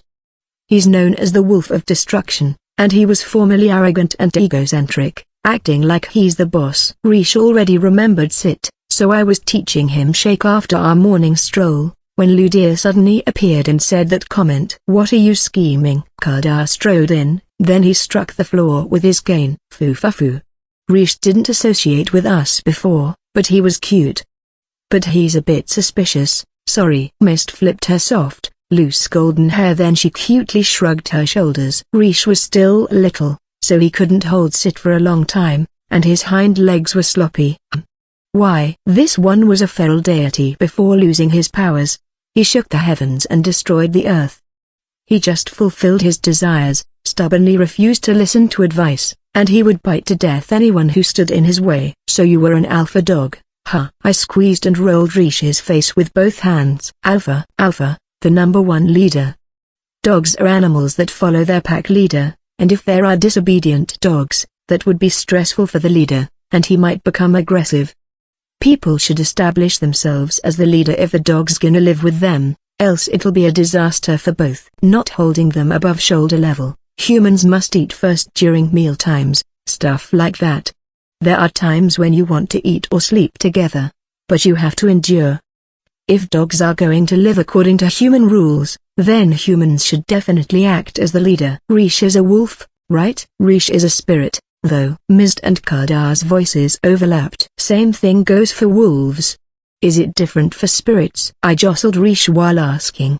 He rolled over, twisting his whole body. "So, wanted me to scratch here, huh? Does it feel good here, huh?" Ludia had a complicated expression on his face, but just ignored it. There are people whose dispositions are drawn towards appearances, and there are others who are not. I recalled that Rish could speak, and he was highly intelligent. Beware. That's what Kardar said, but intelligence and instinct are two different things, so nobody can really tell. Anyway, Rish is adorable. I'll think about it when he starts speaking. I patted Rish's flank before standing up. A puppy's tummy is full and round. "Thanks a lot for worrying about me and coming here to warn me." Kardar might have been bashful. He disappeared when I thanked them. "Take care. You're my precious person." Ms. giggled before vanishing. What a tease. Well, she's probably referring to me being a power bank, though. The high and mighty aloof wolf. Ludia mumbled before disappearing in thin air. Ludia, it might be better for you to just let it go. Rish was frolicking with his ankle. If you're just acting, then that'll be a huge shock, Mr. Aloof Wolf. Alright, time to prepare the meal. Take out the mountain-shaped white loaf from storage, then cut it into thin slices. It is still warm, but gonna toast it till it's golden brown. Now that it's crispy enough, smear some butter, then heap up lots of the sweet and sour plum jam. Slicing the bread thickly is also good, but this is also nice. Get some half-cooked, sunny-side-up egg, bacon and cheese, salad with dry cured ham, plus warm soup. Last, brew some coffee. I used a drip, but there's no coffee oil floating up. It's a bit mysterious, so I checked with appraisal tuned out that the NL here is made from 100% cotton, so the cloth absorbed the oil. No wonder it had that same mild flavor I get from the paper drip coffee. Hey, keep it a secret that I didn't know the difference in taste until I noticed that there's no oil and did appraisal. It's in the mood, d'ya hear me? Ha, it's nice to relax at home, staring at the snow falling gently outside the window.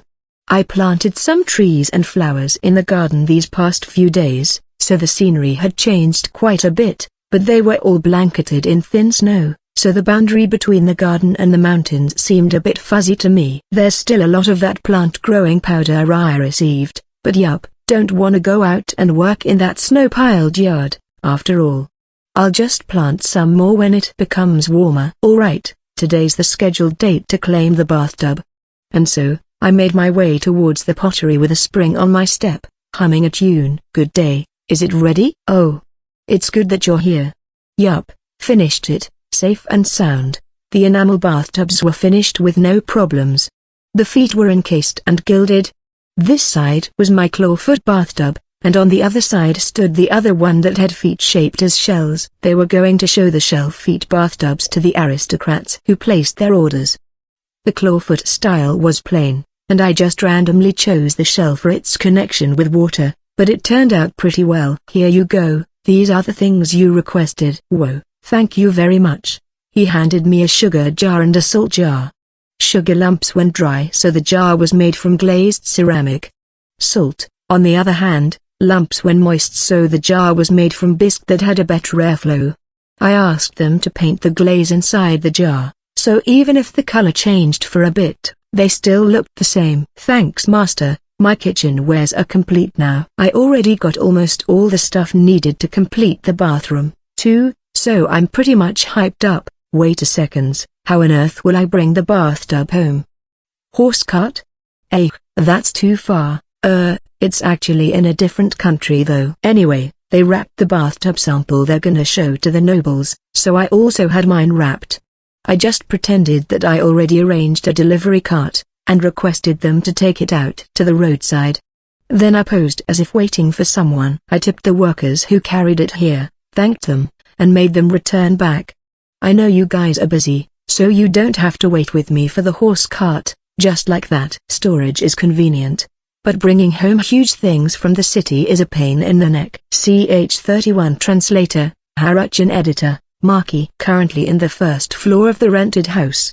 Yeah, I know it's a waste to destroy these tiles, but had to tear them off so I could put up new ones. I also dug up the inner yard, then connected the drainage stone pipe to the one in the kitchen. I already revamped the kitchen to stop the stinky smell from the sewage from floating up, so I already knew the layout of the whole place. Plus, it didn't really matter even if it took a lot of time since I'm not using the water in the rented house. Put the tiles in, and the bathroom floors all done. The walls were made from brick-sized stones. The place is a bit narrow, and it's near the fireplace, so it'd be super scary if I used wood. Maybe I could make a stone oven in the gap between the wall and fireplace, then pour some water on the bathroom walls so that it'll be a steam bath. Steam baths are big time in this place, it seems. The deities don't benefit much from remodeling the rented house, but it can't be helped. I'm actually using manufacturing ability all the time and raising my skill, so they'll just have to forgive me on this. I should make the down duvet soon. The feathers and downs were already washed and they're spread out to dry in the shed. Have to buy cloth with great texture and sew them soon. Somebody's knocking on the door. I don't know anybody around here, so who might it be? The people living on both sides of the alley, or a person from the Commerce Guild. Or maybe Ash? Sorry for bothering you while you're busy. Here. What happened? I took the present from Ash and invited her in. I was in the middle of work. So the chairs and table.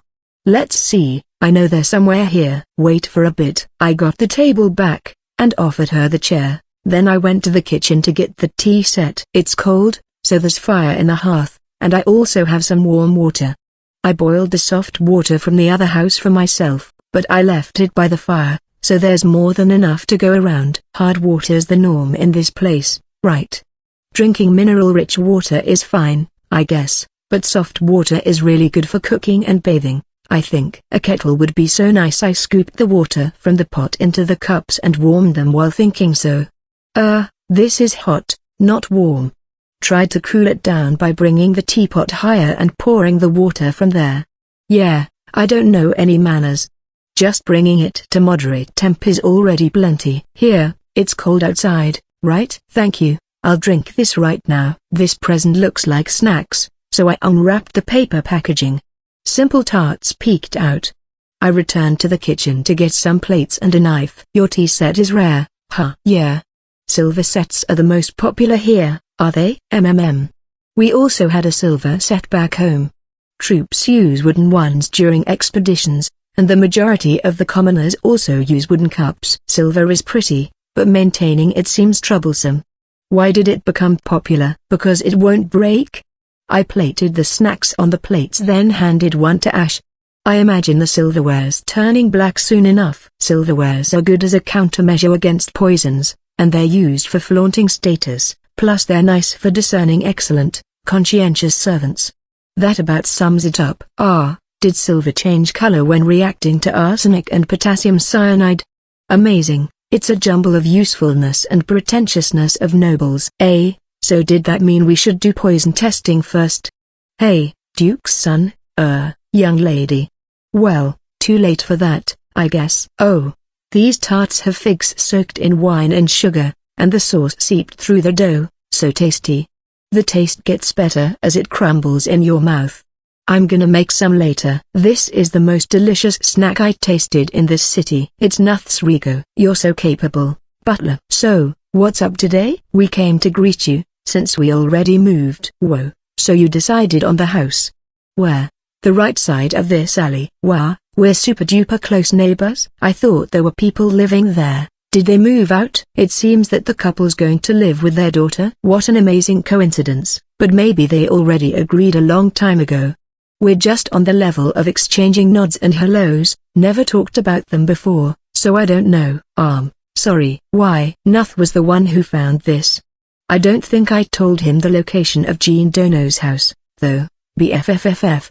Splutter, cough. Is this what they call doing monkey business? Come again? Well, it seems that I'm in a great mood when talking with Jean Dono. So. Good mood? Where?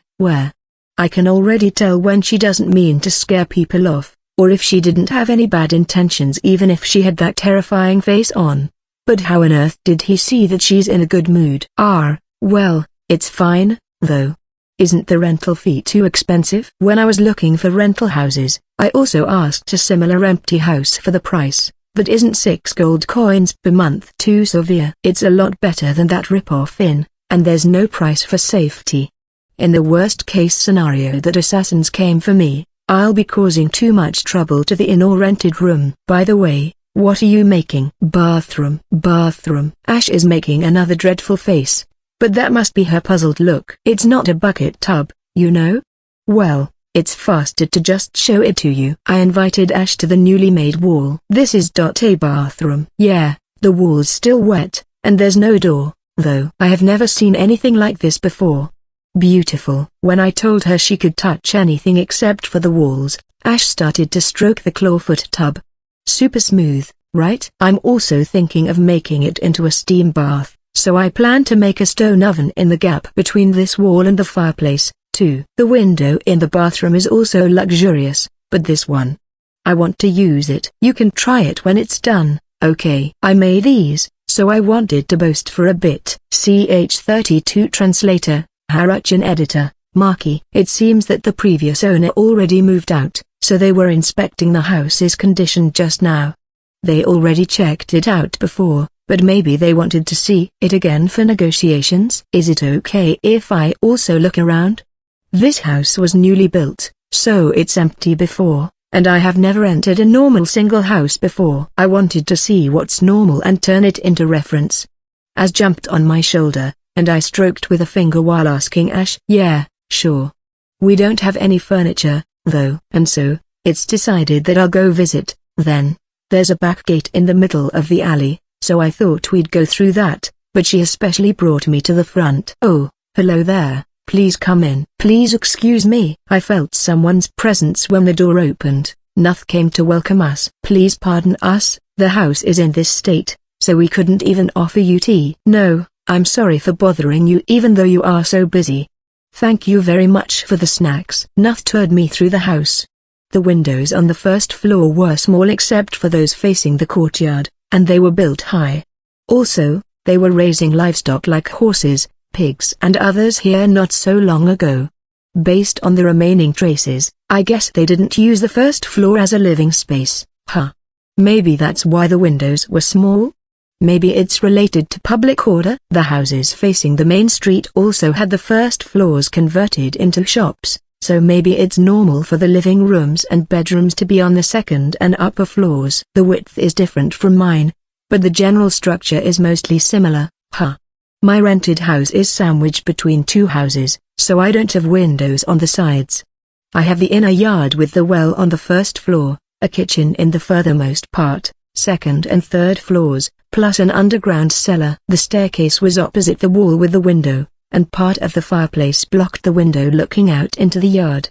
My rented house was built just recently, so there's a fireplace on the first floor on the get-go.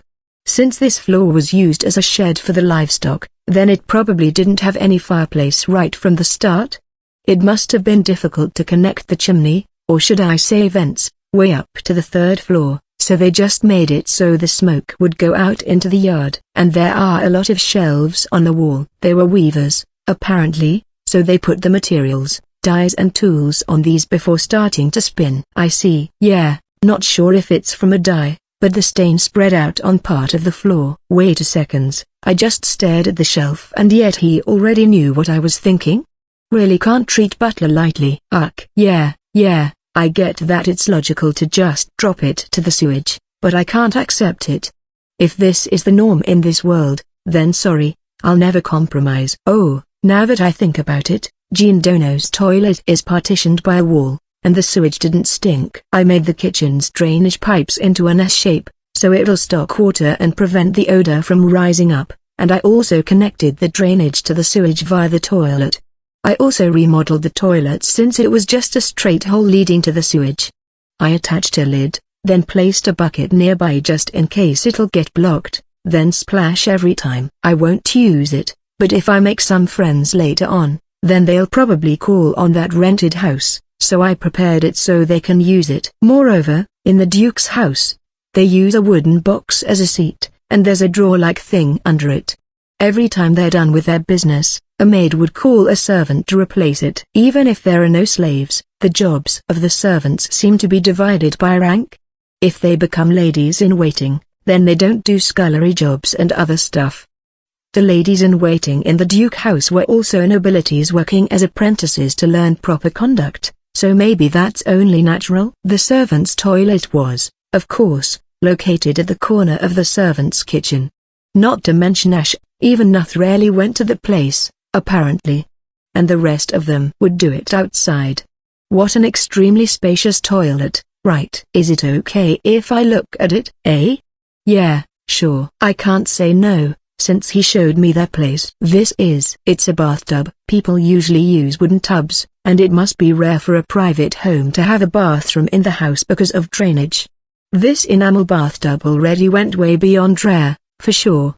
He promised that he'll let me use this when it's finished. When Ash said that to Nuth, one of his eyebrows shot up. Ah, shucks, what there, she's a woman. Aside from her appearance, she had been under my care in the past days, so that fact completely slipped out of my mind. Butler-san is also welcome to try it after it's finished. I don't have any ulterior motive, so please relax. Thank you very much. I know I should restrain myself because of my status as a servant, however, I am truly interested in it, so please pardon me. He bowed gracefully. That was close, too close. Next, the kitchen. Ugh. Indeed, it doesn't smell. It's a wonder. He peeked inside the toilet, then sniffed at the sink. Ah, the sink here had two adjoined places to stock water. It takes too much effort to draw water from the well, so apparently, they use it by stocking water on one side and washing the things in it, then the other side is for rinsing. With this, I am thinking of postponing our move to another day. May I ask which workshop did you commission to do this? If it is all right with you, can you please introduce us? Me? Yes. Nuth was expectantly staring at me, but as I said, it's me. Nuth, Jean Dono did all the work here himself. Oh my. Have you registered this technology to the guild and did an exhibit? Not yet. I'll do that from now on. Following these lines means I'll probably be requested to remodel that house. Renovating is fun, but sorry, I'll never touch a toilet that's already been used. Well, it'll be good if the city becomes more sanitary. Honestly, whenever I enter a restaurant, the image of the kitchen pops up to my mind and I lose my appetite. And so, my pseudo-patents increased because of this. CH33 Translator, Haruchan Editor, Maki. Feathers. Waterfowls. It's so cold here. This is bad, with things looking like this. I should get a down jacket first before that blanket. It's a nice idea to send a feather quilt as a housewarming gift to Ash, so I went to the lake again. But it's way too cold. Down feathers price will surely skyrocket the colder it gets. I'm just trying to fool myself here. Just like dogs and cats that get winter fur, birds are also fluffier the colder it is, right? Probably. Target spotted. Grab the bow, shoot. The arrow was tied to a string, whizzing as it zipped towards one of the waterfowls floating on the lake. Actually, there's no sound cause I casted silence. It was terrible at first, I didn't even hit a single thing. Martial arts ability is so amazing, it's not even half a day yet, and yet I can already shoot them down. The difficulty leveled up, though, because now that the arrow is flying properly, it's also making that whoosh sound. The bow was tightly drawn so the trajectory won't be affected by the string on the arrow, but I didn't feel the slightest discomfort. Martial arts ability boosted the level of my physical abilities. I was supposed to use magic to shoot them, so I practiced earlier, but I forgot to come up with a way to retrieve the shot birds from the lake. So, I changed to a bow, cause if I didn't get the carcass soon enough, it would turn into a bone model in the blink of an eye. Dunno if it's because of the smell of blood that they go berserk, but the other birds would become cannibalistic. As expected of monsters. Maybe it would have been easier if I just threw a net over the spot where they are clustered together. It's just that they seemed vigilant, they won't go near the bank, and they gathered considerably far away. Be it monsters or their ordinary predecessors, those birds would happily flock together. That peaceful scenery was drastically ruined by the bloodthirsty cannibalism. I'm the reason for it, though. I hurriedly hauled the thin string in while thinking back about it. A bird that sprouted horns is still chasing the bird I shot even now, drawn to the smell of blood.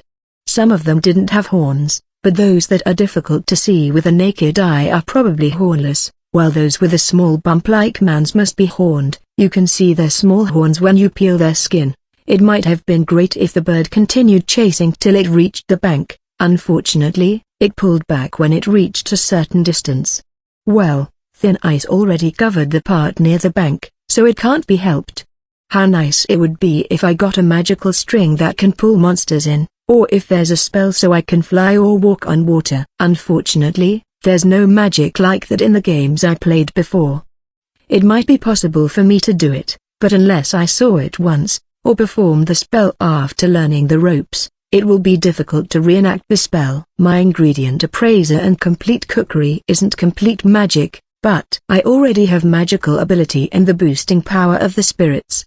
I could get close enough to complete magic by studying properly, but finding magic-related books is already difficult as it is. Although complete magic is different from my ingredient appraisal and complete cookery, people who had this ability could conjure the spells just by thinking I want to come up with this, even if they hadn't read the magical spells related to their goals recorded in the various books and lithographs of this world.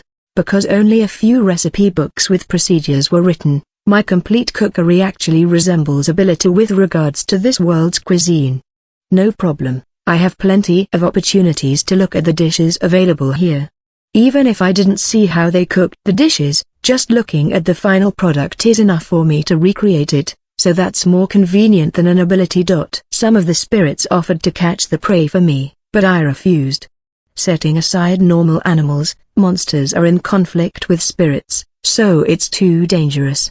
There are those who proactively eat them, too. That's why I repeatedly teleport back to the house and warmed up before the fireplace, then returned to the lake to bring the waterfowls down with my bow and arrow. The waterfowls were white wild geese called snow geese. Only their beaks and the tips of their wings are black, the rest of their bodies are pure white. Well, they're monsters, so the area around their eyes are bald with small warts growing on the black skin. It's not feathers, so whatever. I dropped the heads on that spot as feed for the monsters, then plunged the bodies into the ice-cold river. Birds have high temperatures, so they start to rot relatively fast when they die because of the remaining warmth in their bodies. That's why it's important to chill them as soon as possible. I wanted to drain the blood too if possible, so I submerged them in running water. Yeah, maybe it's better to extract the innards and wash it by hand, but don't want to. It's too cold. This is a lot more difficult than hunting. That's the reason why I chose to hunt in this spot. The river is flowing into the lake. Well, I can chuck them into storage, but I don't want to do this job back at home, and it's better if the temperature is low. Even if I take a break, I can't think clearly now, so let's call it a day. Anyway, this is more than enough, I guess. Keep them in the storage first, then slowly work on them later, shall we? I prepared the bath when I got home. Took advantage of the infinite supply of firewood, so the house's fireplace was constantly burning. The room was warm, but I'm frozen to the core, and it'd take too much time to warm this body, so I hastily entered the bath. The hem of my robe was already frozen solid. It was probably dipped in the water without me noticing. I couldn't wait anymore, so I entered the bathtub even if it wasn't full yet. The warmth of the hot bath made the tips of my hands and feet a bit painful, and they heated up like getting burned. And they're itchy. It's because the blood circulation suddenly improved, absolutely not because I have athlete's foot. But it might have turned into chilblains. Well, I've got heels, so it'll be fine, I guess. Got all warmed up in the bath, and I wind down beside the fireplace where the vapors wafted up from the iron pot I placed on the hearth. The house is really nice. Rish, who had been so close to the fireplace before, now lay by my feet, all curled up. I read a book while enjoying a cup of coffee. It's something I bought when I went to the royal capital to buy some cloth for the down quilt I'm making. The topic is water wheels. The water wheel in my house had wooden blades sticking horizontally on it, and was structured to rotate when water pours from above it. There were also water wheels here that looked like those in Japan, attached beside a building. Softening the threads, fulling cloths, and even in leather production uses energy from the water wheel. I finally understood my water wheel's other mechanisms aside from grinding flour. Fulling was done as the last step to make the woolen materials denser. Producing felt like cloth is also possible, so I wanted to make a warm coat. But it'll probably be spring by the time I'm done, so just save it for later. By the way, depending on the place, water wheels and even the ovens for baking bread were considered as property of the feudal lord. Aside from charging a fee to use them, people who make their own bread in their houses are also punished. A warning was written here, so I backed off for a bit. The feathers of the snow geese I hunted earlier were already made into cushions, and the down was turned into a blanket. I also spread one out in Rish's sleeping basket. I also wanted a kettle and a lamp, plus chinaware, porcelain tableware. A leather sofa is also nice. It's actually fun when you tweak something and it turns out to be more comfortable, right? CH34 Translator, Haruchan Editor, Marky. Money came pouring in like crazy. It's from the bathtub and the wet area, but the deposits are still coming in multi-levels, so it was amazing. I supervised the renovation at Ash's house. Well, that's the pretext. I'm just in charge of the materials. Some of the Commerce Guild staff came to observe at that time. After a while, an influential person also sent his underlings to Ash's house, and they took turns with the Commerce Guild personnel to do observation, so there were a lot of people. Ash was worried at first since they couldn't readily move, but the Commerce Guild and the Mason Guild under it gave them a hefty compensation, so it was cleanly settled. I was a bit worried, since Ash has potential pursuers, her house layout will be exposed. Well, looking at these houses all lined up with similar floor plans made me think it's useless to worry about it. Other places were also finished and the observers transferred over there, so it finally calmed down over here. If you're really that bothered about the smell, then do something about it. I can't help but think that way. It seems like they're just covering the smell by spraying perfume. If they want it cheap, they just chew on garlic, or smear them all over the place. Just stop already. I got the feeling that the adventurers are more concerned with the smell affecting the game they hunted. Well, even if you splash them with water they won't catch a cold, that's how healthy they are. There were guys among them who say they wear furs so that they'll smell like beasts, or else, those who don't take a bath, saying carnivorous monsters will come near us, though. Because their move had been prolonged, I managed to finish the down blanket just in time. Finally, time to move, huh? Sorry for the trouble. No, I also profited from the result. I even got change. After paying me in, Ash and Nuth were on standby, waiting to receive the big furniture such as the beds and the clothing boxes underneath to arrive. This is the housewarming gift that I told you about before. I handed the sack to Ash and Nuth. It'd be troublesome if it got ripped while rubbing the stairs and the contents spilled, so I put it inside the sack. Their stairs are too narrow, after all. It's quite light for a blanket. I made it with the down feathers of horned snow geese. Silence. Isn't this a luxury item? It's rare for Nuth to raise his voice. Snow geese? Are you talking about those extremely wary animals that are very difficult to hunt? The feather blanket's price didn't seem to ring a bell for Ash, but she's familiar with snow geese, it seems. Yep. Actually, I didn't know that, either. I just thought it must be expensive. In the end, I had to spend a whole week to get enough feathers, then I sold the horns to the Adventurers Guild and the meat to the Commerce Guild as an alibi and for my track record too. I was shocked after that. In order to get the feathers, they would wait for spring when the water is tepid, and they would search for the nests left behind by the migrating geese. Easy, it seemed. It's just that monsters rarely pair up, so they don't build nests, and that's the reason why the horned geese's feathers were worth a fortune. And that didn't change. The down blanket was already worth more than 200 gold coins, enough to build an ordinary house inside the castle walls. Amazing, right? The meat was also sold for a steep price. One time, I brought too much, so I ended up hearing things like this is difficult to preserve, so you can try selling this much to others, or if it's just one per week, then it would have fetched a hefty price. And so on. In that case, I can also sell feather pillows. I pretended to sell the stuff left over from the feathers, but there were a lot more inside storage, so it was an awful lot when combined with the portion I used for myself. I thought it'd be a pity to waste them, so I turned them all into pillows and cushions. That's where I fell short. I should have sold them to other countries, instead. Ah, yeah, I can also sell the cushions later, huh? Alright. I'm going to sell them. This is too much for a housewarming gift. Well, it's the privilege of an adventurer. Oh, right, here, apology gift for extending your move. This is. What might this be? Both of them didn't know what to make out of this. Even though it had been profitable, I still troubled them a bit, so as a compensation, I gave them a new commodity. It's a toilet seat made from ceramics. It's a bit funny that their move might be extended again because of the toilet seat. I just told them about the guild in the country that handled this, that's it.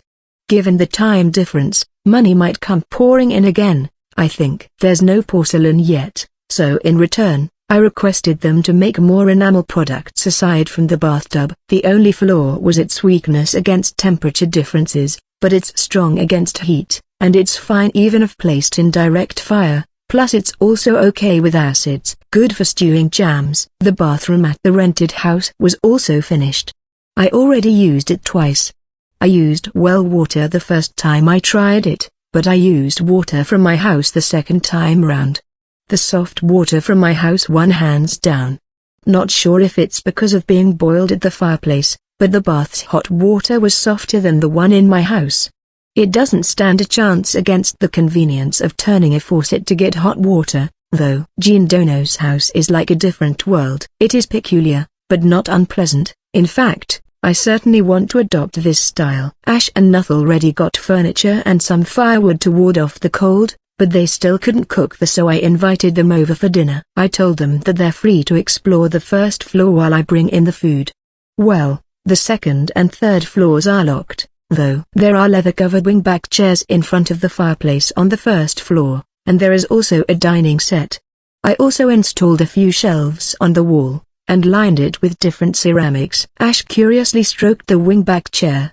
This chair, or should I say a single sofa, has a beautiful silhouette, looking like it sprouted wings on its back. I initially considered the antique sofa I wanted in my previous life, but it all made sense when I placed them before the fireplace.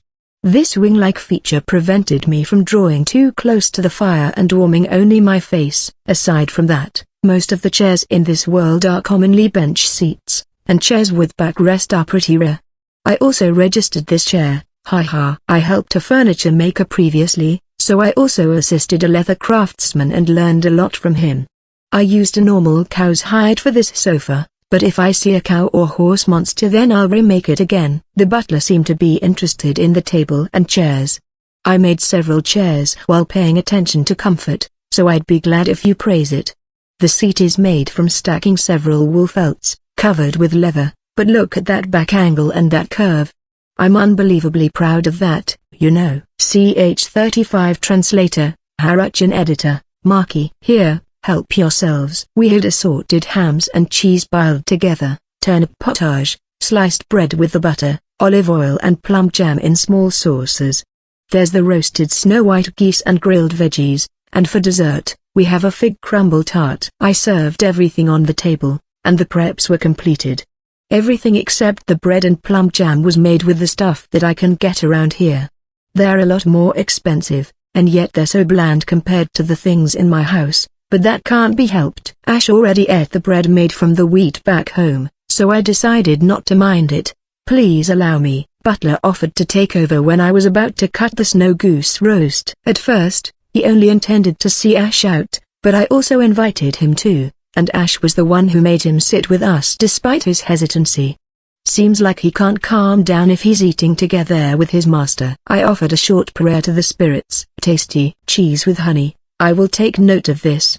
The turnip soup is also superb. Ash's face was terrifyingly grim after that first word. Maybe she's happy?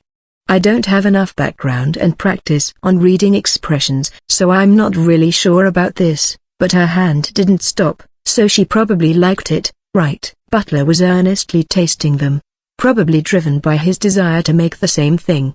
He made a complicated expression with every bite. Thank goodness I made them with the stuff here. Phew, that it was close. But I was a bit nervous because turnip's top part was a bit purplish. The snow goose was really delicious, worthy of its exorbitant price. I brushed it with the oil oozing from it while roasting it whole. I sautéed several types of mushrooms and herbs and used that as stuffing. The skin was crispy and fragrant, the meat tender and juicy. The mushrooms were those I gathered during autumn and preserved in oil. The dinosaur family taught me 3 preservation techniques: oil pickling, salt pickling and drying. The kitchen shelves in this house are lined with preserved goodies. Those tall glass bottles are just for my amusement. There were chestnuts that I boiled then dried, various nuts, dried fruits and pickles. Maybe I can go later to the sea and buy some fish to make sardines or anchovies in oil. I served the whole, round, fig crumble tart as is on the table. It's the improved version of the tarts I got from them earlier. Crumble is made by mixing wheat flour, sugar and cold butter all together into a minced paste, and it's crunchy and crumbly when baked. I can cool the ingredients all I want, thanks to the current season, so I wanted to make a lot of food.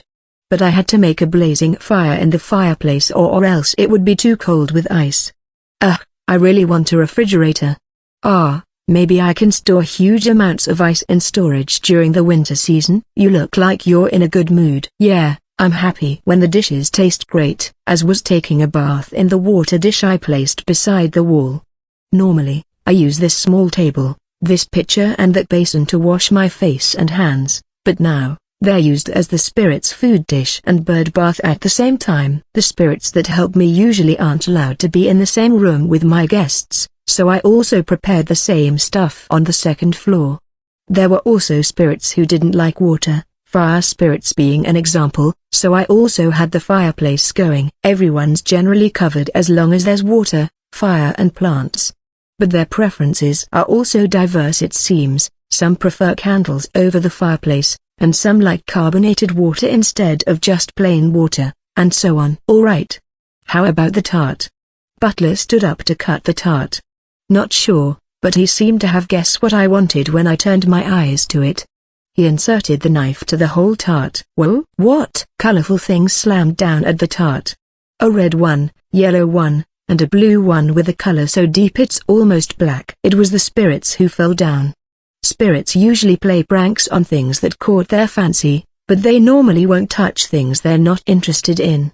There were also those who can't pass through glass and particular metals, but most of them can pass through, so I mostly ignored those spirits. But when they're excited, they unintentionally touch the things, or else they would do mini power explosions and that would break the things. Just like what happened now. What was that? Maybe the temperature difference, or something. I pretended to examine the tart by extending my hand towards it, and grabbed the spirit that was the source of it all by its head. There's no problem with the plate because it was made from wood, but because they collided right on top, the tart was crushed and bits and pieces were scattered all around. These red and yellow spirits were the ones I asked to help me prevent the other spirits, aside from Az, from coming near me, and they were the ones who guided those spirits back to my house.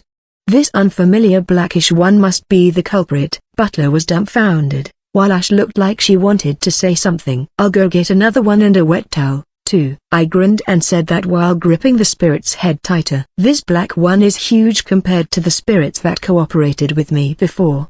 Those two were the size of my palm, while this one looked like a doll, and its head was more or less half of my hand. There were those who had great power despite being tiny, but the power of spirits is usually proportionate to their size. This red doll-like spirit is Rose, and the yellow fox-like one is Corn, I think. Looks like they really did their best, so I'll prepare something they'll like later on. So, let's pickle this boisterous one as punishment. I crammed it inside one of the cylindrical bottles that I planned to use for pickling later. It was on the bed of salted rice bran allotted for it, but I haven't put any vegetables in it yet. The spirit instantly became meek when I pushed it in. I closed the lid, then winded a string around it. The bottle started to rattle again halfway through, but I put a weight on top so it couldn't move.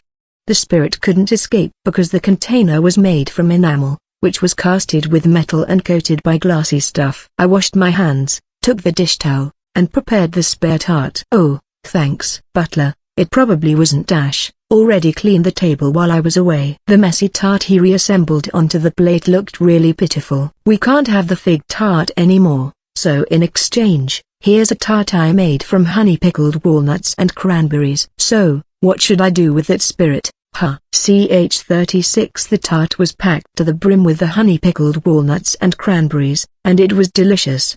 Ash and Nuth also favored it, so that's great. Still, for what reason did that spirit come here? Spirits usually become prouder the stronger they become, so they don't like serving a master. That's why the spirits who wanted to be named were the size of the ones who assisted me, or else a bit smaller than that. The vast numbers make up for it, though. The answer came soon enough. I deeply apologize. What happened? Nuth brought the dishes to the kitchen, then he suddenly bowed towards me. The spirit who ruined the tart is my subordinate. He glanced at the pickle bottle. The bottle trembled slightly.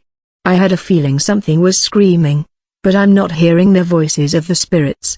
If I turn that ability on, it will be too noisy, and I won't be able to sleep in my house. I tuned it so that I can hear Ish's voice, but he's really meek, never even heard him bark before. Wolves are supposed to howl, but he doesn't do that, either. This one's? Its name is Quinn, and it's the spirit of the snowy eve.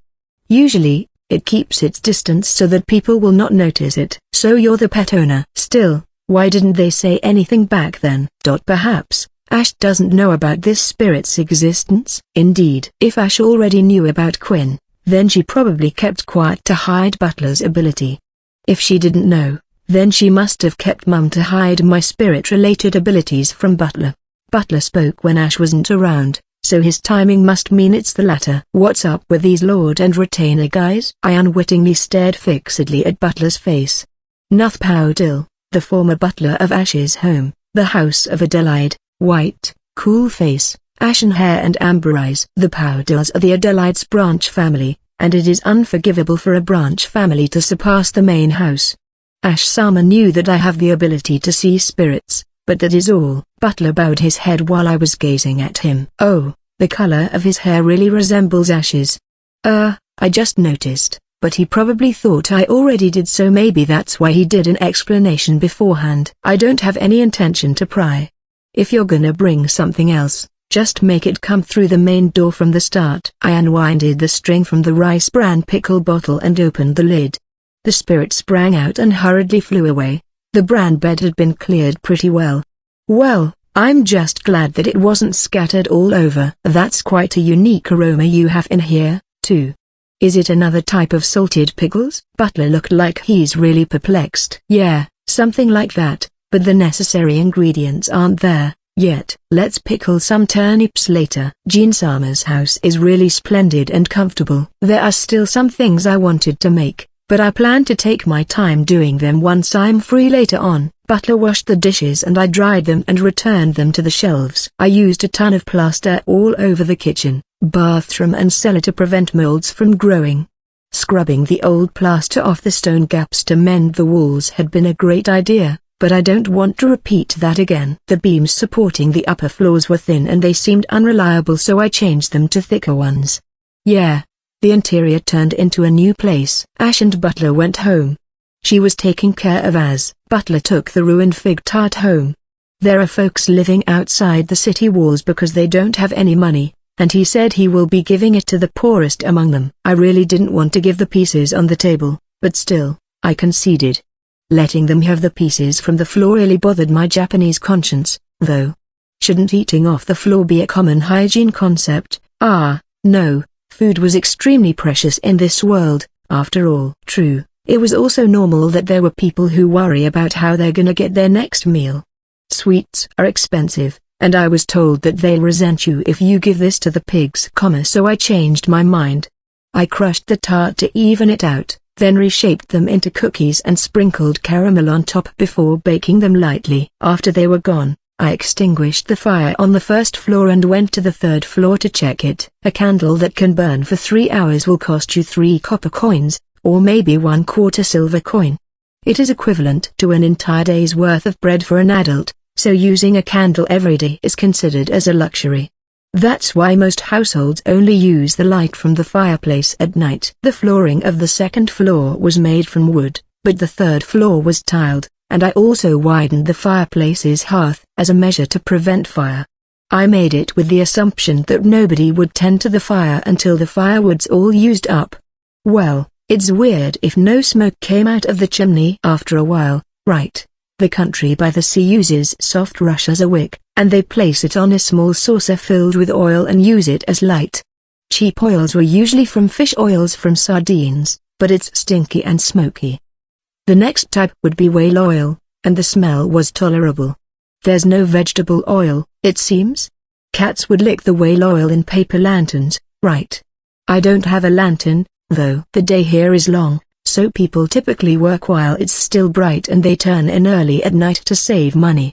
I should also hurry up and teleport back home to sleep. That master and servant bear, they're no longer at the Duke's household, so they could just fess it up.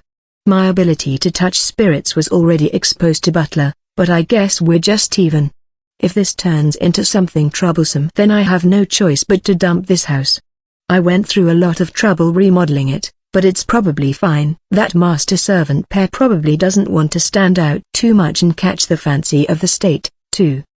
Besides, I'm fine, as long as I don't get acquainted with the person. No one can sustain his or her interest in my affairs, thanks to the deities. Still, it's convenient for me because of my free knight status and my fief is officially recognized. Well, these circumstances might be the worst scenario ever if I wanted to build my reputation and become someone famous, though. Comfort first. CH37. I rubbed Rish down after our morning stroll, all while being deep in thought. I didn't have a lot of friends back when I was in Japan, just those guys from my school when I was a kid. It was largely due to my sis who constantly brewed trouble. I wasn't ignored, but nobody played with me after school and during vacations. High school was a bit better, but sis used my parents to block me, so naturally, I only had a few friends because of that. Under the influence of my sis, some of them distanced themselves from me, and others felt she was too bothersome, so they stopped hanging out with me. I guess the number of friends I had was really pitifully small, They don't even reach a handful, mind you. Well, they'd come running to save me if I wished for it, but they're also the type of dry guys who wouldn't chase after people, so even if I wasn't there, they probably won't worry about me. My life has pretty much settled down here, so now I'm yearning for some friends. The closest to me right now was the uncle from the Dinosaur family. He's a family guy, and it's impossible for me to invite him over to this rented house, so I'm the one who visits them. I'm super popular with his kids and wife thanks to the presents I bring to them. The folks I know here in Kanamadine, Ash and Retz. Plus Diana-san, the receptionist from the Commerce Guild. I don't think I'll be friends with Diana-san though. She's actually scary, and I feel like I'm gonna be scolded if I'm careless. Retz is a lot older than me. Dean is too attached to his sister. Ash has that family feud going on, and she's also attached to her butler. My small world is filled with misanthropes, you know? I'm not qualified to say that about others, though. Well, friendship ain't something that would happen just because I thought it would. Anyway, let's just continue this casual acquaintance for now. Plus, they both handled the sword pretty well. Will my acquaintances increase if I properly mingled with folks while doing my shopping? I'm a homebody, so I don't frequently go to town to shop. Maybe that's the reason why my world was small. My social circle is small, but the scope of shopping is wide. And so, it's gonna be the sea, then, Port City, fresh seafood. Sis Kingdom lies just beyond this country's coastline, so I should also gather information just a bit. According to the deities, Sis was firing magic here and there without regard, so I'm a bit concerned whether rumors have leaked over here. If there are no rumors, then that means this country isn't affected yet, so that would be a relief. Spirits cannot interfere with a hero that is under a different spirit, and Lightball already lectured her. But it was just a waste of time, apparently. If she is still recklessly releasing magic all she wanted, then the magical wood's probably affected already. I guess. This entire city spread out from this island to the other side of the mainland, and they're connected with a bridge. The main part of the city is on this island, and it has a harbor where huge sailing ships enter. They also do trade with other countries. A lot of fishing boats were moored on the mainland's pier, but there was no place where the huge sailing ships could moor. A sandbar extended up to the island, so the ships can't physically enter. The island's security was strict, whereas you can freely enter the mainland as long as you pay money. It was mostly merchants and seamen who came and went. The morning market is really bustling, and lively voices rang around.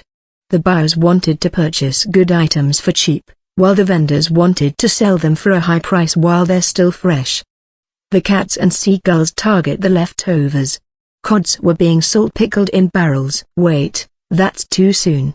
You're already pickling it in salt? Anchovies, pilchards and oysters, prawns and lobsters are sold fresh. It seems that they instantly pickle the fish in salt, or else they boil it in salt water here. It seems that they already process and preserve the seafood while still fresh, and they're sold in the market, of course. They were also transported to several places. The vendors were mostly the fishermen's wives, and there were also some children helping around. So, how do I start gossiping with them? How's the neighboring kingdom doing nowadays? Is this fine? Wait a second, most of the folks here are only interested in their own city, not to mention their own country. Merchants who do trade across the country are very few, plus most of them handle top-caliber goods that are luxurious enough for aristocrats to take pride in. Only pickled cods and salt are sent all over the country from the city outside the island, I guess. Did those Sherm guys break into this place's fishing grounds again? Oh, somebody asked while I'm still troubled about it. A portly auntie from one of the street stalls was talking to a tanned guy. It seemed like they knew each other. Shermtas, it's the country where Sis is currently at. Yeah, my man also got in a little skirmish with them. He got wounds all over when he came home. They got this hero or saintess or whatever it was, sure so cocky. Alright, hero or saintess, what's it? She doesn't favor us at all. Hey, she's the source of trouble instead, mind you. She's kind to the folks in her own country, they said. Well, the Demon King might pop out soon, so maybe we're going to be taken under their wing when it happens. Ouch, ouch, ouch, ouch. I was listening intently while pretending to scrutinize the fish, when a pickpocket. Dean and Retz can observe their surroundings vigilantly and search for signs, but I can't do that, so I'm practicing 24/7 appraisal mode on. When I activate a skill, I tend to neglect my surroundings, so it's difficult. I don't know how to twist an arm, so I just forcefully grabbed his wrist with all I got, but I could feel his bones creaking. Pickpockets are banned here, so much that the palace guards and soldiers no longer bother with seriously dealing with them, and they don't cause an uproar, either. The residents were so used to them that they would even blame the victim for being absent-minded. The residents usually gang up on muggers and pilferers and beat them to a pulp, but pickpockets were so good at their craft of stealing things unnoticed that when they get caught, they're just released again after a single punch most of the time. So, when in Rome, do as the Romans do. The pickpocket dropped my wallet, unable to stand the pain, so I sent him flying with a kick, and that's it. The pickpocket tried to cover his face as he hastily got up and dashed away. He didn't even have the time to curse. It'd be bad for him if his face got exposed in his workplace. This marketplace. That long-awaited piece of gossip already ended, so time for me to go. Seems like Sis still didn't stop from her careless, selfish use of magic, and looks like she's using the spirits within an inch of their lives. Much like the kings in this world, demon kings weren't limited to just a single entity. In order for a monster to qualify as a demon king, it should manifest the color of the spirit, and it must be horned. Once they became powerful enough, the black color around their eyes would spread to every part of their body, and finally, they would transform. They would be wrapped in the color of the spirit, and their appearance would also change. It was unknown whether their appearance would be closer to that of the spirit, or whether it would be closer to the thing that possessed them. They loathed humans to the high heavens, and it was obvious. Well, if a spirit that Sis thoroughly used managed to escape and possessed an animal, that animal will probably monsterfy. Either a single powerful spirit or perhaps tons of spirits are used to cast strong magic, so she might have mass-produced demon kings and monsters like a fool. There were a lot more monsters than divine beasts because the spirits don't just possess animals on a whim, they would turn the animals into their vessels in order to prevent a weakened spirit from losing its powers. Yup. The deity's info should be on point. Several months have already passed since I started living in this world. It was plenty enough time for the spirits from all four corners of this world to go to the borderland where their comrades, the monsters are. It's cold, so I won't go to the forest now, though. CH38 Translator, Haruchan Editor, Maki. Alrighty, it's time for the oysters. I chose the ones that didn't have norovirus. I won't eat them raw here, so there's probably no problem, but I really wanted to eat them raw. I also got a bit of those sardines that were small but fatty, and also a little bit of anchovies for processing. I also have them in my food storehouse, but I can't help but want to buy a product if it is in season. I washed the shells with a brush to remove the dirt. This is making me wish for some gloves. There's no oyster knife here, so I just inserted a short knife through the crack and pried the shell open. This requires a bit of strength, but the current meat didn't have any problems with this. Of course they weren't aquacultured, and it'd be nasty if clam worms peeped out, so I washed them with salt water to remove the gunk and rubbish. I squeezed some lemon on it. It was slippery and tasty. The ponzu and grated radish were also yummy. I mixed some light brown miso, mirin and mayonnaise with the sea urchins. Grilled oysters. Oh, grilled oysters. Oh, wait a second. What should I use to grill these? I put the oysters in a line, piled up some stones and put a net on top, then placed a few pieces of glowing coals on it. A mouth-watering scent wafted from the sea urchins as they grilled. I also wanted to grill some oysters in miso, but they're best eaten raw.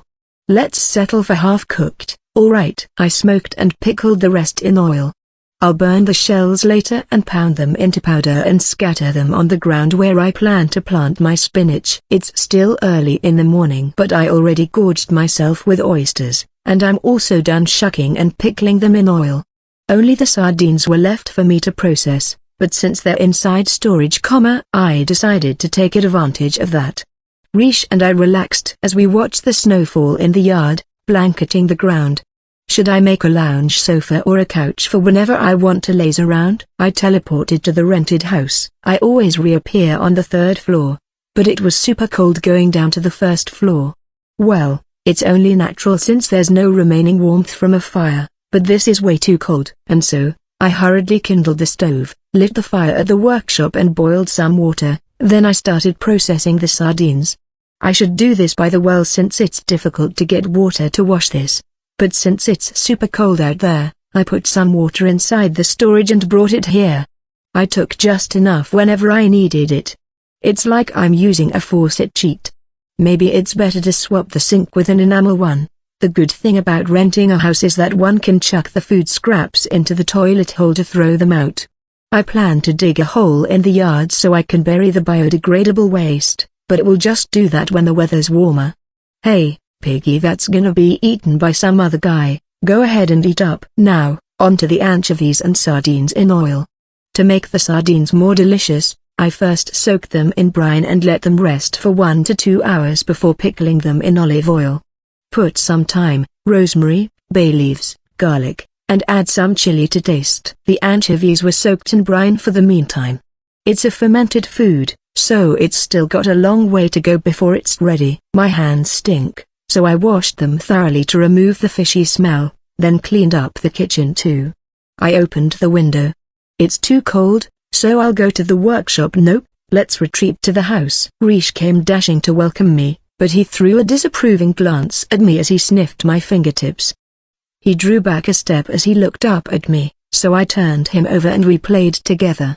My frozen fingertips were tingling from the warmth of the room. My lunch was the simmered food I prepared before I went out.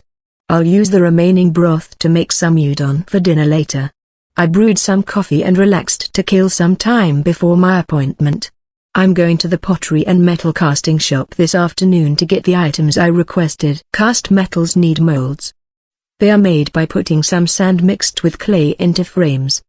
The metal is then poured into the hollow part of the mold and cooled. It will solidify into the metal product that has the shape you wanted. Well, it's important to fix the shape from there, but that's it, basically. I also wanted to do smithing, but I'll do that after I make another windmill. I don't want to strike and shave metals right beside where I'm grinding the flour, where the food is. Right now, I'm doing my best to gather the materials. Got my hands on some brass, so it might be a good idea to use them to make lanterns and lamps. It's an alloy of copper and zinc, so the most familiar thing closest to it should be a 5-yen coin, I guess. The snow geese cushions also fetched a hefty price, plus my commission from the building structures that I registered before was more than I imagined. Thanks to that, there's no need for me to go hunting during the winter season, and I don't have to suffer from the cold. Maybe I'll pass the time by making some baskets out of olive branches and reeds beside the fireplace. I can also sew underwear or knit some socks, I guess. They told me the bathtubs and toilet seats were doing quite well when I visited the workshop. The first workshop I inquired at were not the only ones who benefited from this. The whole town actually prospered. This happened because the workshop also passed the job to other studios in order to meet the deadline of demanding aristocrats, apparently. Now that they're jumping on this bandwagon and expanding too much, I was a bit scared. What will happen when the craze is over? The bosses of the pottery and metal casting workshops assured me that everything's fine, though. Not only the enamels, but their pottery was also getting famous, so they're now establishing their brand. The metal casting shop and the first pottery workshop that I inquired at eventually collaborated with each other to create the products. Well, a bathtub-sized enamel pottery won't fit in the metal casting shop's furnace, after all. I want to make a sink made of enamel. Plus a wash bowl, too. See, it's gonna be fine. He pounded my back while laughing out loud. Oh, you look so skinny, but you're unexpectedly well built. The burly metal cast boss had been pounding my back with his meaty hand, but I didn't even tremble, so the pottery shop's boss was in awe. That hurts, plus I'm not skinny, you know. Metal casting boss is a great, brawny guy, while pottery boss got that pot belly, that's all. I should drink more milk as soon as I get home. Maybe I should drink it aside from mornings and evenings, too. After all this, I finally got a kettle, a small teapot and a pot I can put in the fireplace, so I set out for home in high spirits. I've been brewing green tea in the teapot all this time, so I can settle down now that I have these. The teacups are also okay, too. Alright, let's go to the Adventurers Guild for a bit since I'm already out shopping. I'll just take a peek at the commission board so I'll have an idea about requests during this season. It's the spot where I can grasp the general gist without having to talk to people. Don't get me wrong, I absolutely didn't come here to search for handy bodybuilding exercises. Got it. I know I've been repeating this countless times, but I'm normal, you know. Based on Japanese standards, I'm considered as the slender but macho type. It's not my fault that the people in this world are muscular, husky, brawny, beefy and huge. It's imperative that we go to the depths of the forest once again to investigate. When I entered the guild, a blonde guy was giving some kind of fervent speech at the pub. He's an adventurer, yet he's wearing clothes trimmed with frills, and his shoulder-length, golden hair was tied into a low pony with a ribbon, and look at that cleft chin. Frills, ribbon, square face and cleft chin. That's so mismatched. Alright, I didn't see anything. I feel like I saw Dean at the same table, but I'm probably imagining things. T/N, norovirus, common cause of viral gastroenteritis, inflammation of the stomach and intestines, causes nausea, vomiting and diarrhea. D. Ponzu sauce, a citrus and soy-based Japanese condiment. Udon, thick noodles, often cooked in broths with various condiments. CH39. Indeed, I didn't see a Tri-Horn during my investigation at that time, but chaos brewed in the depths of the magical woods. Blonde enthusiastically continued on with his declamation, while Dean averted his eyes as he drank his beer. It was only a brief glimpse, but it gave the impression that he'll excitedly ask you a lot of things if you got involved with him. Plus, if you don't agree, there will be no end to it. But if you do, it will be tiresome. Even the few adventurers, who were standing by the request counter or scattered around the pub in twos and threes, seemed exasperated as they threw furtive glances towards Blonde and Dean. Their table is situated right at the boundary between the pub and the guild reception room where the request board is located. Not sure if they were there because Blonde wanted everyone to hear him, or maybe that's where he captured Dean, who probably came to do something here, and he made him sit right there and there to listen. Chris, research teams are dispatched to the inner woods once every 2 years. It's not bad if you manage to find Tri-Horns, but it's not like there's a request for that, and I won't risk my neck just to go there. Dean sounded like all this stuff was tiresome. Maybe he's trying to make it clear to everyone that he already refused, but his voice was louder than usual despite not being into it. Tri-Horns? Are they referring to monsters? I think something like that is staying inside my storage. Tri-Horns are formidable enemies as they are, but they are the harbingers of black monsters' appearance. They will get stronger with time and it will be too late then. Blonde slammed his fist on the table. Wait a second, is this Blonde the one Dean mentioned the first time I came to this guild?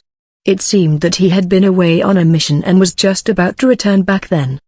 In that case, then Blonde's claims are correct. I've spent a lot of time trying to survive on that island, then receiving instructions from the deities, and loafing around my home afterward. There's a considerable gap from the time Sis started to become active. And then there's the Tri-Horns that I encountered during my magic practice session. I'm not sure how far into the woods they would have to go during their investigations, but I had been going there as frequently as I could. Setting that aside, that means the monster was a super tough guy, huh? Thank goodness I didn't sell it or have it processed. I considered making that lizard's hide into an armor. My past self did a good job for not acting recklessly. Well, simply put, I just shifted my focus on making DIY leather goods projects, though. The fox fur was already on the floor as my carpet, and it's dyed so I doubt I'd get discovered, but the pants I'm wearing now are made from that lizard's leather. The texture of the monitor lizard's hide was closer to the skin of cows and pigs rather than the scaled hides of the other reptiles. I can easily bend and stretch my knees while wearing the pants, and the leather was relatively easy to handle, too. The bicorn's hide wasn't as flexible, so I made them into boots. Wish I got some zippers instead of drawstrings, then maybe I could just zip along. Anyway, now that I think about it, bicorn and Tri-Horns monitor lizards mingled with each other, if my memory serves me right. Jean Dono. Oh.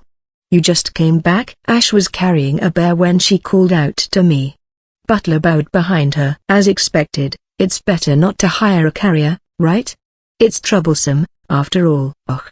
Bear hunter Dono. Blonde noticed Ash, so he called out to her. Hey, what's with that bear hunt? Yeah, she probably hunted bears all the time. I should be more careful, too. Will hunting all types do the trick in this case? They'll probably call me wolf hunter if I hunted a lot of wolves, huh? That sounds a lot better than bears and rabbits. You still look like an atrabilious hitman as always, but if it's you, I'm sure that you will understand the gravity of this situation and the impact of investigation on it. Blondie briskly strode towards Ash, then he started to urge her to agree with more drama and exaggerated gesticulations. I unconsciously trained my eyes on Butler. Does Ash know this blonde? Butler probably grasped my tacit question, because he slowly shook his head. I'm just a novice here, and there is not enough information for me to decide on this. I will follow the guild's decision. Ash answered. Decision? What a pain. Ah, no, her reply was a perfect retort to a troublesome guy trying to hound her, but I don't really trust the decision-making skills of this guild. Apparently, Blonde was also silver ranked, the same as Dean. Ash diligently hunted bears every day, but even if her ranking rose, it's still probably copper. Her actual strength is most likely iron, though. If it's a one-on-one battle without factoring their hunting skills in, then the real ability shouldn't be that far off from Dean. So this blonde isn't just doing his investigation campaign randomly. Apparently, he's calling out people who seem to have the ability to join that investigation to the depths of the woods, saying such words that only a stickler would say. Oh, pardon me, you who seem to be the embodiment of Twilight. May I have the pleasure of knowing your name? Twilight. I almost wanted to roll my eyes at him. Who's that? That's true. Jean Dono really resembles Twilight. Ash nodded in awe. You're talking about me? It's merely the hair and eye color, right? Don't go jazzing me up as you please. Dean was shaking, trying to stifle his laughter on their table in the pub. Mark my words, I'm gonna make you pay for that. Jean Dono, is it? I am Chris Eads, a silver with 3 stars. He then extended his frills, hand, I couldn't help glancing at his sleeves. Jean. Bronze, 0 stars, registered but not active. Not active, yet you're hunting bears. I could feel gazes from all over the place boring on me. Indeed.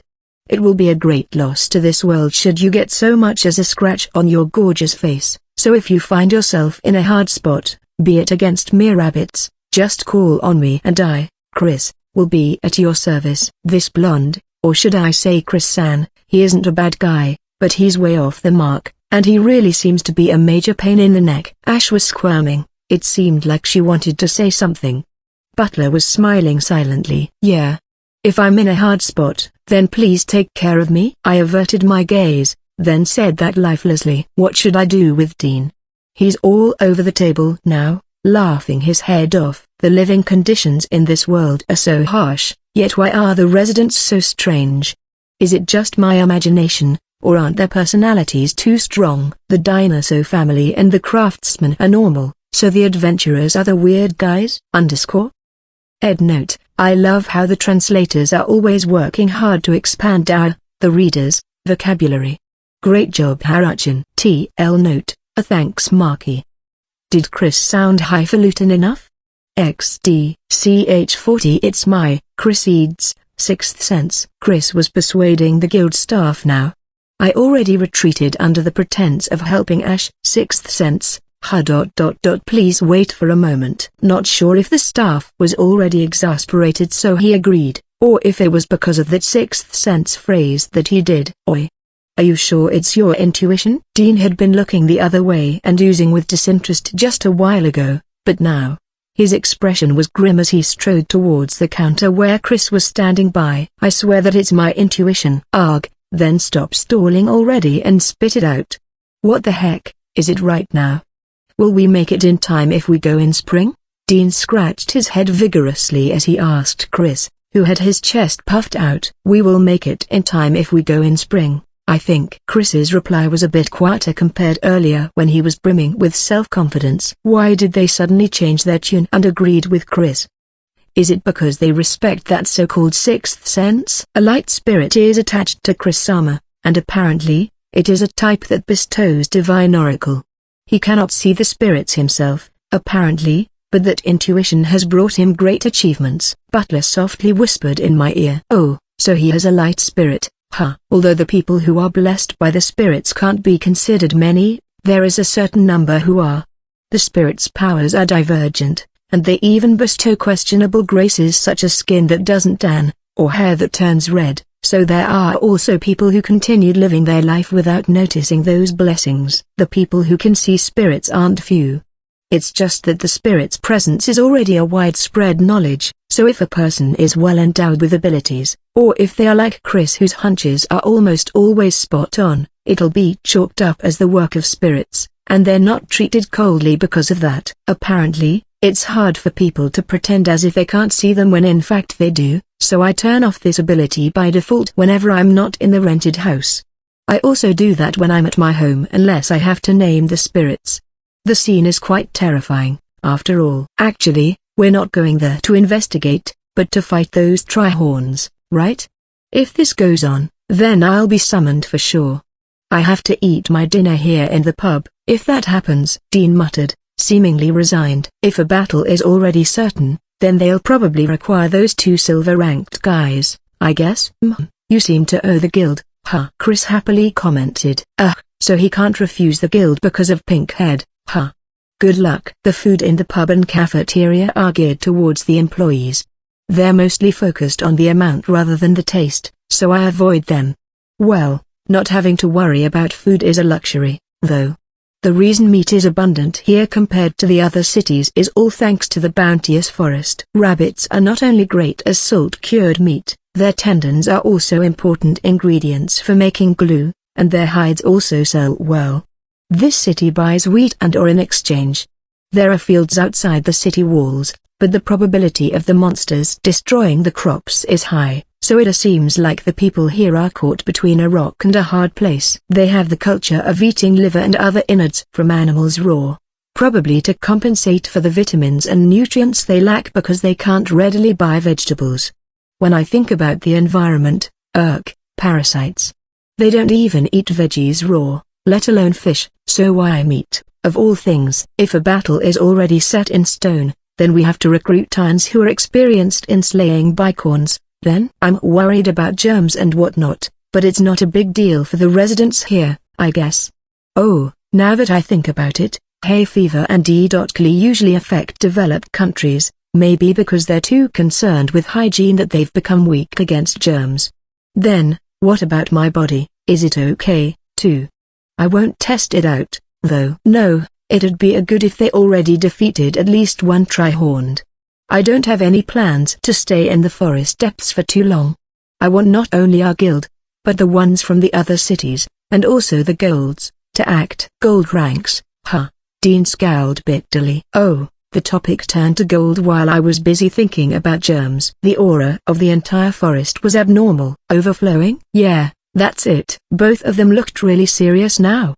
Blonde is talking in hushed tones, and it seems Ash is the one who posed the question. I thought Blonde is a guy who recklessly spouted whatever is on his mind, but it seems that he also has a considerate side, huh? My impression of Chris changed. I took a sidelong glance at Ash. She is deep in thought, and that face is mega scary. It's a secret that I almost wet my pants, just a little bit. When I glanced back at Dean and Chris, both of them were frozen solid as they gaped at Ash. A moment later, Ash's bear and Butler's rabbits and fox assessment was finished and Chris and Dean were called by the staff, so we went our separate ways. A few days passed by after that. Dean stopped me one day. It's hard asking for a favor when I already owe you one, but can you come with us to the inner forest in spring? He took me to a restaurant, and he then invited me when the food was served. Pass. That's too fast. Your front is just a porter, and it's fine even if you run away and leave fighting monsters to me. I just want you to check the spirit's situation in the forest depths. Well, you don't have to reply right away. Ash already agreed to join us, so I won't force you. I just thought it would be better if there were two of you to check things out. If Ash is there, then Butler will surely go, too, so you already got two peeps to check it out for you. But I'm not gonna say anything, though. According to Dean, they need silver-ranked guys, so it's already decided that he and Chris will go. They are allowed to decide who will go with them up to a certain extent, and they'll send out the requests via the guild. Chris wants to speed things up, so he plans to slay the monsters himself to a certain degree, and he's looking for guys who are strong enough to bring a lot of things. Dean agreed, though he wanted to bring his own baggage so that I could secretly check the spirits. I knew Ash and I were singled out from all the iron ranks of the guild. Well, not many people can carry bears as if it's nothing, notwithstanding their rich experiences. After all, expeditions were usually carried out during autumn, when the forest is abundantly filled with goodies, but it's decided that it'll be done in spring. Although they wanted to set out as early as possible, it'd be inefficient to go inside the forest blanketed in snow. The monetary compensation for the expedition isn't that huge, but the silver-ranked guys would get a star, while coppers and below rise one rank. The compensation isn't that low, is what he said. But I'm not tempted at all from either of them. The only thing that drew me in is knowledge. I can't judge whether the forest depths are normal or not. Plus I wanted to know how much of the raw ingredients I can sell. But I don't like long-term camping, though. Dean, Chris, Ash, Butlernuth, and Retz will form the team. Chris is like that, so I'm not sure about him, but staying with the other members for a long time doesn't seem to be a bad idea after all. Camping, huh? CH-41 A tent is too heavy to lug around while walking on foot. Well, that's not a problem with my current body. But pile it up with other people's tents, it will be bulky for sure. Alrighty, let's get some light leather and sew them together to make a sheet. I can put a rope on one corner, tie it to a tree and pull it up, then nail the other 3 corners on the ground to make a simple makeshift shelter. I'll need a light yet durable leather that's waterproof and windproof, too. Yeah, I agreed with Dean in the end.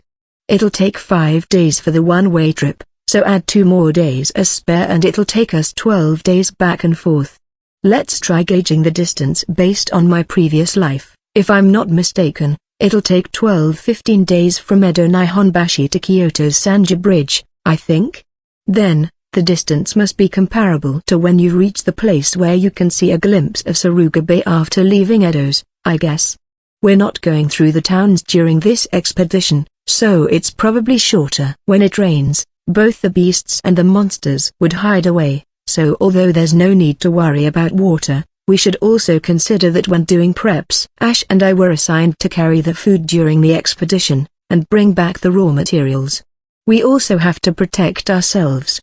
Apparently, there are some guys who leave everything to other people, but Chris and Dean are going to mind their own selves, it seems. They're gonna prepare or hunt their own food. So our main role was to carry the luggage and raw materials on our way home. As Dean said, if you can't even do anything yourself, what are you gonna do if you get separated, just like that? And so, I plan to bring lots of ingredients and other stuff that will make my life comfortable, a leather bag for drinking water, a cooking pot, a knife, a hooded cloak, bark cups, plates, flints, firelighter, resin and shovel. There's a river, so I also brought a fish hook and a yarn. Oh, I'll also bring a needle and thread for repairs, rope and sack and the lightweight leather sheet, overcoat, a durable pair of gloves also sounds great.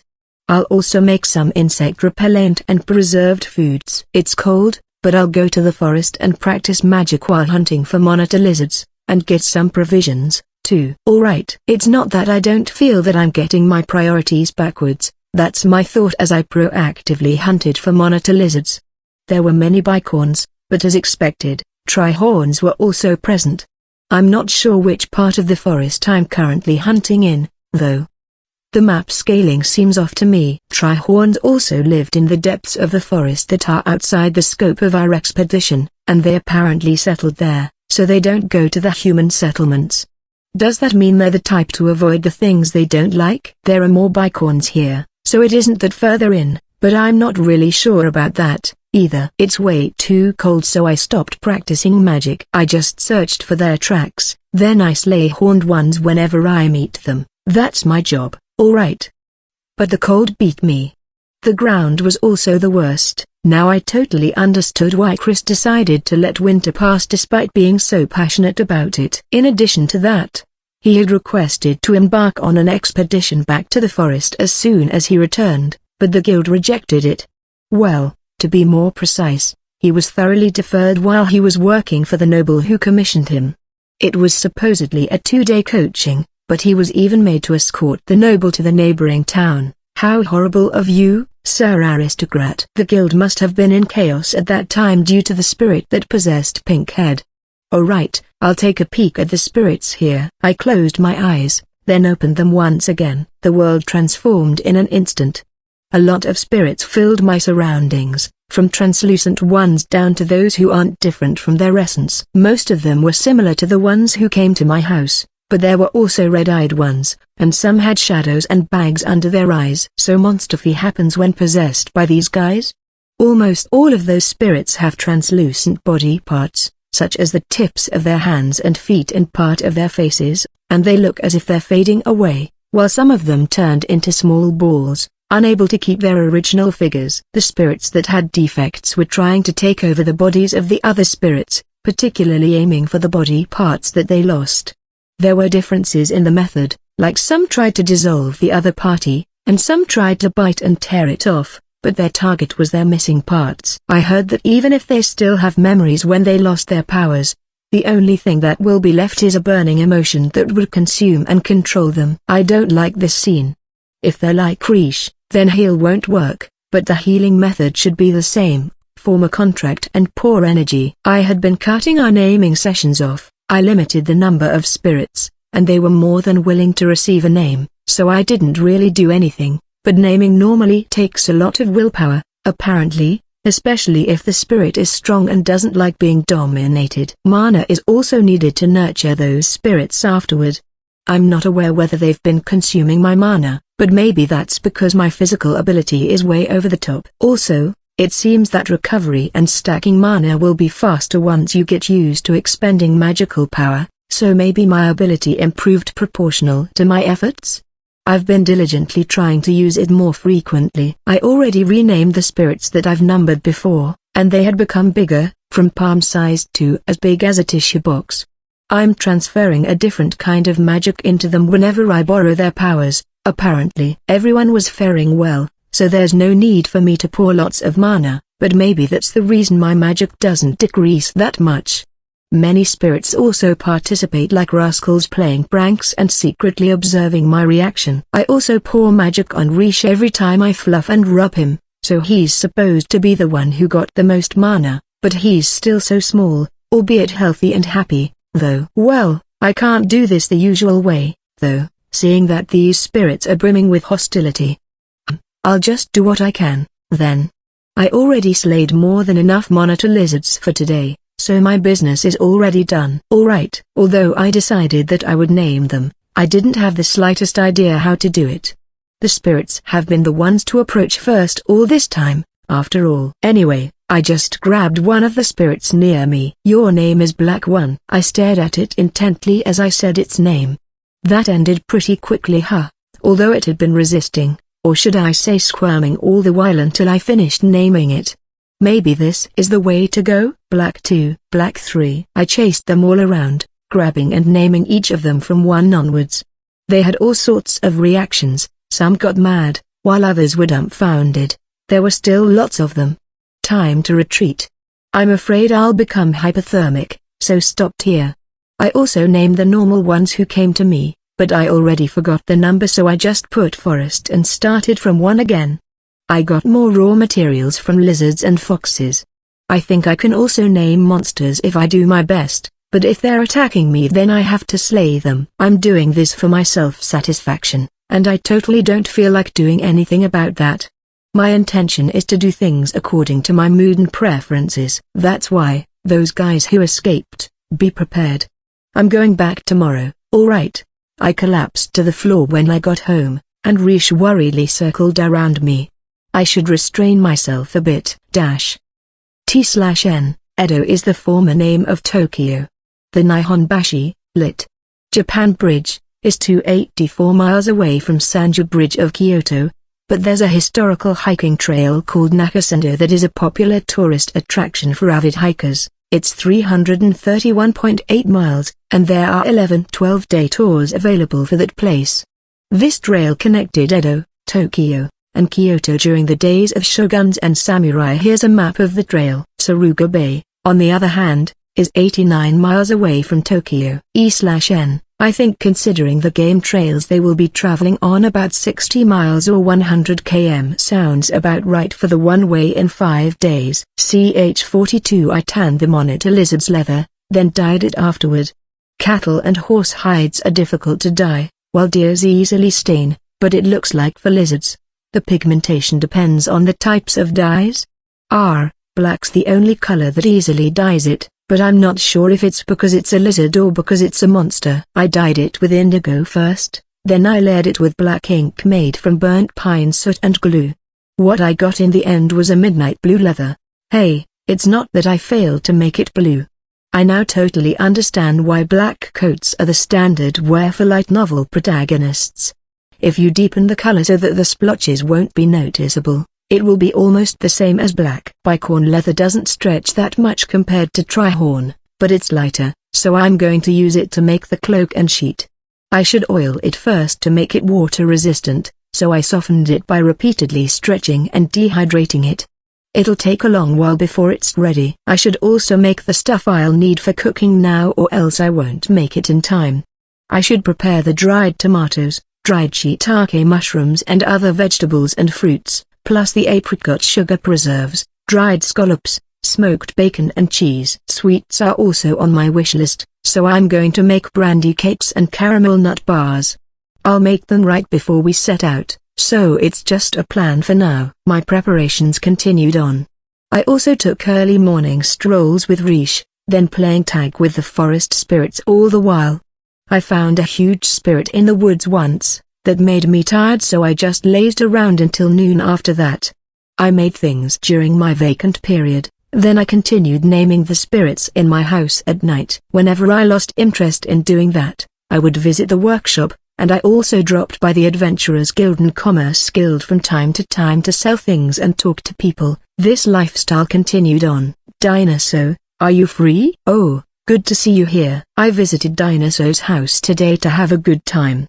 The folks in his house greet and hug me unlike other people, so I also hug them back. Dinosaur's family consisted of his raven-haired beautiful wife, their cute daughter and twin sons. It's actually normal here to have 6 to 7 kids, but the Dinosaur family only had 3. The 3 kids kissed me on the cheek. Here, present for you guys. They would serve me a lot of things whenever I drop by to play, but they're a farming family, so that doesn't mean they're rich. That's why I help them out during the autumn season by doing manual labor like chopping firewood or harvesting the crops, but it's not possible during winter, though. Anyway, I settled on returning the favor in kind, so I didn't forget to bring them food. 5 snow geese, 1 leather pouch filled with wine, fruit cake. I also bring them salt and sugar from time to time, but now it's rabbit fur. There's no problem with consumable goods, but it will be scary if I give them some high-quality goods and the tax collector discovers that. We're also using a lot of firewood, but Dinosaur and I competed chopping it during the beginning of fall, so it should be alright. Thanks as always. Thank you very much. Dinosaur was about to take the leather pouch from me while grinning ear to ear, but Madame took it in an instant. She's sharp and well guarded against alcohol. Oh, how ephemeral 'twas. Dinosaur acted as if he's in a play, a miserable look plastered on his face as he shook his head. Madame completely ignored him. The children surrounded her in an attempt to get their hands on the cake, happily kicking a fuss, so they were also completely ignored. What are you doing? I'm peeling the beans. The beans were dried while still in the pods until they rattle, and then she would peel them together with the children. It was cold outside, so he was either fixing the farming tools, or doing jobs that can be done beside the fireplace. I borrowed one of the children's chairs and started peeling the beans too, while chatting idly. While we were doing that, Madame came, bringing with her plates of fruitcake while slipping past the children's eager hands. Here, thanks for the hard work, dear. Thank you, Jean. She slovenly started to serve various things to Dinosaur first. Harmonious husband and wife, an intimate family. I visit them from time to time to learn about agriculture, and also to bask in the warm ambience of a normal family. My own family was totally abnormal no matter how you look at it, so consider this as a trajectory change. Thanks Tilda. Jean. Tina, Dinosaur's 8-year-old eldest daughter, wrapped her arms around me while I'm sitting. The cake is so tasty, so yummy. The twins and Madame were also smiling. Further won't allow you, you know. Dinosaur was flustered, but that's because Tina proposed to become my bride the previous time I visited them. Isn't it fine? He's capable, so she'll be happy. Tina told me that she will marry me when she grows up. She said that. You're being a bad loser now, dear. Nah, I don't have any plans of getting married soon, though. And no matter how you see it, she's totally not suited to my taste. Not yet, you say? What's your problem with my daughter? Dinosaur started picking a fight when I proactively warned Madam of her impropriety. Didn't you tell me to keep my hands off your daughter? Don't go making things complicated. I'm going to Jean's house to become a bride, too. Then me too. Both the twins, obviously lured by the snacks, joined the competition and started hugging me. What's with this restraint? Then I'm also going. It was quite chaotic. Madam was laughing all the while. They gave me dried cornmeal when it was time for me to go. The corn here only has 8 columns, so they look weird, but how about the taste? Let's sample it. I minced the onions and sautéed them, then I also threw some minced garlic and the mushroom in. I added some chicken broth and let it boil, after which the cornmeal was added into it, then stirred with a wooden spatula before lowering the fire.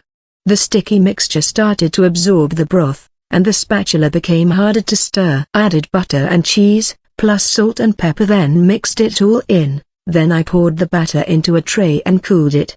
I then sliced it into perfect sizes and baked them. I tried a piece while it was still hot.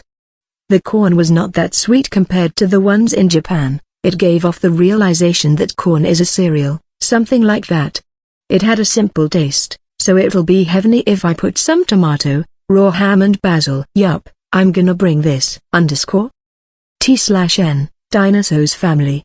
The names of Dinosaur's family members hadn't been disclosed yet, except for Tina the little lass, and Dinosaur himself, as of this chap, so didn't translate this illustration. Then we have Jean, Ludia, Ash and Riche on the right side.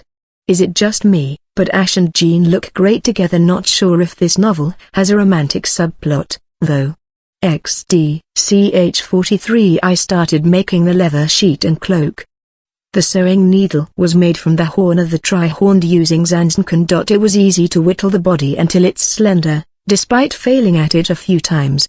I got stuck on drilling the eye with another thin stick that I made, though, and that took a lot of time.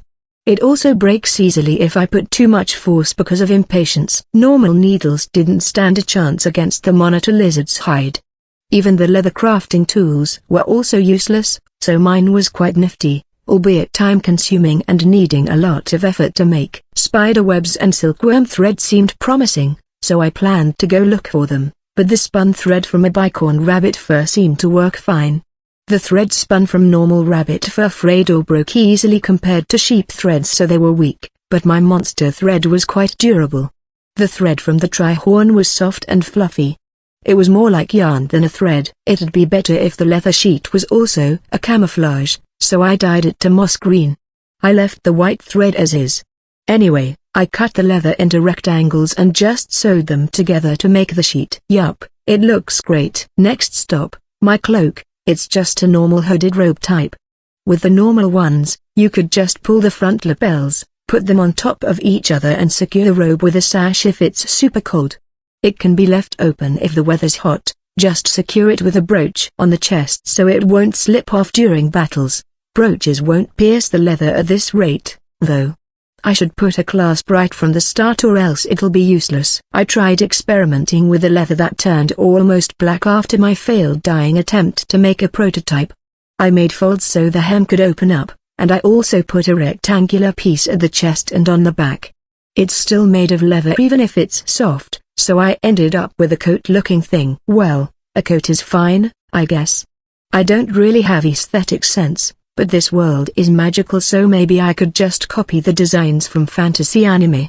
But the practicality. I made a hooded coat, in the end. I put the hem together to make a huge box pleat, then fastened it with clasps so it won't open up too much. The clasps were made from oxidized silver, and I added a lot of metal embellishments to make the coat more fantasy-like. I made 2 leather belts and added a pouch so that it'll be a waist bag. Alright, my midnight blue coat is finally done. Oops, I should also add fasteners to the sleeves so I could tighten them. I wanted to turn them up so they won't get in the way when I'm working, and it'll be troublesome if insects come creeping in while I'm sleeping. Oh, I should also make the hem adjustable. Setting those details aside, what's important is that I could hide my butt. The coat seems just the right size when spread, but it'll be a hassle if it gets drug on the ground, or if it rubs on me while I'm doing my business. Well, I'm determined to use the call of nature excuse to get away from them and teleport back to my house, though one of my conditions in joining was having my private time during the early morning, so I can also do that during that time. Well, I get that lavatories aren't sophisticated in this world, but it's more so in the rural areas. The cities and aristocratic mansions that don't have drainages usually have those chair-like things that accumulate their waste. Well, basically those are chamber pots, I think. Noble ladies also have those puffed-up skirts so they can do their business anywhere. I was disappointed when I heard that, but it's something new. You normally won't think that the fashionably crafted jars in the workshop would be used for something like this, right? Like, it's unthinkable that the ladies are hiding those under their skirts to do their business, right? That's why they should just stop creating chamber pots that are more beautiful than soup pots. I got laughed at when I misunderstood. Maybe I should ask Ash if she wants a coat. I got too many monitor lizard hides because of playing tag with the spirits that fell into darkness, but the usable portion was only small because the treating process was troublesome. Well, I also got raw materials from bicorn and tri-horn foxes, spiders, great snow geese, owls, jays, and wolves. So I already gathered a lot before I noticed it. Spring already came while I was considering whether I should make a coat that can be used in the forest, lined inside with fox fur. And so, a lot of things happened, and the day of our departure finally arrived. "Oh, you're matchy-matchy?" Dean asked me when I got to the Adventurers Guild, which was our meeting place. Dean, Rhett and Chris were already waiting in the corner of the pub. Probably. Why is that a question? Ash, Butler and I lived near each other, so the three of us arrived at the guild together. Ash replied that she wanted the coat when I asked her, so I hastily processed the leather and made a pale indigo coat. I dyed it repeatedly in an attempt to make it blue, but it turned into a light, bluish, pale indigo tinged with grey. I used gold for the metal embellishments, and the shape was a bit different, but if we compared it to the normal ones you see around town, then ours are so similar that we can be considered as matching, I guess. I also put the same metal embellishments I used on Ash's coat on the prototype black robe, then I handed it to Butler. He replied with "I'll borrow this. It seems that he'll return it after our expedition." "Hey, it's been a while." Retz shook hands with me. "I see him at the guild from time to time, but it's been a while since we talked like this." "Well, I was busy with my craft, I guess." "Twilight, I can't believe my ears when they said that you will be joining us to camp outside and that you will be our porter. If it is too much of a burden to you, then just say a word. Let me relieve you of the luggage, at the very least." Chris shook my hand as he tapped my back with his left hand. "Yeah, thanks. I learned how to let it pass, now. Not to mention camping, I'm fine with the baggage, so it'd be weird even if he switched with me." I also activated my spirit-seeing mode. A light spirit, probably the one attached to Chris, was caressing his chin all the while. It was merrily tracing the cleft, thoroughly enjoying itself. I'm not sure how to react, though. No, I need to hide my ability, so I shouldn't react, right? Ash and Butler probably knew about it, right? They can see it, right? What kind of face muscles do they have, being able to stay poker-faced all this time? CH-44O, you who are as wondrous as the moon. It is a pity that you are hiding behind the clouds today. Chris was shaking Ash's hand this time around. Moon. Ah, I get it, somehow. If she didn't have that furrow between her brows, or should I say if Ash didn't glare too much, then she'd be the cool beauty type, but I still can't see her as a woman, though. So Chris also saw her without that furrow. According to Dean, Chris was just like this whenever he encountered beauty, with no regards to gender or whether it's a thing or a person he's talking about. Anyway, my eyes kept going back to that spirit stroking his chin.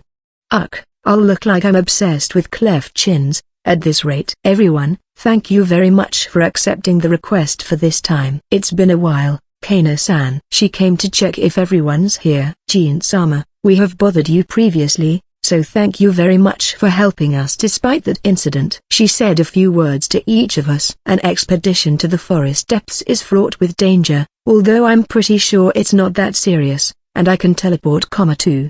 Maybe it's a good thing that she's talking to the members individually and not just lumping them together as expedition team, especially since this job has the possibility of no return should we encounter the worst case scenario. Plus, she's a beauty, too. Oh, you who are as wondrous as the moon. It is a pity that you are hiding behind the clouds today. Chris was shaking Ash's hand this time around. Moon. Ah, I get it, somehow. If she didn't have that furrow between her brows, or should I say if Ash didn't glare too much, then she'd be the cool beauty type, but I still can't see her as a woman, though. So Chris also saw her without that furrow, huh? According to Dean, Chris was just like this whenever he encountered beauty, with no regards to gender or whether it's a thing or a person he's talking about. Anyway, my eyes kept going back to that spirit stroking his chin. Ugh, I'll look like I'm obsessed with cleft chins. At this rate. Everyone, thank you very much for accepting the request for this time. It's been a while, Kana-san. She came to check if everyone's here. Jean-sama, we have bothered you previously, so thank you very much for helping us despite that incident. She said a few words to each of us. An expedition to the forest depths is fraught with danger, although I'm pretty sure it's not that serious, and I can teleport, too. Maybe it's a good thing that she's talking to the members individually and not just lumping them together as expedition team, especially since this job has the possibility of no return should we encounter the worst case scenario. Plus, she's a beauty, too. Chris was enthusiastically praising Kana-san this time, and in the meantime, I was thinking about what's going to happen from now on while listening to him. I took a lot of things with me, thinking I might need them. So my baggage was screaming I'm going camping in the middle of the mountain. With its bulging condition, it's more like a rucksack than a backpack, plus I made it myself, and I also got a sleeping bag rolled inside the sheet on top of it. Is the food I brought along enough? Jean-sama, please do give us the specification document for that bag after you return. This is from the guild. Please be safe. She gave each of us a bottle of potion, and now it's time to go. Jean, you got an amazing bag, huh? Is that leather? What's the rolled thing on the top? Dean and Retz asked me as we walked. They seemed really interested in it. Yeah, I made this bag from leather. The one on top is a blanket. The exterior of the sleeping bag was made from trihorn leather. It may be heavier than bicorn, but it's stretchable.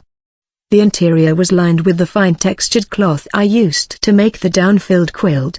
It was just a plain square, and I planned to just fold it in half when I'm going to use it, plus I could easily keep it away if a monster appeared. Everyone else had a shoulder bag and sack. Well, I get that they brought it to put the hunted monsters inside, but does it have to be a sack? They're fine with a sack for their essential stuff for this journey? Isn't it too difficult to carry around? Retz and Butler had something like a pack frame, though. I find the monster sack inconvenient, so I also attached belts and cords on it so I could carry it on my back, though. Won't it be a bother to you when a monster appears? Ash was also extremely interested. That furrow is mega scary though, as she asked me. I do not think so, even if you move around. The things inside would also shake, and it'll also serve as cover, I guess. It's heavy right from the get-go, so you can't throw it away easily. Right. Chris and Dean were talking about what would happen during the battle. It'll easily come off if I push the metal buckle on the strap, though. It's like the bag buckles we used in Japan, the ones you push the sides so it'd come off. Mine is made from metal instead of plastic, so it needs a bit more force, but it's not a big deal with my current strength. I also added adjusters to the side and bottom straps so it won't spread out, but I can make it wide enough to put a bear in. It's currently stuffed with food since we're still on our way to go there, so a bear won't fit even if I spread it, but when the food's already inside our tummies, then that's totally possible. Even if it's like that, it isn't a bother.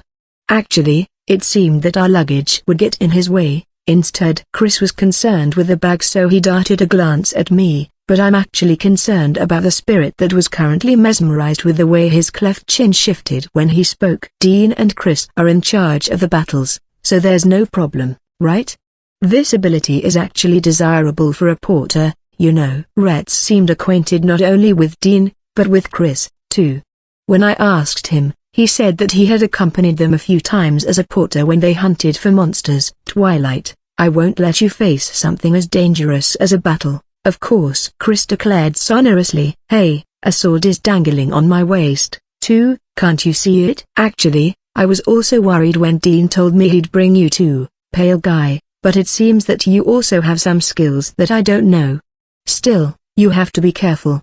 Even if Chris and Dean are in charge of fighting, they still might miss some of the monsters. Retz said. Retz, this guy hunts bears, you know? Huh? Why is Ash the only one agreeing with Dean's words? Butler was still smiling, so I can't grasp what he's thinking. Oh, right, you didn't come to the guild recently, huh? Retz was with Chris during his first expedition, so he wasn't around during the time when I was the topic of rumors, it seems.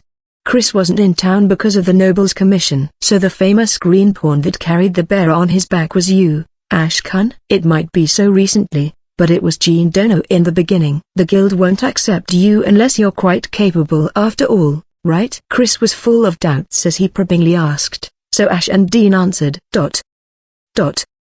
Stop staring at me as if it's a miracle. Especially you, Chris. I'll burst out laughing at that spirit of yours that is stroking your chin without a care in the world. Ch45. We walked alongside the river towards the depths of the forest. There's no sharp inclines, so it was a relatively smooth journey.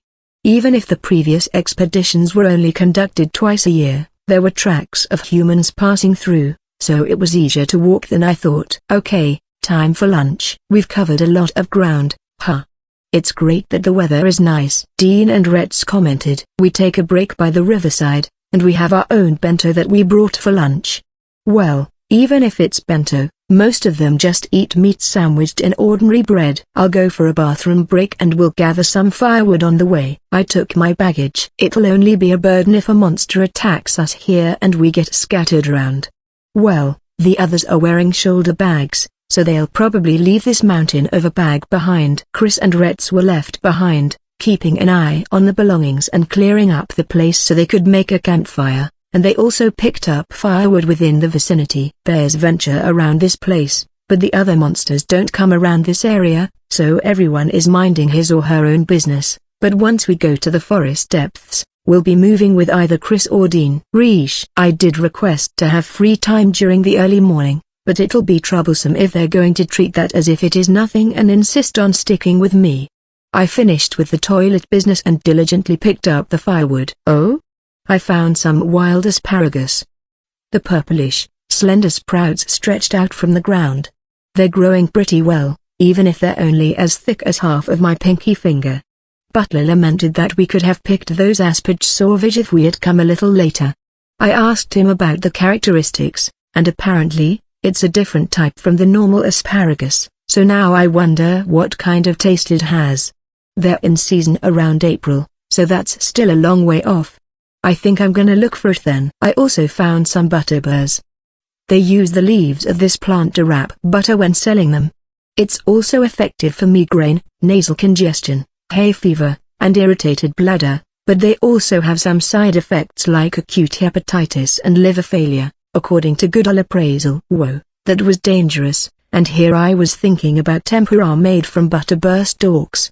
Retreat, retreat, I should be satisfied with asparagus this time around. A campfire was already set up when I returned to the place earlier, and Butler was boiling water.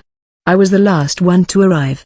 Our firewood will be enough, excluding nighttime, if everyone gathered a little bit at a time, considering the number of people currently here. I'm back. I put the wood I gathered at the spot where they piled the firewood, then I took out my bento bundle. Although it's a bit better thanks to the coat, and moving around helped, it was still way too cold. I want some soup and tea to warm up my body. Well, that's the reason why Butler is boiling water, I guess. Is this for tea? Yes, that's right. I also brought my pot out and boiled some water, then added some of the dried chicken and onion, tossed some shiitake mushrooms, then salt and pepper to taste. I already dried and diced the mushrooms and onions, so there's no need to cut it up, and I can also easily shred the chicken with my bare hands. I left it as it is, and opened my bento. The different sandwiches with cutlets, eggs, cheese and ham, sautéed mushroom and beef, and were wrapped in oil paper. I also have deep-fried chicken, which is still good even if it's cold. Your lunch seems excessively delicious. You can have some. I made a bit too much, and it won't keep, too. I used an entire loaf of bread, so there are 2 of each type, so I can't finish everything on my own. I thought I can still eat it at dinner, but I already took some asparagus. Wait a second, all of you? Hands stretched towards me from all directions, and each of them took a piece. This won't be enough for me at this rate. Well, I can just eat my fried chicken. How inexplicably soft! Chris shouted. He got the egg sandwich. The bread here is either hard or dry, right? Not sure if it's because you're supposed to eat it while putting a lot of olive oil in it. Or maybe because they assume it'll be easier to store. Plus, it also depends on the variety and quality of wheat, right? Well, their priority here was to get their calories from food without wasting any bit of it. I like my bread hard, but this meat is really good. I agree that it's tasty. What is this stuff that's covering it? Breadcrumbs. Dean and Ash are eating the cutlet sandwich. They have breadcrumbs here, too. To be more precise, they would dry the hard bread under the sun to make it harder, then they would pulverize it coarsely and then boil it to cook some of the dishes. I've never seen them do something else other than that method, though. Breadcrumbs, is it? Actually, you dip the pork in a batter made by mixing egg and flour. After that, you cover it with breadcrumbs, then you fry it. I replied to Butler, who seemed like he wanted to make it. People usually cook on the stoves here, so fried foods aren't rare. There are also thinly sliced pork, similar to the cutlets you fry in a pan, so it doesn't mean they're totally unfamiliar with it. Thick pork roast, coarse breadcrumbs, it's crunchy after frying, and the meat is juicy. You can set the cutlet aside for a day, then sandwich it between bread. Pour the sauce over so that both bread and pork are moistened. The pork is crunchy when you sink your teeth in it. You can hear the crackling when you bite it off. It's probably harder to make oyster sauce, I thought to myself. I teleport to buy oysters, but I'm not sure if it's something they could get their hands on in this place. Rather than that, they probably didn't even know oysters existed. It's not easy to travel around this world, and raw cuisine is unheard of.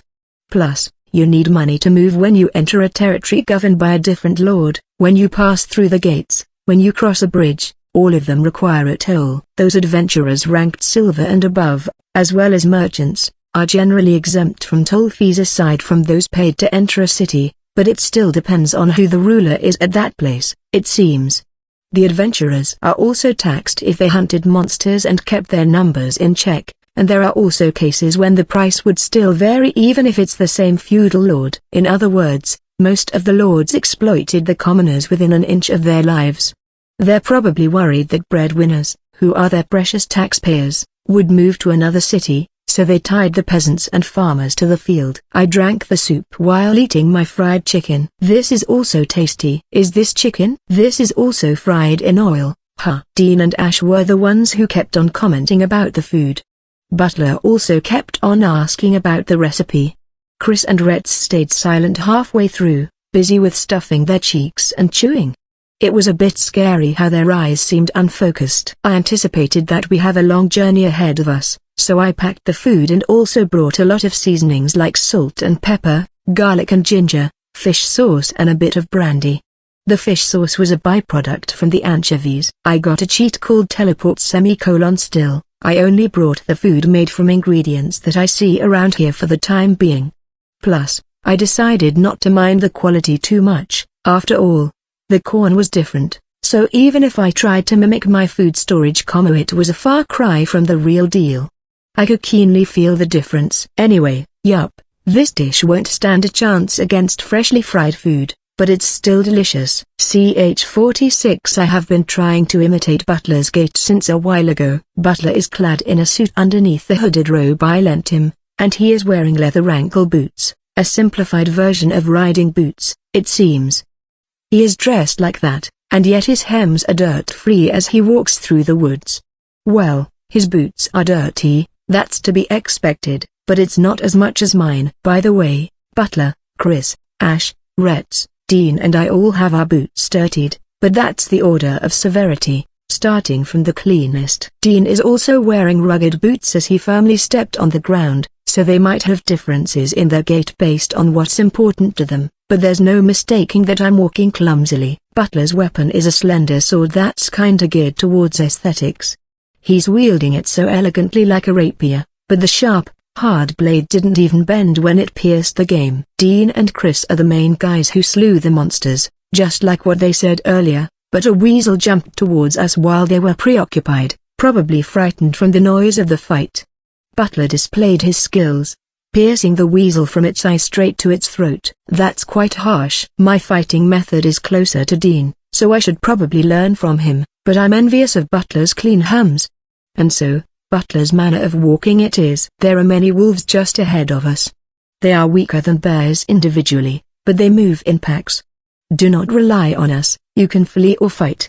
But you have to protect yourself. Yes, I replied to Chris's warning. Ash, too. Chris has that slightly stifling personality and he might seem to be brimming with nonsense, but he's not bad when it comes to looking after people, and he's caring, too. Still, Ash and I carried Chris and Dean's sacks because there's a high probability of a bear appearing. Yeah, it's really a sack. Feeling like Santa? There's nothing more uncomfortable to hold than this, although it's not heavy. It's troublesome, so I made a net from strings so that I can hang it on my shoulder. It's fine, nobody in this world knows about tortoiseshell binding, after all. Can you teach me that method of knot tying? Butler, who had a constant thirst for new knowledge, asked me once again. Me too, please, Retz said. In the end, everyone tied their stuff in tortoiseshell bindings. How surreal. I'm not a bad influence, not at all. Oh, it's a pack. Dean was staring straight ahead at a pack of 6 wolves. They were eyeing us warily while slowly closing the distance between us. I thought it'll be a 1 versus 1 match as I stared at them, when the wolf who seemed to be their leader suddenly kicked the ground, and all the other wolves attacked their targets. So why did it have to be 3 of them against me? Maybe it's because I'm riddled with openings, or maybe I looked too weak, huh? In any case, it's like the carnivorous hunters targeting the children of the herbivores, so that's understandable. Jean. Yes, I replied to Retz's tense shout, then started to deal with the wolves. I stepped down, then struck from the ground upwards, slashing the throat of the wolf while it was still in mid-pounce. I immediately whirled around and slew the wolf who landed on the spot right beside me. The last one leapt towards me, and I cut it down with the right timing. I'm not using Zanzikin, so I'm worried about the nicks on the blade. I'm cutting them by relying on power and speed, after all. Although I aimed for the neck, all I managed to cut was the bones on their backside. Maybe it's better to wait for them to pounce at me and aim for the soft windpipe. Wait a second, you're really strong, Twilight. So the reason you're full of openings was because there's no need for you to be vigilant. Chris praised me excessively, but that's wrong. I'm not used to being wary, it's as simple as that. You look like you're not used to fighting, and that display of sword strength, really, I feel swindled by that impression of yours. Dean looked astounded. He's right about me not being used to it. I rely on my physical speed as a coping mechanism. Just kidding, I just try to cope with what I see so I can make it in the nick of time.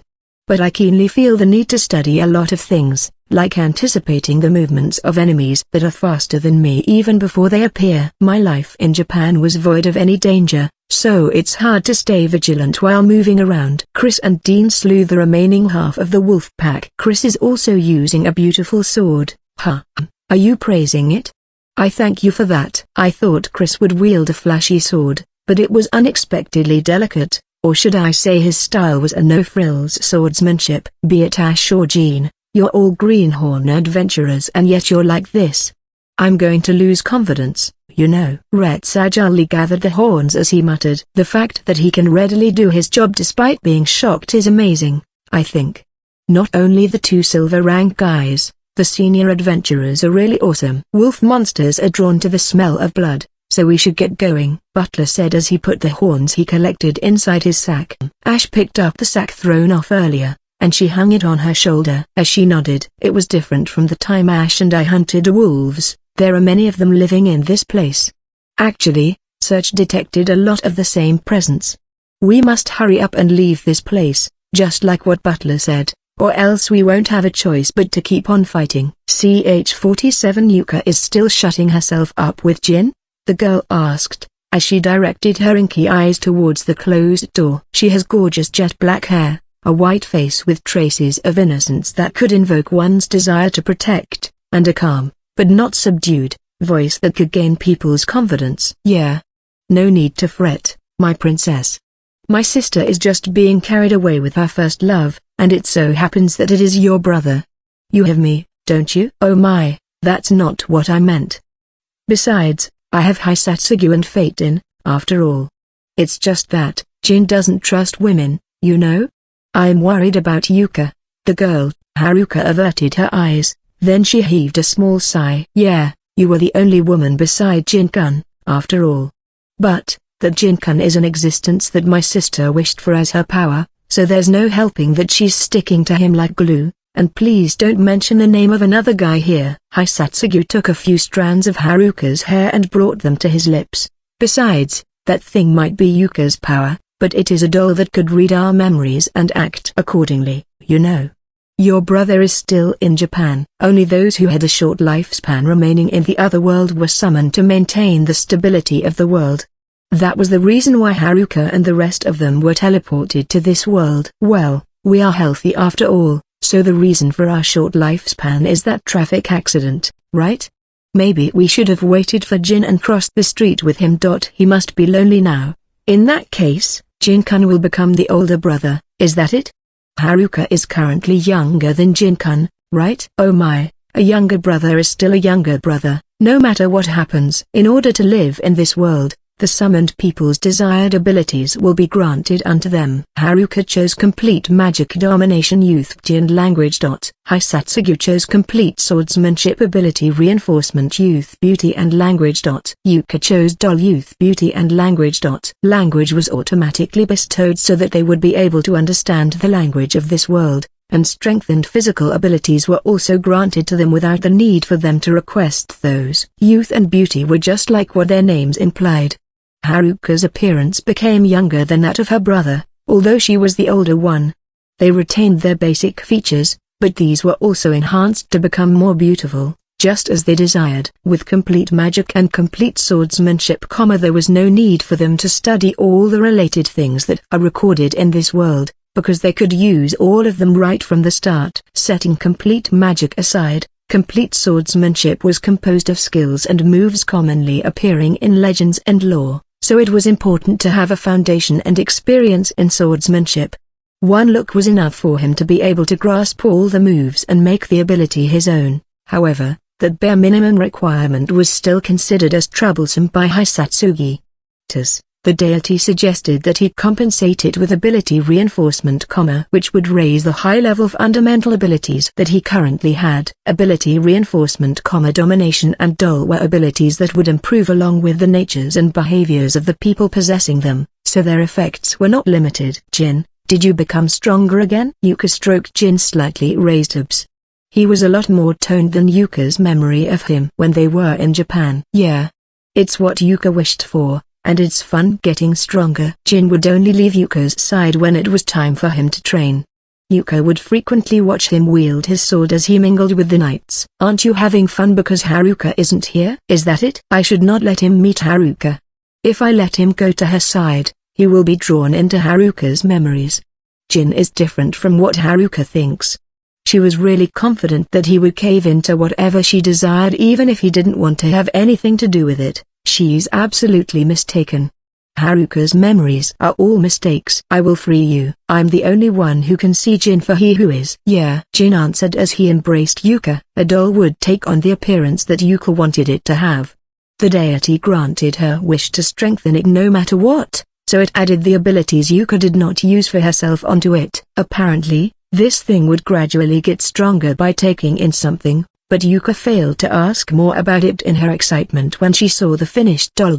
Unfortunately, Yuka did not know a lot of things, and she borrowed the memories of her brother and Haruka to create this doll. However, as long as it was stable, then she would no longer need that stuff. Yuka had planned to confess to Jin on the day of the fireworks festival despite being discouraged by Haruka. She was devastated when she learned that she could no longer return to Japan, and that even if she could, she would die. However, as long as Jin was here and would stay beside her, then that was already enough. She was absolutely positive that Haruka's perception of Jin was a mistake. However, she did not consider that she herself was also mistaken. An existence that loved a doll, Yuka did not realize that that is what she is in reality. CH-48 I thought you didn't like camping outdoors? You seem used to it, though. I took out the sheet and quickly tied its corner to a tree, then secured the other 3 corners to the ground with stakes.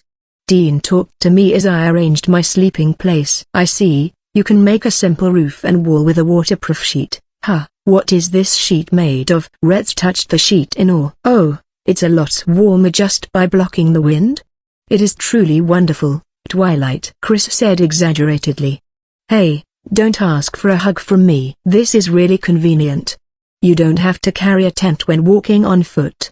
How on earth did you manage to make it this light? Butler also scrutinized the sheet. Well, cow and horse hides are heavy, after all. Good job, Lizard-kun. I don't like camping, but I never said I'm not used to it. I broke the cedar branches that we gathered along with the firewood, and laid them all underneath the tent, then I plucked some moss and covered them.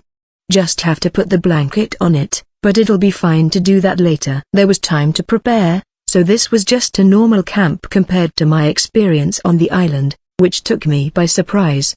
It's hard to say that my camp equipment was complete, though. It's normal to walk and cover a lot of ground while it's still bright, but the previous expeditioners already walked this trail, and the general spots for camping were already set. Take this place, for example. The previous guys already flattened the area, and they piled stones to block the river breeze.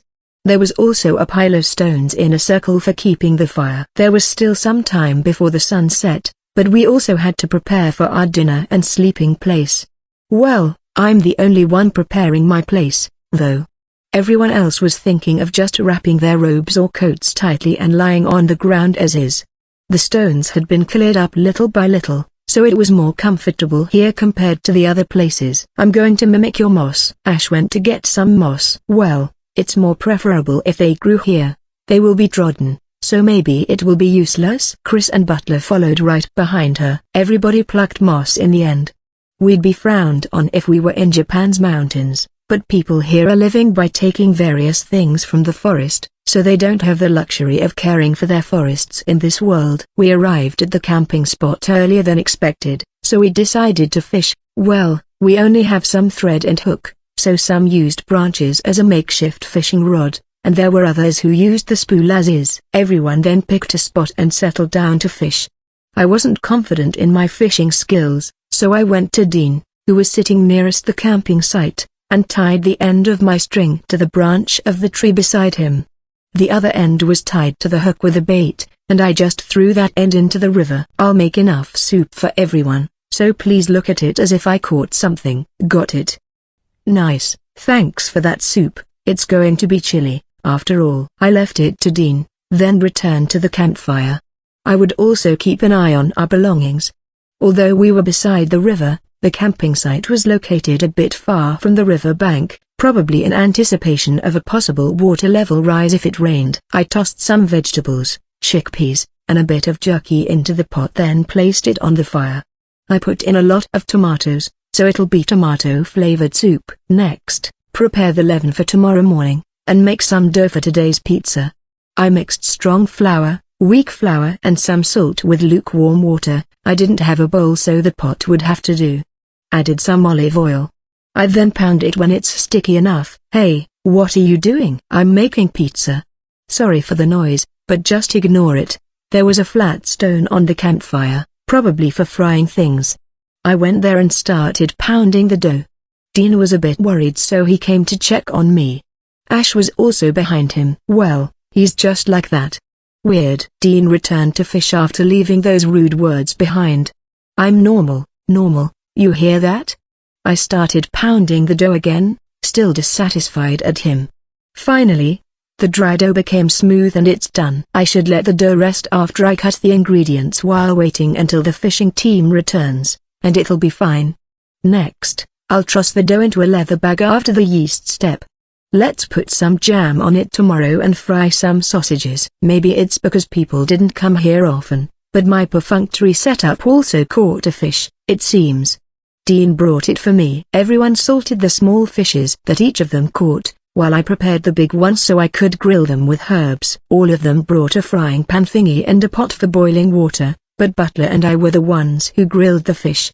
There's not enough space around the campfire, after all. Dean and Chris had their frying pans, but they directly heated their metal cups to boil water.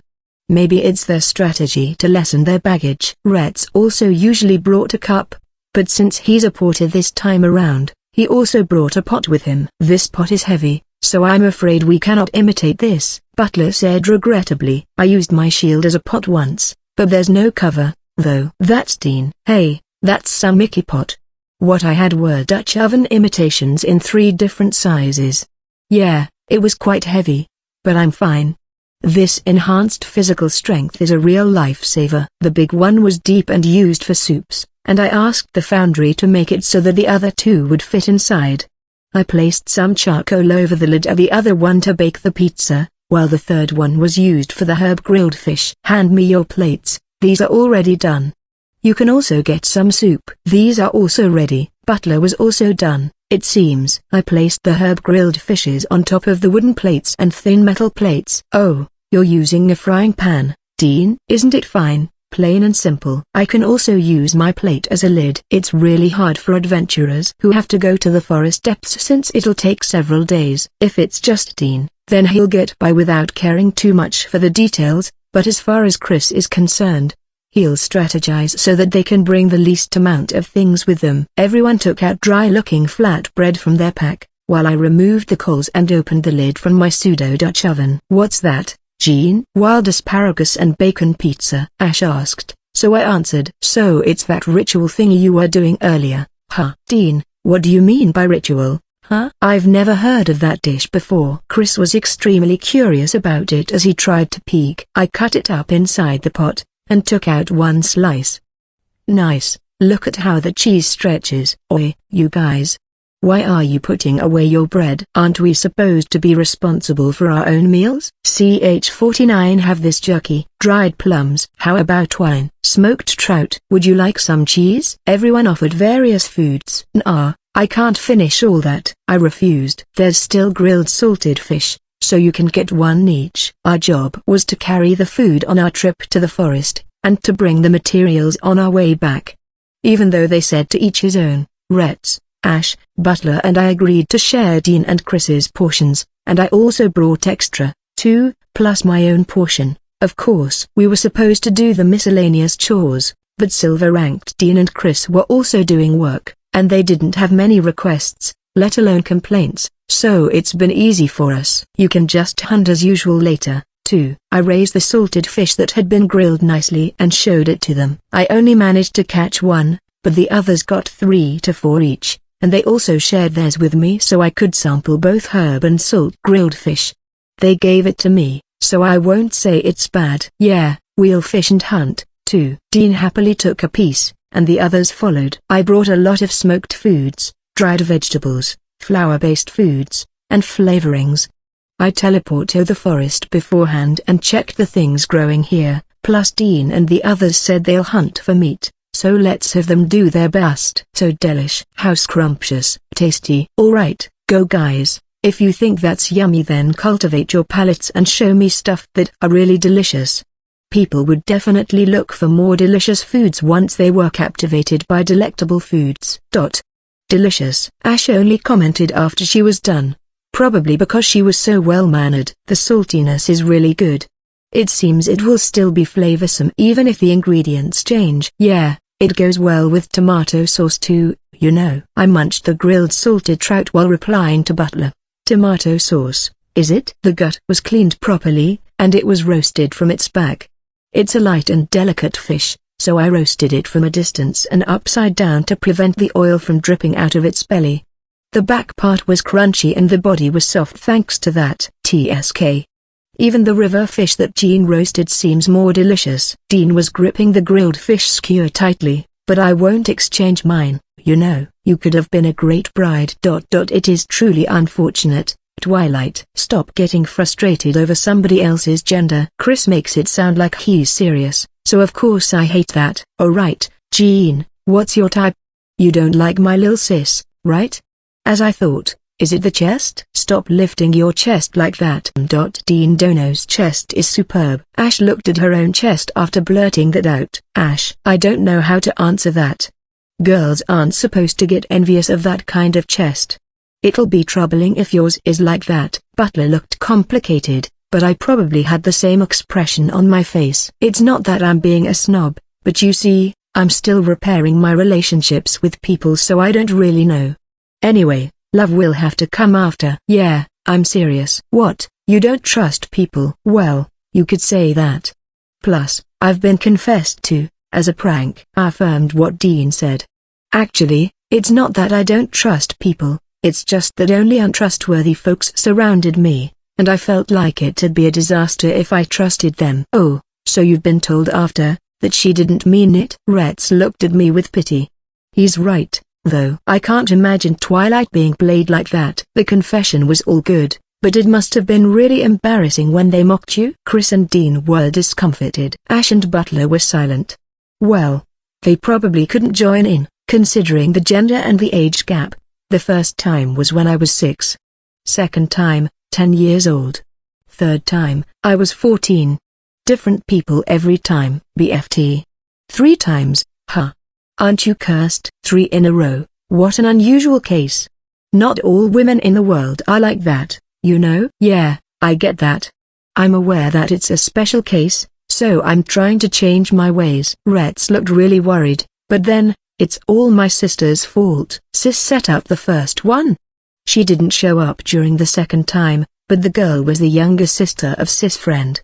I was only 10 and Sis was 15. I knew it was her doing right away, because the people who could get involved were only a handful. Sis didn't seem to have any influence on the third, but I'm positive she had a hand in it. Since I knew that the first time was Sis's prank, I only pretended to fall for her tricks during the second and the third time. I was actually baffled why Sis assumed that I didn't remember anything when I was a kindergarten. Well, my parents were like that, too. If I didn't remember, then I probably got caught for real. Oh, now that I think about it, Sis's friends who came with us during that fireworks festival were the girl who confessed the first time and her brother, huh? They've been friends forever with Sis, so I'm not sure if they're dens, or just besties. Since I encountered them from time to time, it was probably the latter, so I absolutely won't go near them. Anyway, I was healed by Dinosaur's daughters which was pure. How to say this? Do cheer up. Alright. Thanks, Chris. I'm actually perfectly fine. It's the old me who was pitiful, and besides, do something about that jaw-rubbing spirit before you make that grim face, will you? I am already used to its presence, but that mismatch is way too funny. I can't keep this poker face any longer. CH50 Translator, Haruchan Editor, Marky. Chapter 50 Theory about Spirit Fetishes. It's nighttime. The sun was still shining around 9 p.m. in summer, but because it's currently early spring, everything is dark by 6 o'clock. It turned dark while we were still eating our dinner around the campfire. There were 2 types of clock in this world. One was a sundial, and the other one was a long incense stick kept at the fee's bow. The bell rang every 2 hours in the towns, but it was impossible to know the time if the sound didn't reach the place you were in. Well, it's not as if there's a train schedule, and meetups were basically done in town. You'll be fine outdoors as long as you know the schedule of sunrise and sunset. I would wake up naturally every morning, probably because of my strolls with Rish, and I also sleep early. My lifestyle has become healthier ever since I came here. The books are limited, there are no games, and I finished all I had to do during the day, so there's nothing left to do at night. They seem to sleep with their shoes on so that if an emergency occurs, they could readily deal with it. But now they're removing their boots. I also copied them and removed my boots, but the spirit. Won't it stop sniffing them? I requested my spirit helpers to relay that I'm taking a break from naming spirits, so this one probably came here out of curiosity. That's what I think, but then, it was only interested in the smell of boots. The spirit briefly went around sniffing the boots, then he settled on Dean's feet. Don't tell me you're going to sleep tonight. Dean is a lot stronger compared to ordinary folks, right? Perhaps, that spirit with a stinky fetish is yours? Does it live inside your boots? It's curling its lips up like a cat's flame in response. Are you that happy? Spirits are fickle creatures, and it's rare for them to bestow power constantly unless you name them, but if it's sticking to a person for a long time until his physical ability rises, then maybe it has some kind of fetish. I unconsciously turned to look at Butler. What kind of fetish does Butler's spirit have? There are also others who are drawn to blood. Would you like to use this insect repellent? Nah, I brought one. Thanks. Butler continued on with a totally unrelated topic. He probably didn't want the others to think we're talking about something weird, so he's referring to the possibility of insects feeding on blood. Who was perched on Ash's shoulder, was normal and adorable, so I was relieved. Butler and Ash are awesome for staying calm. Maybe Ash's scary face was because she was trying to endure her laughter. Alright, time to sleep, even though it's still early. I scrupulously smeared plenty of insect repellent on my exposed skin. Monsters generally didn't come near this area if there was a campfire. But it would be a different story if they were famished, so there should be someone to keep watch while tending to the fire. Everyone except Dean and Chris would have to take turns doing that, so each person would have a 2-hour shift. Retz was first, followed by Butler, then me, and Ash was the last. Butler was used to having interrupted sleep, and he said he was fine since his sleeping time was short. I lay down first to secure my sleep time. I plan to take Riche for his morning stroll after my shift is over, under the pretense of free time that I requested. I placed my sleeping bag on top of the thin layer of moss, then I wore my boots again and placed the water bottle beside my pillow. The exterior was made of sheepskin, while the interior was made out of stomach, so the shape was as is. I was a bit surprised because no matter how much time had passed, the water temperature was still the same. I really want to remove my shoes and socks. I can really feel the difference with this. I already pulled the blanket over my head, so I ignored Dean. Twilight, I could really feel the gap between our civilizations, as expected. Chris always spoke with exaggeration, so the people around him usually reacted with "he's at it again," but I'm not sure if it's a wild guess, or if it's because of his jaw spirit, but he was amazingly sharp. This leather is really handy, huh? What leather is it? Is it really leather in the first place? I also used the same leather as my sheet for the exterior of my sleeping bag. The inner lining was made from fine textured cloth that I filled with a thin layer of snow geese feathers to make something like an ultralight down blanket. It was not cushiony, but I could roll it up, and it was warm. Retz's manner of speaking was similar to Dean, but he's more attentive to details. It's like he was looking at the world and things from a different angle. Seems like social skills were the secret to success in life, huh? Dean's overfamiliarity, like that of a big dog, is impossible for me. But I want to learn from Retz. It's a great material. The coat is also light and comfortable. Butler and Ash said monitor lizards don't have scales and their hide is smooth, so it didn't look like a reptile hide. Bicorn hides, in particular, lend well to dyeing and waterproofing. Once you dye and oil the hide, it becomes so super soft that you can't distinguish it from cloth. It is a marvelous material. Tri-horned were closer to leather, probably because they're thicker. They stretch well, and they're more durable than the bicorns, so the rest of the clothes aside from the coat, plus the shoes and gloves were all made from tri-horned. I didn't answer a thing and just curled up and slept. It had been a while since I slept outdoors, but there were other people now, and I was prepared, so I didn't feel the anxiety that had lulled me to sleep back on the island. It was an incredible feeling. Still, should I tell Dean about that spirit with the stinky feet fetish later?